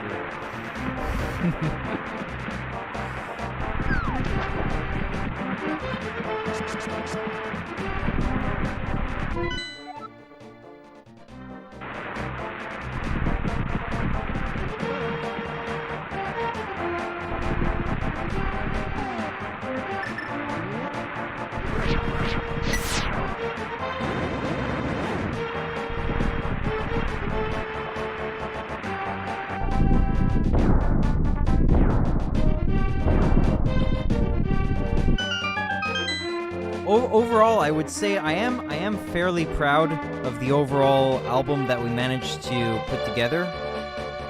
I like it. I like it overall. Pretty proud of it.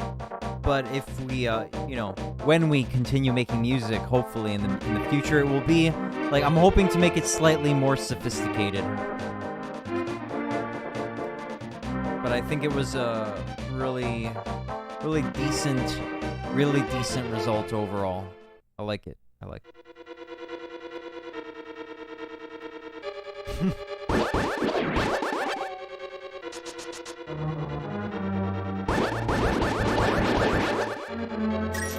By the way, there are a few vocals that are not me. There are a few vocals that aren't me, but the majority are mine. Some underestimate how much goes into singing or making any music at all. That might very well be correct, Equality. You might be right about that.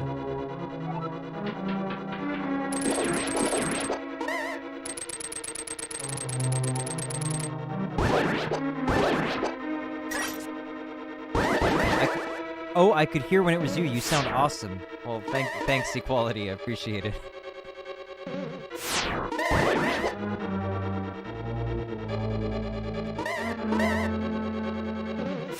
I think I learned to sing a little bit better, but unfortunately it was kind of more like we had already finished recording most of the vocal tracks, so there's only like one.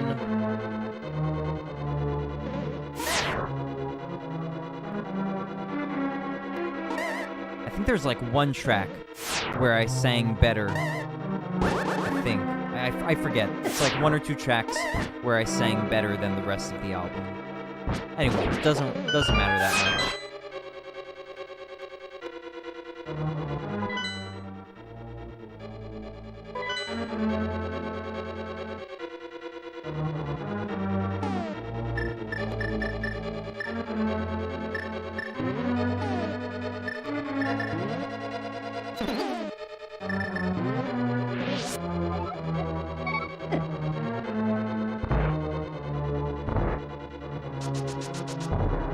No, I didn't make it. Ugh. Okay. Oh, right.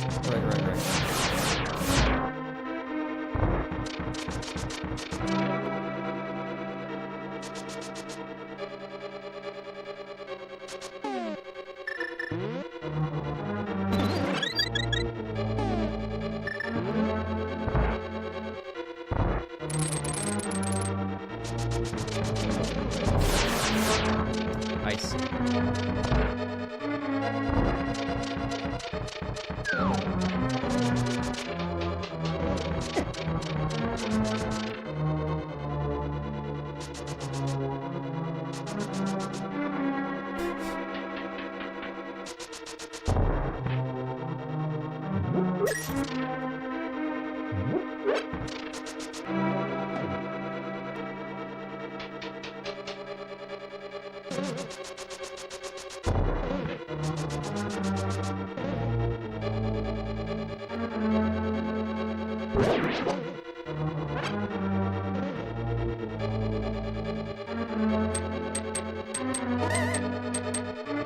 Alright, I could have gotten the cape by now, that's right. I could have gotten the cape. I should have gotten it, actually.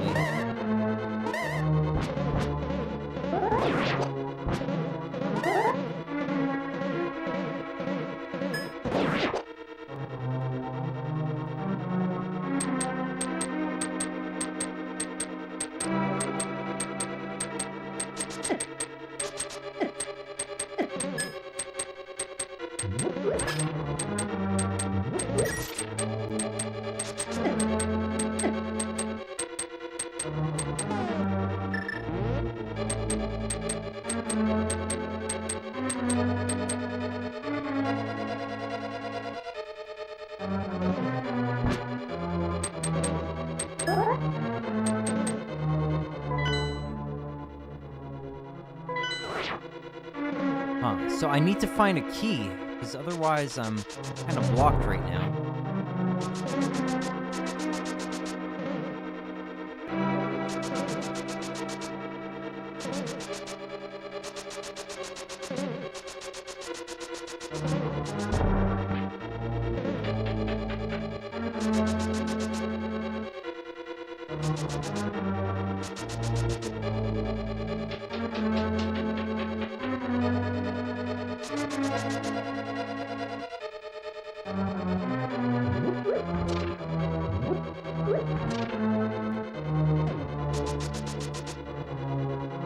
Okay, so first of all, I need to find that orb to change the position of the blocks.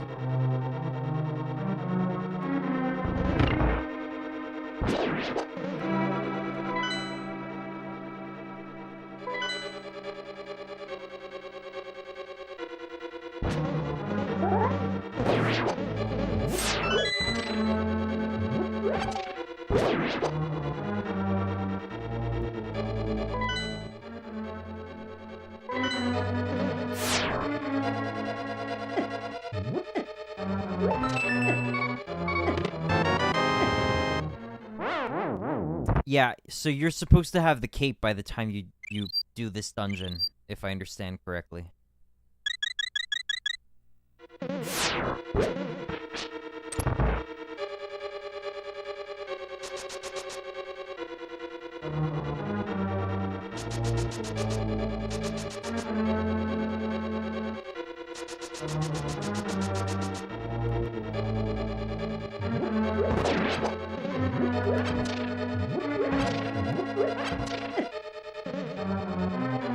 There it is.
this might be a jar of interest. No.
Yikes.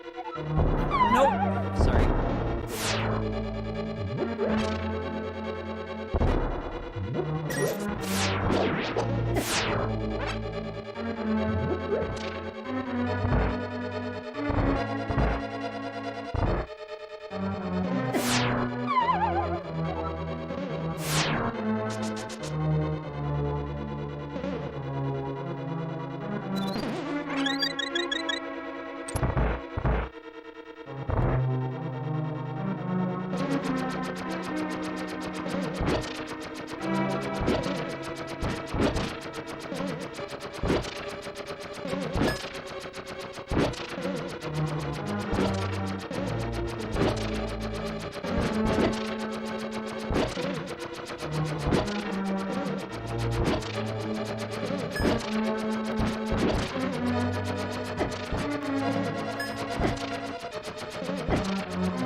Okay.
Okay, I did it. Now what? Oh, maybe it's this. Big key.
Cane of Samaria. What a mysterious cane.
Oh, right, the cane.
Oh, it's an impenetrable barrier. I didn't realize that. Okay.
Alright, boss time.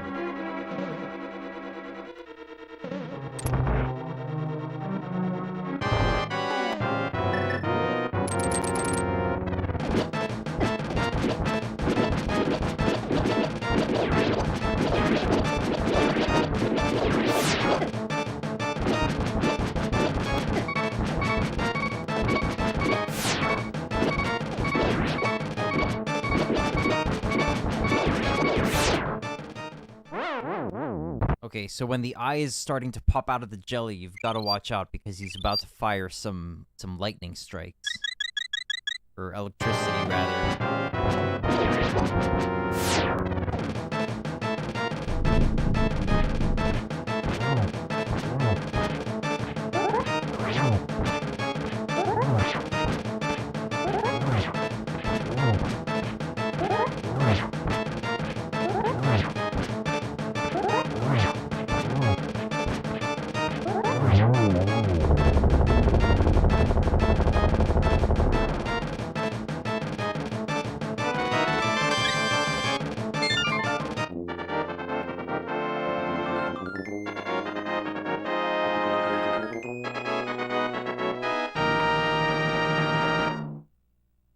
Thank you, Ariel.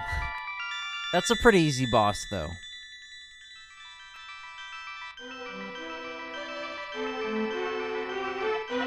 Neo says, always liked how the bosses explode in this game. Yeah, absolutely. It is a very good element. Ariel says, man, you're going through this game pretty fast. Yeah, but not fast enough to make the objective that I had in mind, but it's alright. No big deal.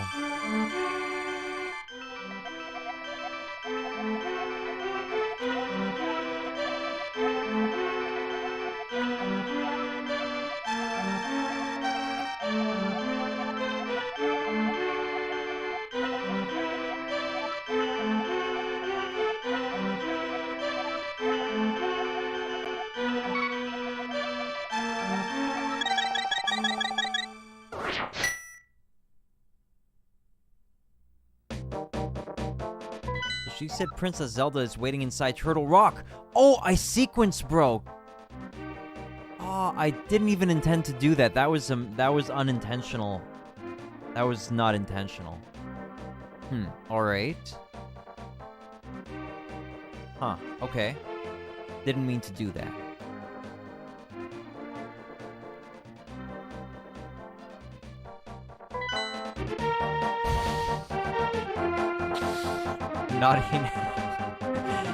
Naughty sequence spray.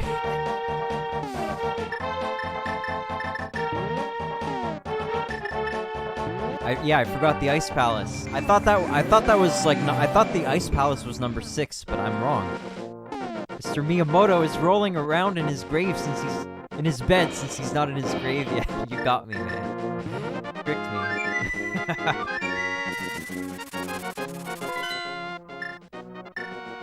I didn't know you could do the Swamp Palace before the Ice Palace. I think it's fairly open-ended. The order of the Dark World dungeons. It's just kind of more. It's more newbie friendly to do it in the suggested sequence, I think.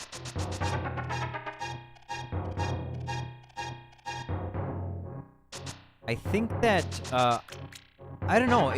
I'm pretty sure the Ice Palace is harder than the Swamp, which is why in my mind I had in my mind that Misery Mire came before the Ice Palace.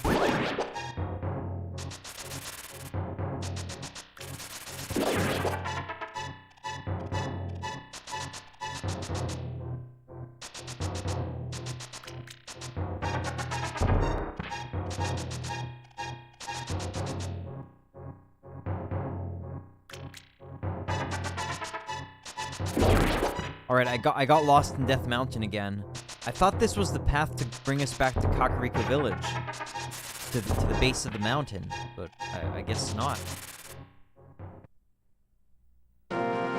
No, right. I made a big mistake there. Jeez.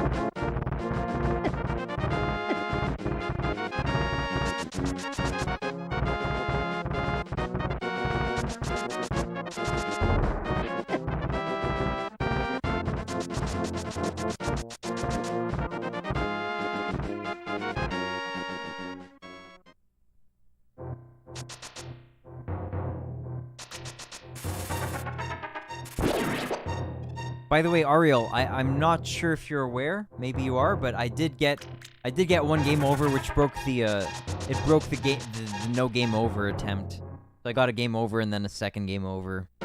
So it's not going to be one of those nice 0 attempts. But eventually I will get that. I will do it eventually.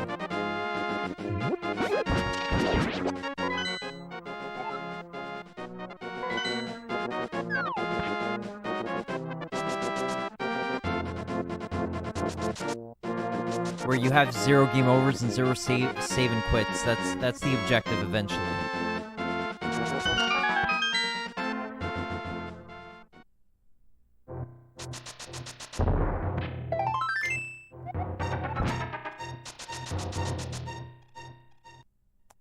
Yeah, it's alright. Don't let it put you down. Right. I mean, it happens. Either way, I wasn't really gonna be able to finish the game in 6 hours. My familiarity just wasn't enough yet. But I mean, I just love playing this game. It feels so good to play. So I think if you're playing Link to the Past, you just can't go wrong. One way or another.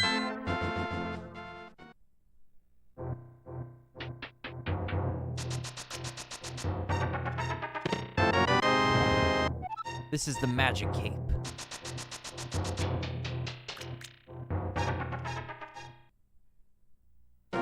Ariel, you still haven't played Metroid Dread, right? I just wanted to check in to be sure. I think you said you would probably tell me when you played it eventually.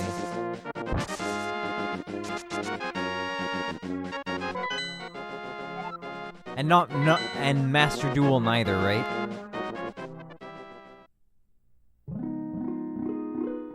Yeah, I already got that.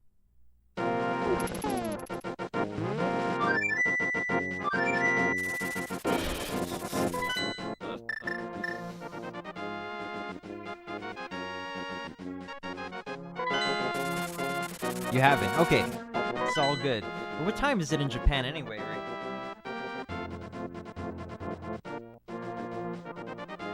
6:35 a.m.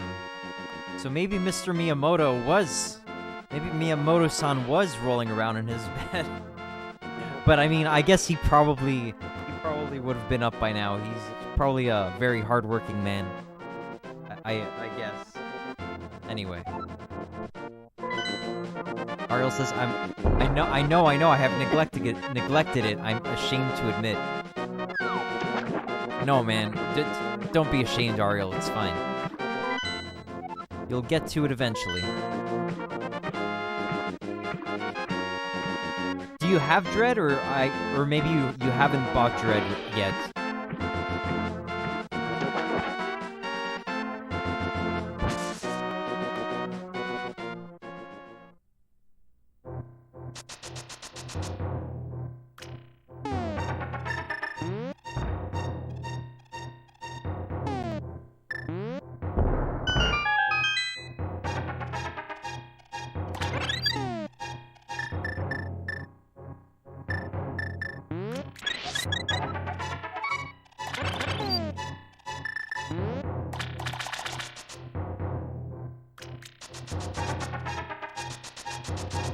I'll get to it as soon as I finish this semester in 2.5 weeks. 2.5 weeks left. Hey man, it's no rush. You definitely want to play. You want to play the game when you're not under some kind of pressure or anxiety. I think that's for the best. You don't want to rush it. So take as much time as you need. I've got to get back to Dread at some point myself and try out that Dread mode where you die in one hit. Oh right, I don't have the Medicine of Magic. I forgot. I should have got that. There's some lag with my chats. Yeah, it happens. So he's telling me to get the Medicine of Magic, but I probably don't need it actually. I think you can do this, especially if you have the 1/2 magic meter. It's probably doable.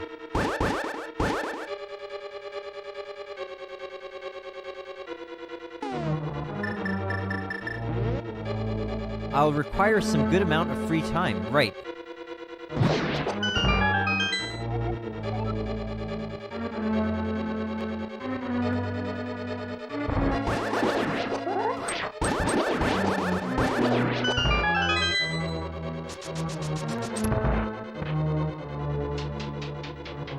Alright, if my assessment is correct, this is the trickiest dungeon in the game.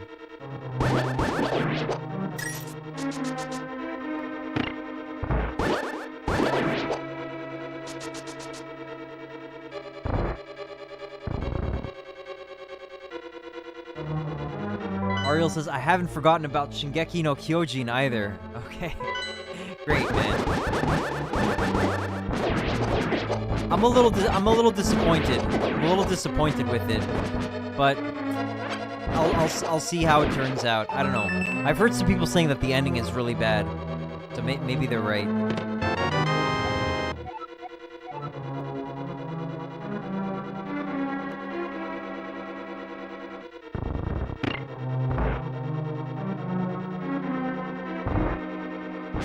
I have watched part of Season 1. The action and music is amazing. Yeah, there's like a lot of good stuff throughout the series.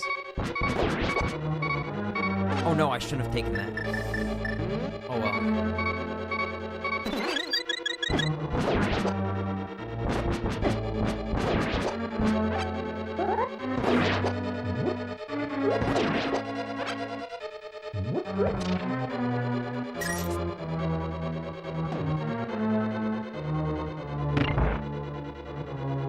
Yeah, I think the peak might be like Season 3 Part 2. It's really good there. Mayo says, whoa, I just had a thunderbolt hit super close to my place, very loud, and you could feel the vibration. Did you take a look outside to see if anything visibly got hit? I hope that you and your stuff are all right. yeah, sometimes they can get really loud, and you feel the sound waves. Hopefully you just felt the sound waves, and it wasn't like an impact. Maybe it was an impact. Wow, jeez.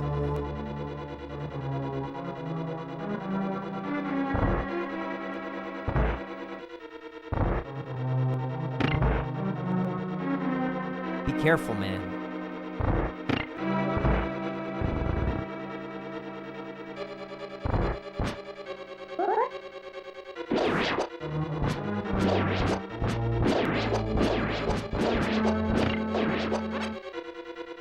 I ain't going outside, that's for sure, LMAO. Okay, I see.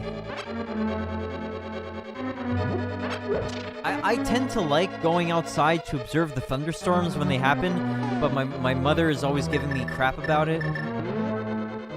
Like, come on, it's not gonna hit me, don't worry about it. But, I don't know, maybe it's better to be cautious.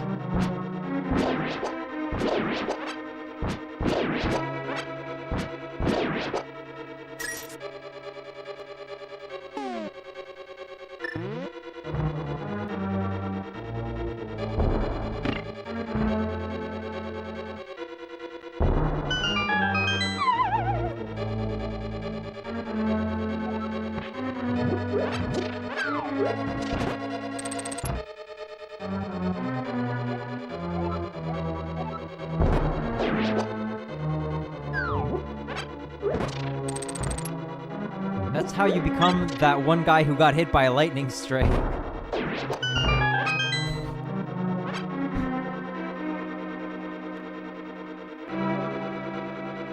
I don't know, man. It must be quite the experience. Not that I want to tempt fate or anything like that. Been raining for days here, man. It's happened here as well sometimes, and it's kind of unpleasant to be blocked from the sun for, you know, several days in a row. But it happens sometimes. Ariel says, I don't have issues with thunders, but it's very rainy where I live right now.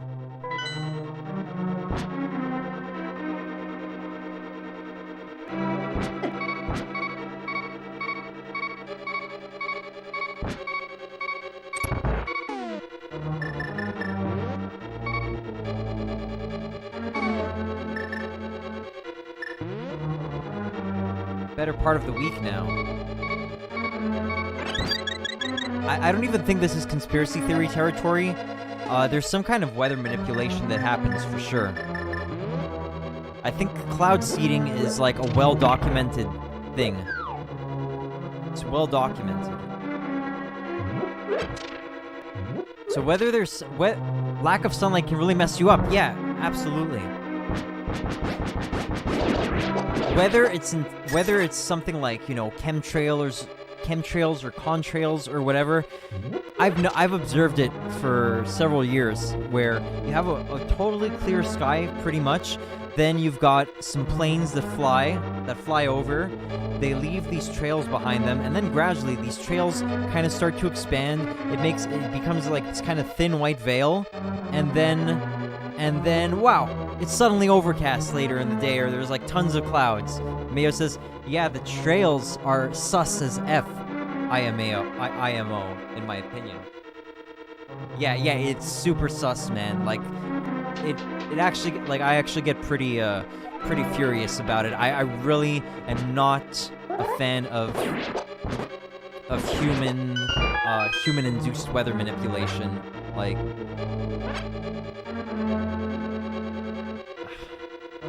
not good. It's not gonna turn out good.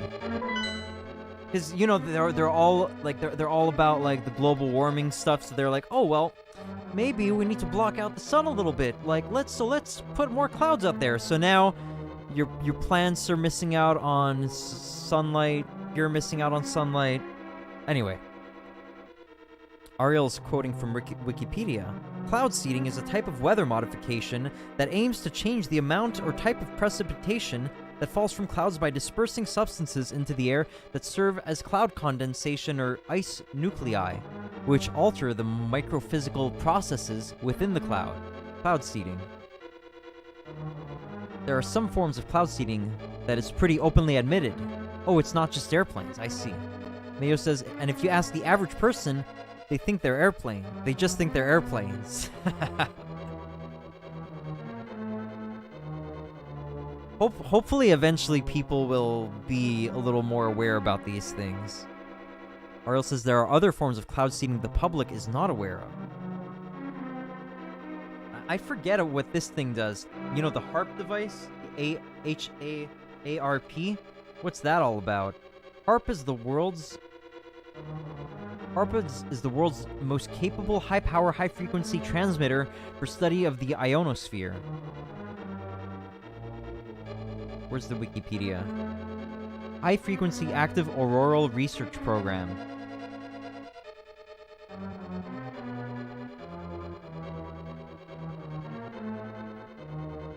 Or doesn't want to. Right, maybe they don't want to.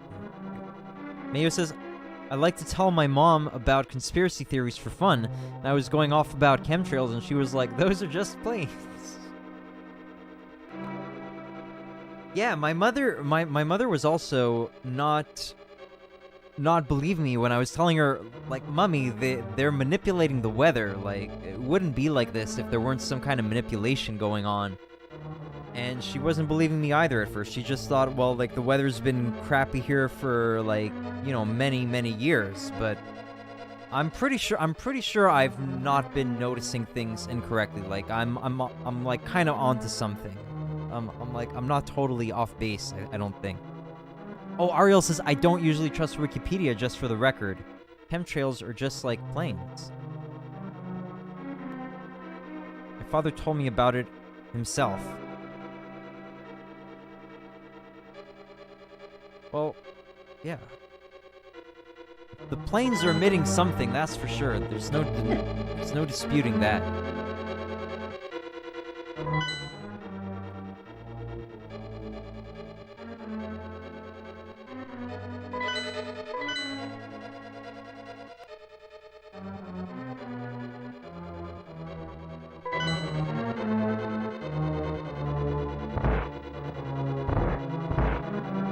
Super confusing dungeon.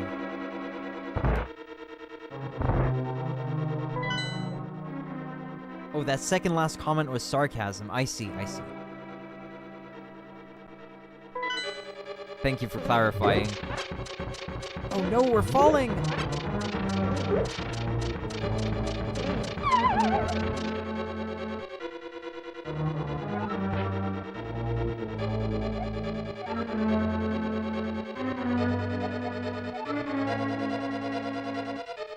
Mio says, especially since I walk to places more often, I always try to keep an eye on the sky.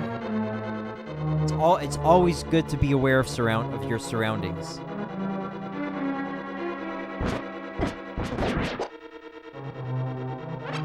Some people live life like this, like they're like oblivious, and it's kind of crazy. You've got to look at the sky sometimes, man. You've got to look at the sky, smell the flowers, that kind of stuff.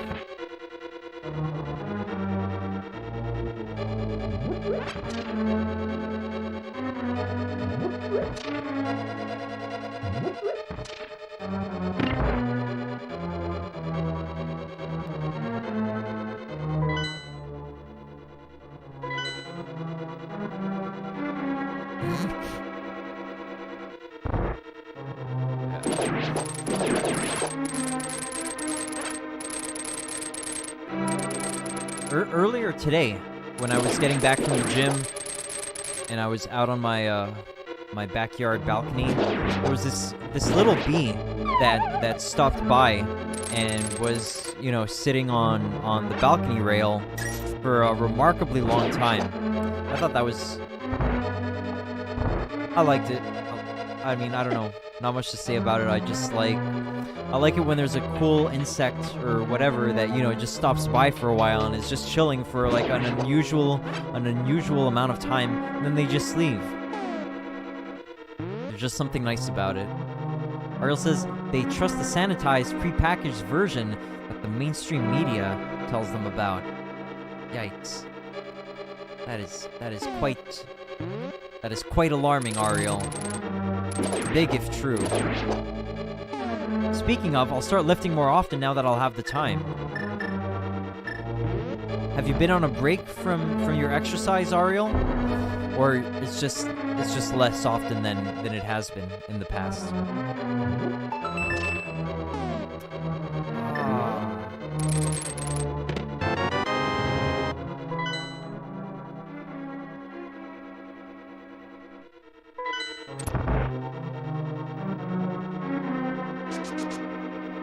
Not a break. Okay, good.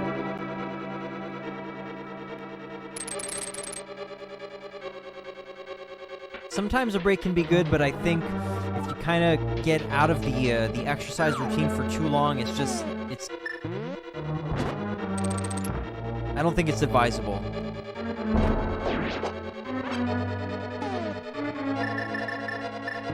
Mayo says, yeah, people don't think for themselves. They'll just accept anything if the majority agrees on it. This is a very, what's the word I'm looking for? This is a very salient fact about society, Mayo. It's right on the money.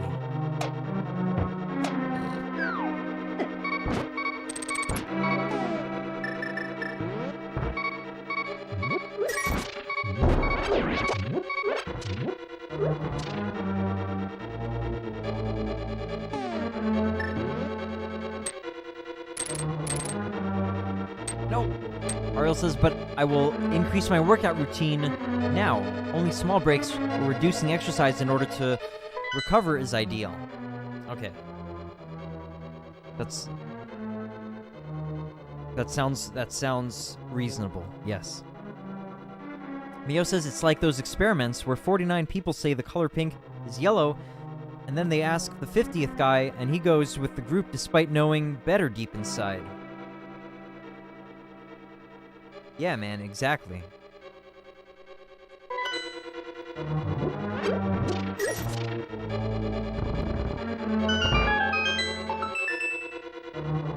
It's pretty crazy. It's like, it's almost incredible to think about why the the information warfare works the way that it does.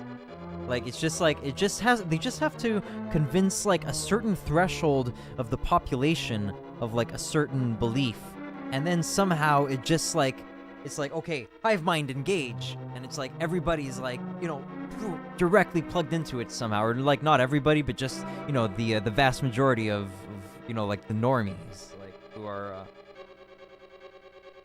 are often our great misfortune, for various reasons.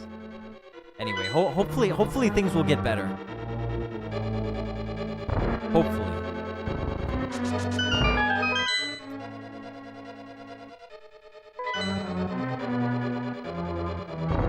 Better to be optimistic, I think. Because it's easy to succumb to despair about society and the future sometimes. Okay, if I go downstairs... Okay, I'm just gonna be sure. No. Alright.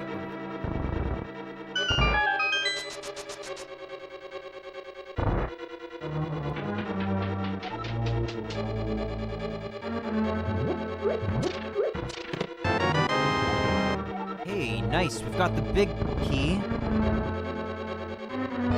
Okay, now I think what's left is the big puzzle of the dungeon.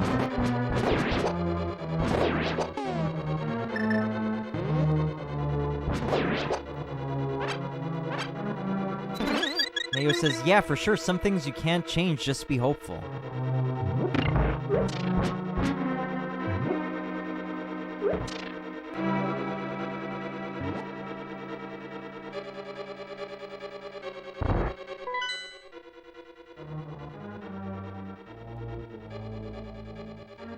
Alright, so I've got the big key.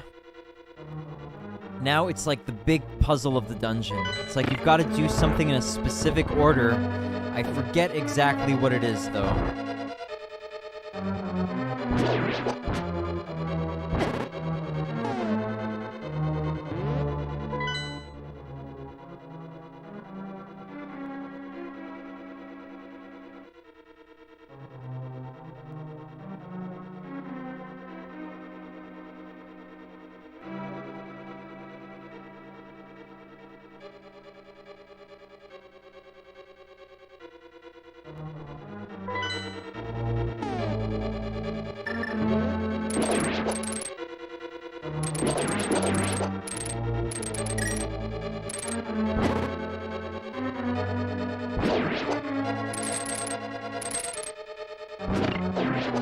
You know, on the bright side of things. I mean, I guess it was kind of inevitable, I guess. But at least people seem to be, for the most part, people seem to be like I mean, in terms of the Johnny Depp situation, people seem to be kind of, you know, aware of the, like, they're realizing who the actual abuser was, and, you know, they're realizing who was a liar and all that. So, I mean, I think there's probably hope for the future, like for the masses maybe, but for the future, because the thing is, like, the masses that are today might not be the masses that are in the future. I don't know.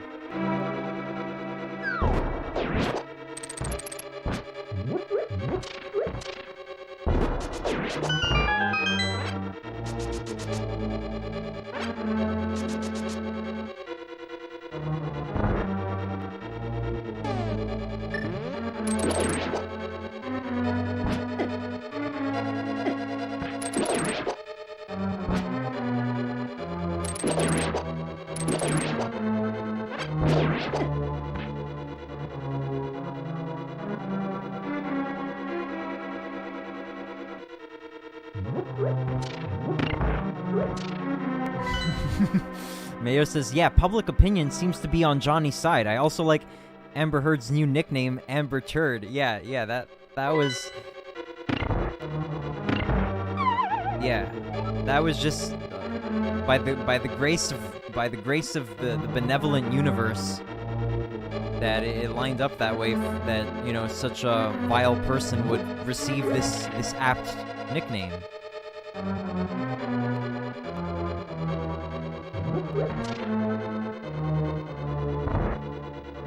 I was like back in I think it was probably like maybe 2016. I think I got into it in 2016. It might have been early 2017, but I was pretty heavily following the MGTOW subreddit because I needed to find some way to cope with my life situation, and that helped me, you know, to be comfortable as a you know, as a celibate man, you know, whatever. And I heard about the Johnny Depp situation back then, and I was already biased. I already knew, like, okay, like, did he? Oh no, not. I don't even think I was necessarily biased. I just saw some footage, and I noticed the attitudes. It was the cupboard slamming footage, I think, and I saw that, and I saw. Like, you saw, okay, Johnny was angry about something, but you saw that she was instigating it. She was instigating something. She was looking for something. And I had just gone through some kind of, like, you know, psychotic kind of, you know, ordeal with a former partner of mine, you know. So, I was feeling it, like, man, people have to be vigilant about these potential evil succubi kind of people, you know? Like, because you wouldn't even really think about, like, such a truly evil person like that could exist. Like, okay, you have a relationship with somebody, and, like, okay, like, could this person actually be, like, pretty much, like, the definition of evil? Like, is it possible? Like, does that really happen? And, you know, until it happens to you, like, you might not really think it's possible. So if people were not in such a situation, they might just be like, okay, well, like, why would a partner, like, why would Johnny Depp's partner be out to get him? Johnny Depp must be the abuser. But it's good to see that people are aware that this kind of thing can happen. Ariel says, I think the evidence was overwhelmingly supporting Depp's innocence. Yeah. Well, I mean, I think for a while people were assuming that he was abusive.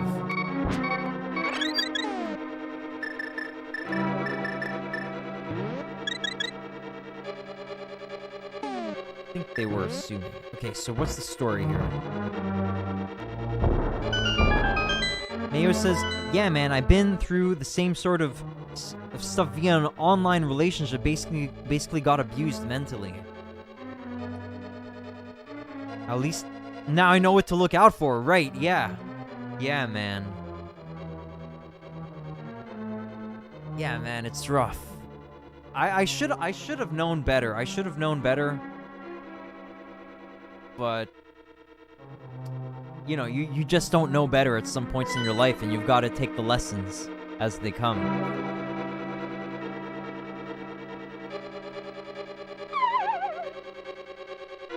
I'm glad you got out all right, man.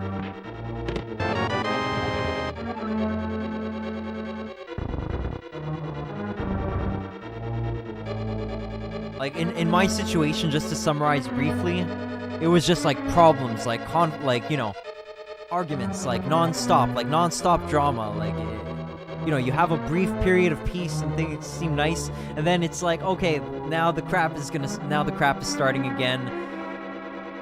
Oh, man, it's rough. Oh, yeah, okay, so I've gotta get these blocks down and push those blocks downstairs.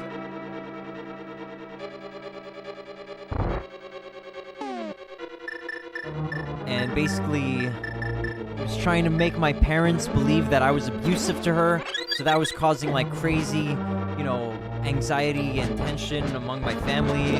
Like, it was just terrible.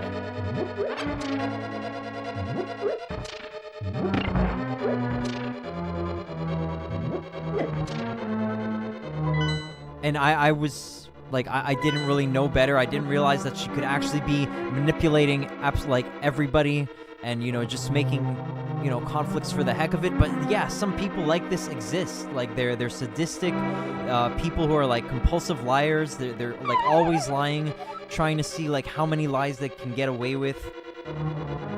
Like, it's really bad. Like, and it's bad because these people tend to be, you know, very charming. So, like, they just win people over easily, and you wouldn't assume that this person who is, like, so likable and charming could actually be, like, an evil manipulator. It's just, like, it's almost unbelievable. It's, like, pretty much unbelievable.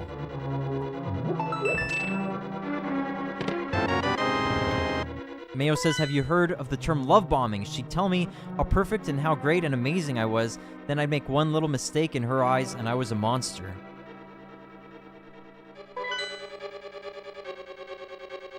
I have heard of that term. Yeah, it's rough, man. I did also have an online relationship before that, like around 2010 to 2012. I was trying out this long distance relationship with this lady in Florida,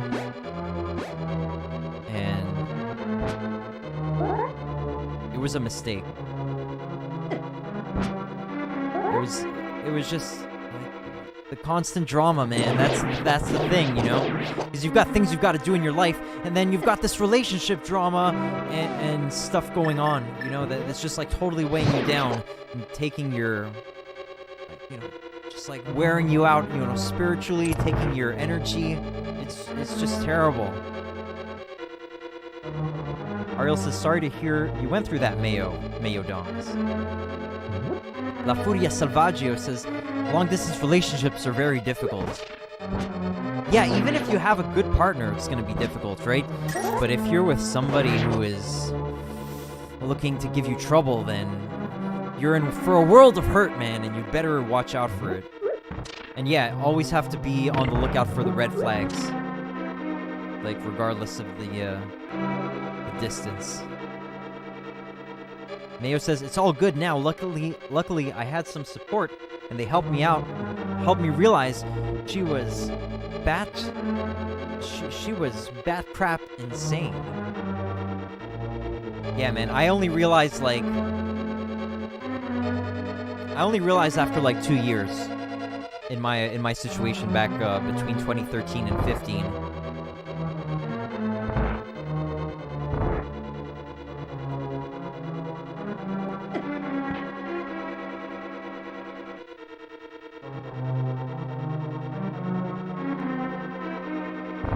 The thing is, are they even insane, or are they just evil? That's the thing. Like, 'cause to be that evil, I guess maybe they must be insane to some extent, but it's just like you wonder, like, and it was just crazy, man. It's like she was saying that she was having some kind of psychiatrist or something who had told her that I was apparently like I was conducting narcissistic abuse on her. And, you know, eventually I started to look up some of these psychological terms, and it was actually, like, I realized it was pretty, like, it was the other way around. You know, when they start doing this thing where it's, I forget what it's called, like, maybe it's gaslighting or whatever, but where they start, you know, like, doing bad things to you, but not only that, but then they start, you know, giving you these, like, technical terms, these technical terms of psychological, you know, stuff, and they're actually the ones doing these crazy things to you. It's like insane, because it's like their goal is to pretty much make you feel that you're like, you know, losing it or something. It's like that you can't trust reality, but they're actually the ones like orchestrating this. Yeah, it's brutal.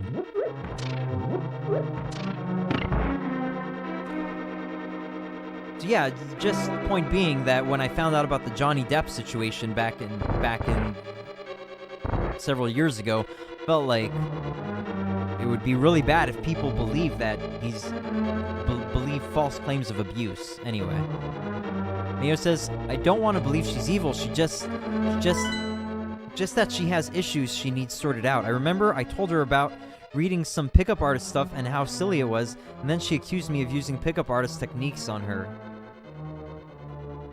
Yeah, they'll always find any little thing, right? Any little thing to try and start something, you know, and then drag it out. It's terrible.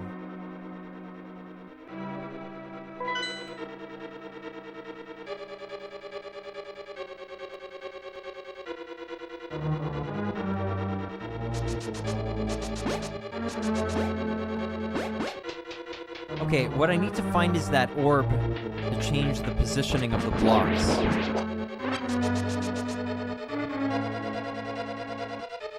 Going the wrong way.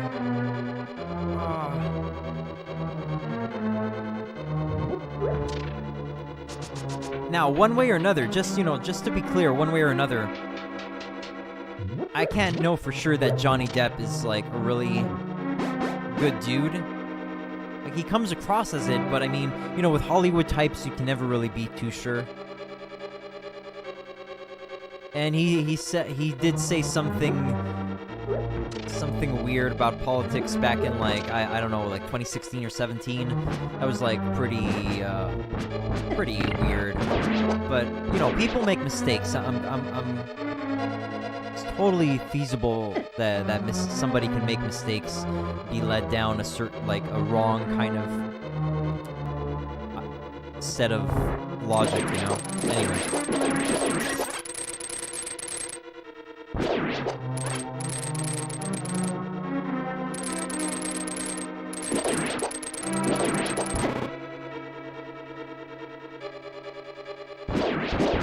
Oh, yeah, but point being, well, anyway, one of the points being is, I do think that my ex, which I'm referring to, is probably, in all likelihood, evil. I don't see any other way. Like, maybe it's borderline personality disorder. That's possible.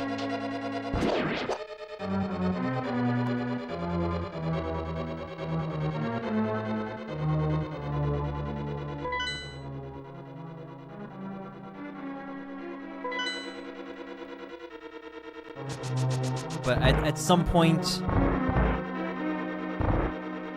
is evil like a real thing? Like, you know, people who are just inflicting trouble for the sake of it, causing, you know, issues and chaos, causing anguish, causing trouble between people's families, you know, possibly, you know, defaming them, basically, trying to, you know, tarnish someone's name. Yeah, BPD is crazy, literally.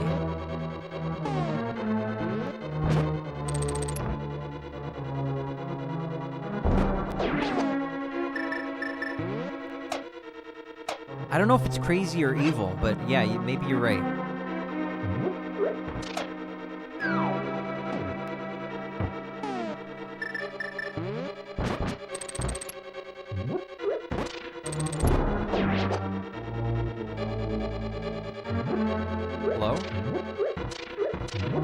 Oh, right.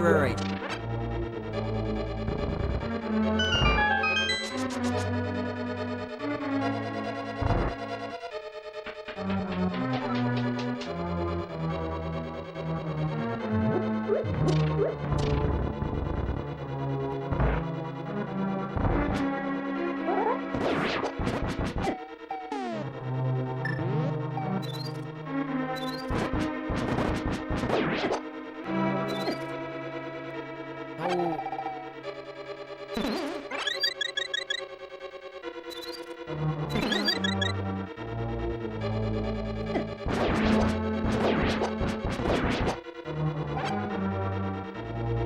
Yeah, so I would say that my Florida ex-girlfriend was probably not evil. Just, had some...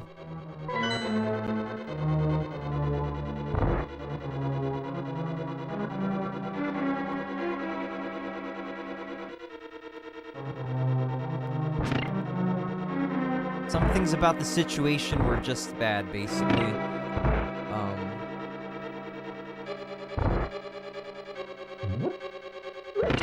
Is this the way, actually? This might be the way! Okay. No, it's not the way. Ah, damn it. Okay.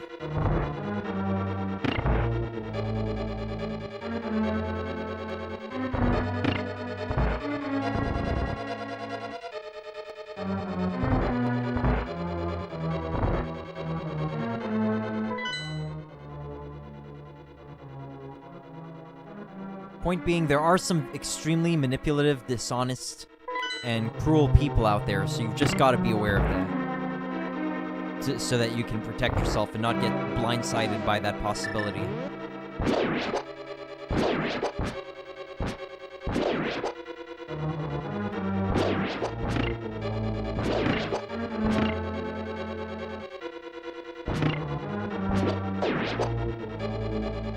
Oh, by the way, Mayo, have you been looking for a new job possibly? Because I caught some of your stream. I think it was like a few weeks ago.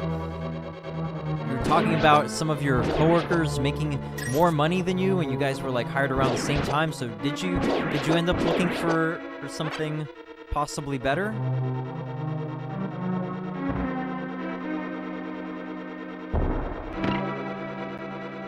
Ariel says, now that you mentioned something about psychiatrists, I used to see some mental health specialists in the past. Was it helpful for you, you think, Ariel?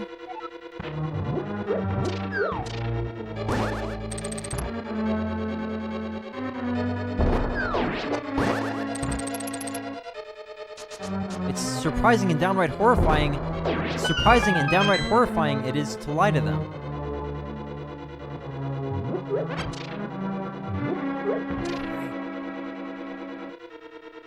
Mayo says there's a brewery opening down the street. I plan on applying there once they start hiring. Yeah, I remember. Now that you mention it, I remember that. Okay. Well, good luck with that, man.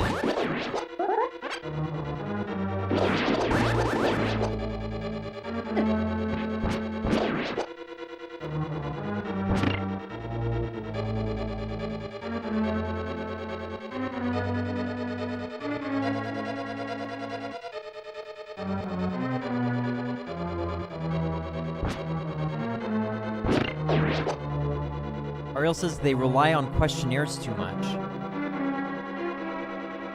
Yeah, that whole profession of like psychiatry, I don't know, man. Something rubs me really wrong about it. Like this whole thing about therapists who tell who have like this position of power over people's lives because maybe somebody else has like a different paradigm. And what if the therapist has like serious mental issues? Then what? And this person is like exercising extreme power over other people's lives. I don't know, man. I don't know. Equality says you got it in the bag, mate.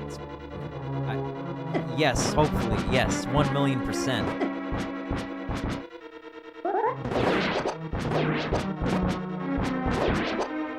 Yeah, and the whole thing about this psychiatry, it's like it's this industry that was just like waiting to be weaponized. Just waiting to be weaponized for, certain political reasons.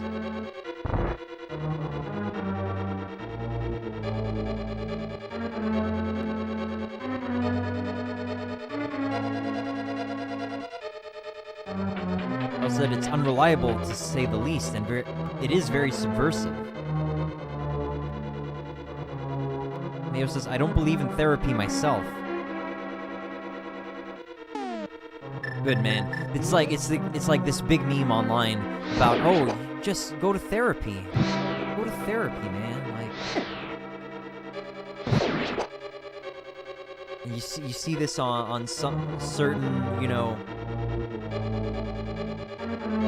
like internet places about, women talking about how they don't want guys to, treat them as their therapists. It's like, come on, are you serious? Like, there are some things that need to just be spoken about between, like human beings, be it between, like, potential, like, romantic partners or friends. It's like, did we really need to monetize and make, like, a profession out of, like, talking out your thoughts with people? Like, I mean, I'm not much for talking myself. Like, I tend to generally keep to myself. But some people, like, did we really need to, like, make this into a profession? I don't know. Anyway. Ariel says, I've encountered a few psychiatrists who seem to be honest, but the industry as a whole is so vulnerable to corruption due to the very way it is designed. Yeah. Mayo says, just like an antidepressant isn't going to fix your issues, I don't know if paying somebody to talk is the solution. I mean, in some situations, I guess it could help. But I mean, I don't know. Now that the internet exists, and there's like all kinds of lines of communication that are like, you can find information, think things through yourself. I don't know. It just seems. I don't know. I can't summarize my thoughts on it right now.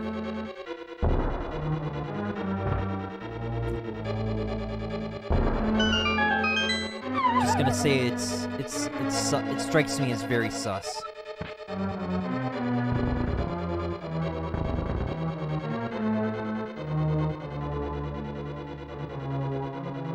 Oh my god, I'm such a fool. I forgot I had the big key and that I could go in here. Oh man, I really played myself there.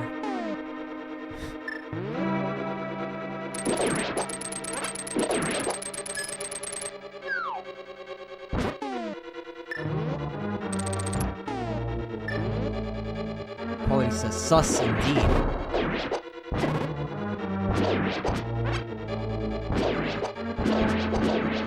Mayo says, I know I've talked some stuff out with EQ. I trust him more than any therapist. And the same to you, brother. Very wholesome, yes. Yeah, because...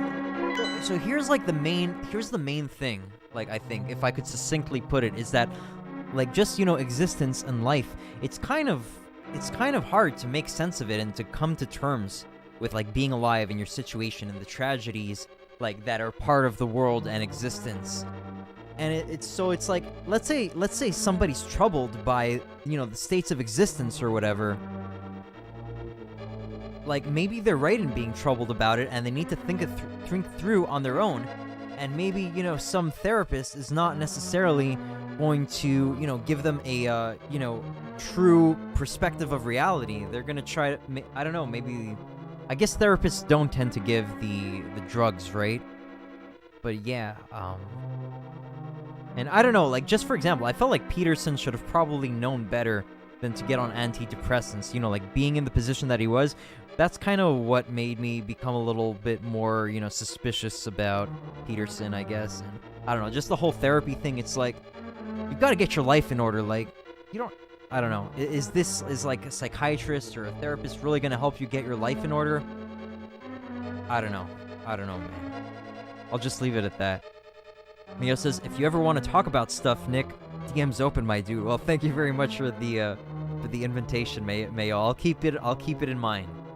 I usually don't have to, I don't need to work things out, like, by talking about them, for the most part.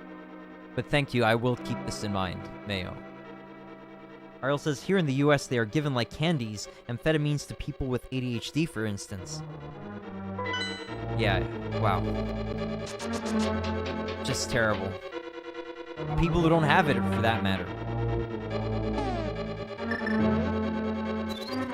Yeah, man. Yeah, exactly. The drug industry side of it too, man. It's just like with the real doctors. They're incentivized to push as many of the drugs as possible, right?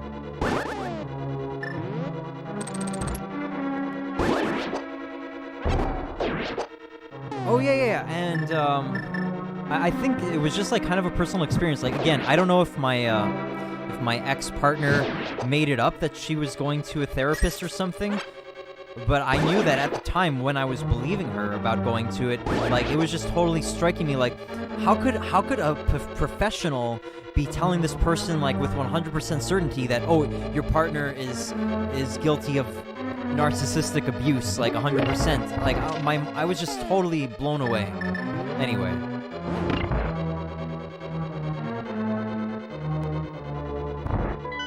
Mayo says, oh yeah, I used to be into Peterson too. The antidepressant thing did make me go, what? Yeah, exactly. I'm glad you understand my perspective on that. Polly says, I don't know if I'm anti-therapy, but I'm definitely pro-meditation, dieting, and philosophy, and if those things aren't reaching you, then maybe medication can help someone with severe cases of whatever. That's a very well-reasoned perspective, Equality. Thank you for that. Ariel says, not sure how it is in Canada. They make so much of their revenue that way.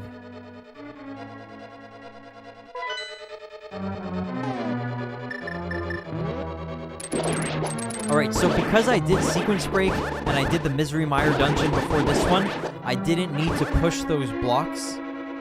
Because I had the Cane of, what is this? Cane of Burn? Samaria? I used the Cane of Samaria to make a block instead. Just a heads up on that.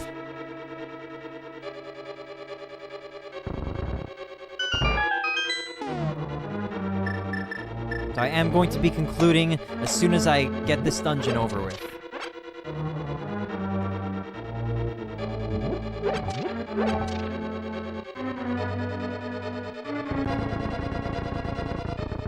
Quality says, that being said, I agree with basically everything you're saying. Well, thanks, man.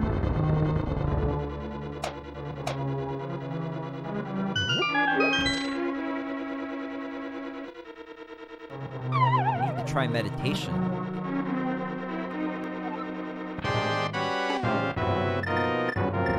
It can be Superman. It can be very good.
Thanks for the GG, Mayo, and Ariel.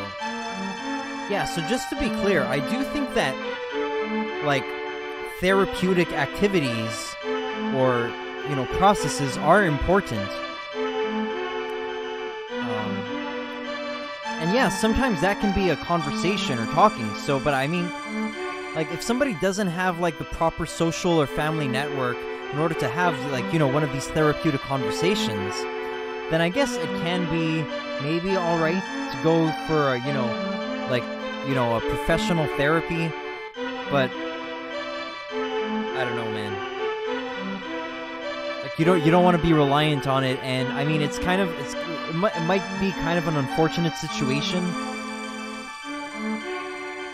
because oftentimes, like, the therapist might have a certain kind of political idea of what reality is, or maybe the therapist you're going to is, like, you know, a man-hater, you know, and they're just going to, like, demolish your self-esteem or, like, put you on the wrong trajectories. Anyway, I think that's enough about that. But yeah, just therapy in terms of art, in terms of, you know, good rest, in terms of, you know, a healthy diet, in terms of, you know, like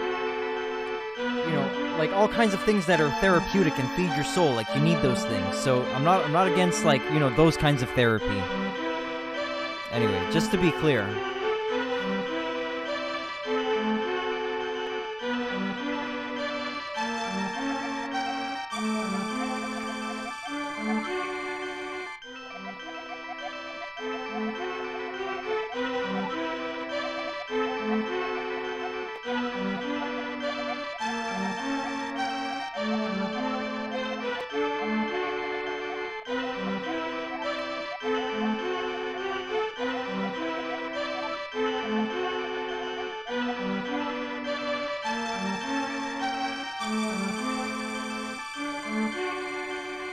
Ariel says, trust me, do you know how Peterson has described college? It's growing even worse now. Yikes.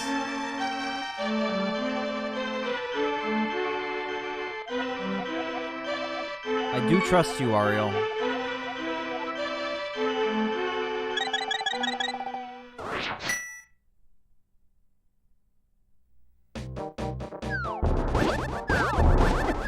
What? Okay. Alright, so I think that does it for today's session.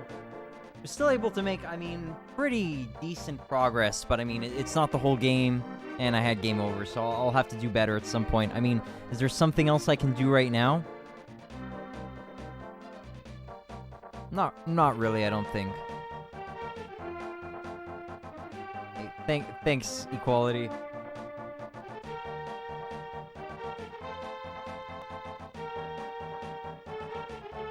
You may be biased.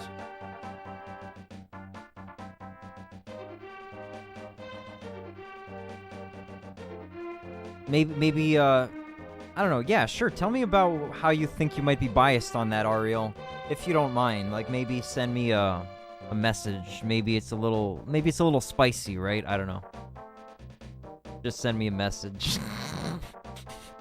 Okay, so I think that about does it for today. Thank you very much to everybody who dropped by and who hung out and followed me on this adventure through Link to the Past, and I'll finish it up sometime soon. Maybe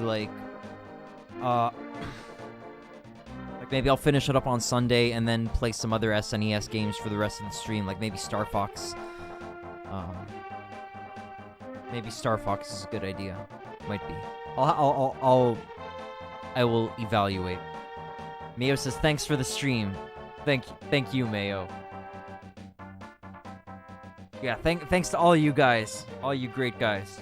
Joe Crimson, Ariel, Equality, Mayo, California Kid, La Furia Salvaggio, Shattered Rift. Who else am I missing? Anyone? Anyway, if I'm currently not remembering, then I apologize. You know, I'm sure you understand. It happens. It's hard to remember like a list at certain times. Anyway, all right. So that's it. I will do a check for a possible raid, I think. Oh!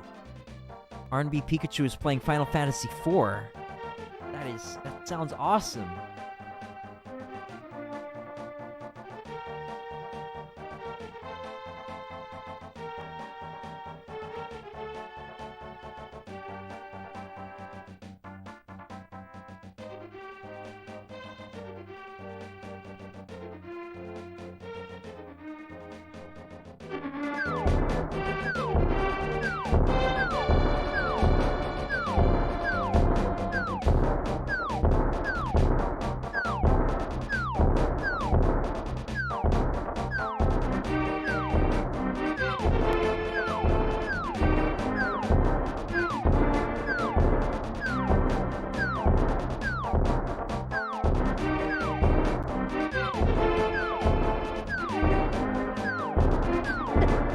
Oh, he's getting me now.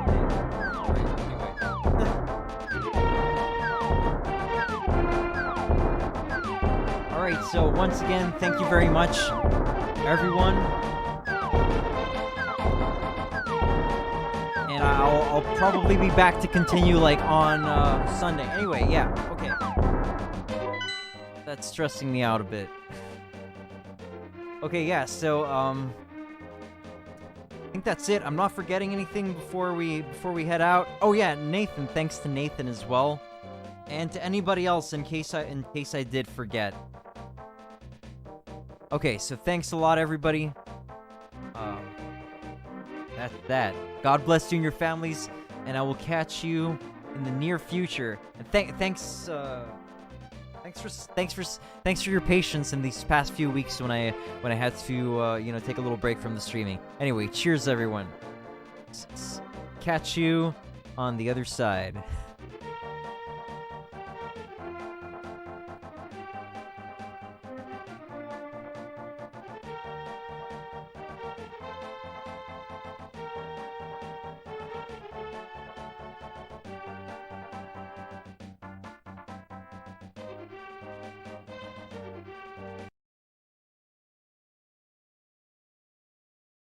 Petrus for the amazing stream. This guy, when Nicholas Petrus streams, oh shoot! Oh, here we go.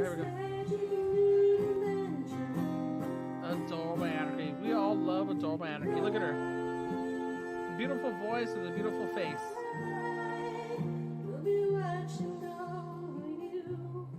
She did the national anthem for us for Streammania. She's a very sweet, kind person.